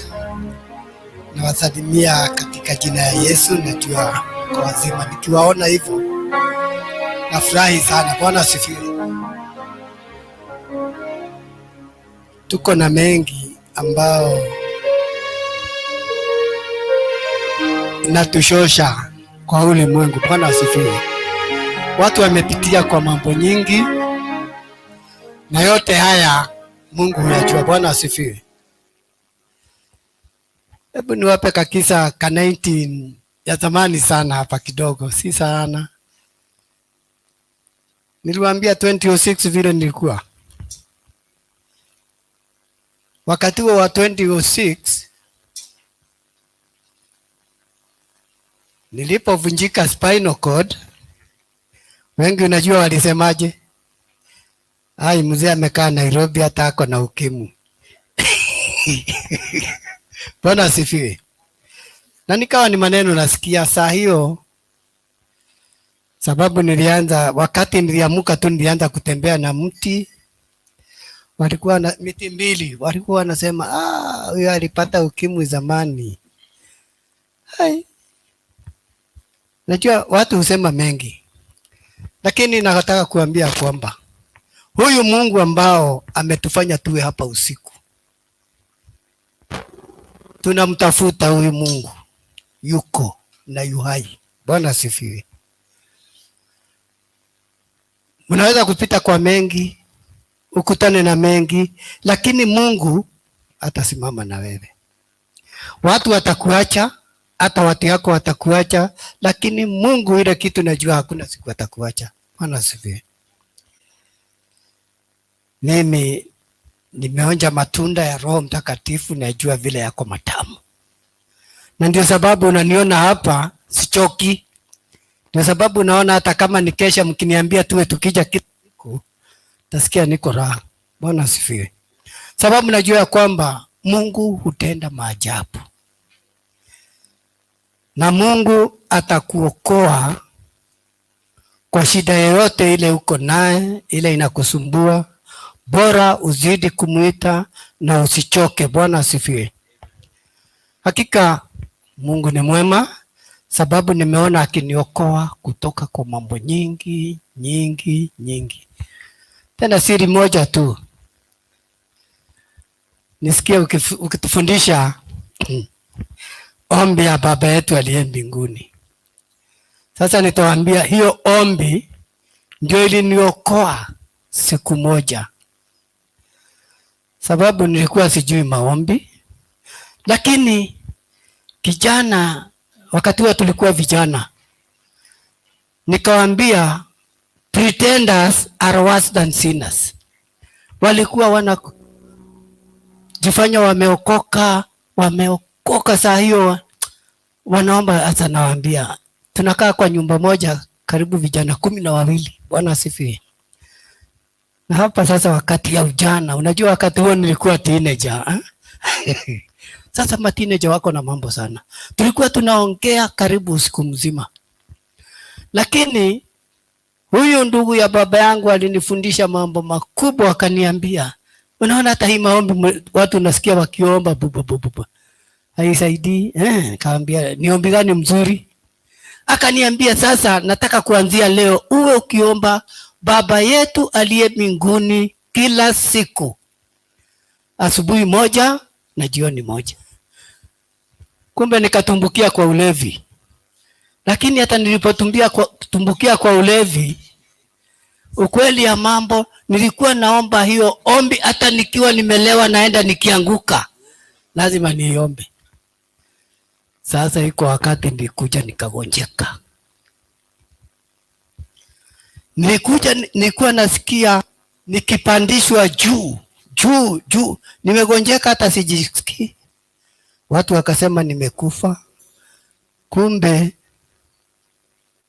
nilikuwa napelekwa mambo ingine. Lakini nilipokuwa nimelala niliona watu wawili wanaenda wakiimba na mimi napandishwa huko juu. Tunaenda nikiwafuata. Nasikia saa hilo nimepigwa mbavu, tumuue. Na nasikia sauti, tumuue. Nasikia wengine wanasema hapana, hii ombi anaomba kwanza asirudi omba. Anaombaga sana. Na hilo nimepandishwa, wanaimba, wanaenda wakiimba. Walikuwaga na kaunda suit. Na waangalia naenda. Napigwa mbavu ingine, nasikia hapana, nitakufa. Lakini dakika ya mwisho nikipelekwa Kenyatta sikujisikia.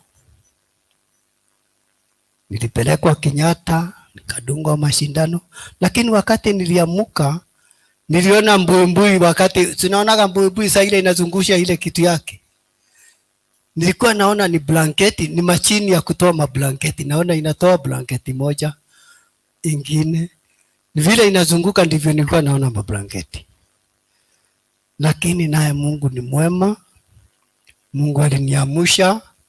Watu wakifikiria nimeenda, nilifungua tu macho kidogo nikaangalia. Na hiyo nilikaa wiki mzima, skuli, sifanyi chochote, niko mtu wa maiti. Bwana asifiwe. Kwa hivyo Mungu najua anatuokoaga, anatutoa kwa mengi. Sasa ile jambo nitataka kuwafurahisha naye ama kuwahimisha, tukumbuke Mungu wakati yote atatutendea mema. Hata watu wakikuchukia namna gani, Mungu hatakuachilia. Atakuwa na wewe. Bwana asifiwe. Nimefurahi sana wakati tuko hapa kwa kesha, na tuzidi, tusichoke. Tusijaribu kuchoka, tuwe wazito wa kumuomba Mungu. Na vile tunazidi kumuomba, ndivyo naye atazidi kutuongoza. Kwa hivyo nitawaachia hapo, sababu yangu sitakuwa ni mastori mrefu. Bwana asifiwe. Sababu nimepita kwa mengi, nimepita haya. Na Mungu azidi kuwabariki na wapatie nguvu ya kuendelea. Asanteni. Amen. Na Mungu azidi kuwabariki. Amina. Nimesikia hata vijana wa siku zile hawakuwa wachache. Vijana wa hiyo miaka bado walikuwa wanajua mambo. Wa siku hizi ni kwa neema. Baba, karibu tusalimie. Karibu tusalimie.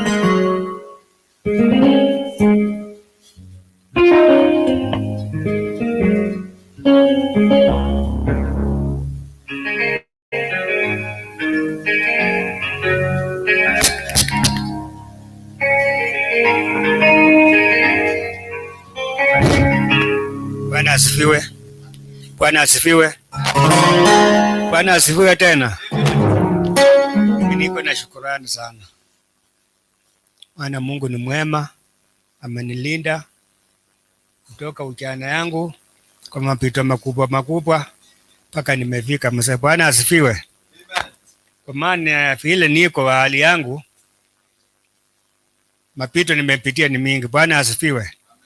Hata ile mama niko naye kwa nyumba, yale alipitia ni mingi sana.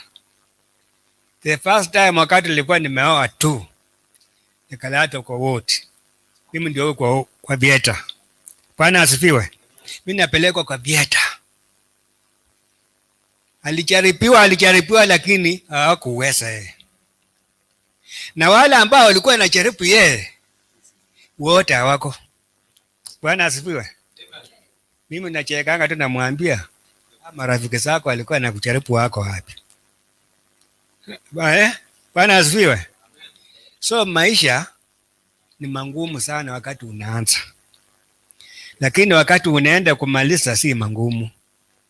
Wakati tu unaanza tu wewe ni kijana, unao kama wewe unao mhusiano, hiyo ndio maisha ngumu sana. Hata hiyo. So vijana hii ni watoto wangu. Mjichunge sana. Kama wewe ni kijana, maisha yako ni ngumu sana. Ni ngumu zaidi. Utapitia kwa mapito makubwa. Yes. Utajaribiwa kujaribiwa. Kwa hii njia. Hapo bado uko na maandamo. Bwana asifiwe. Lakini mimi hapa nilikuwa kijana si baba. Hii alama niko nayo ilikuwa baba.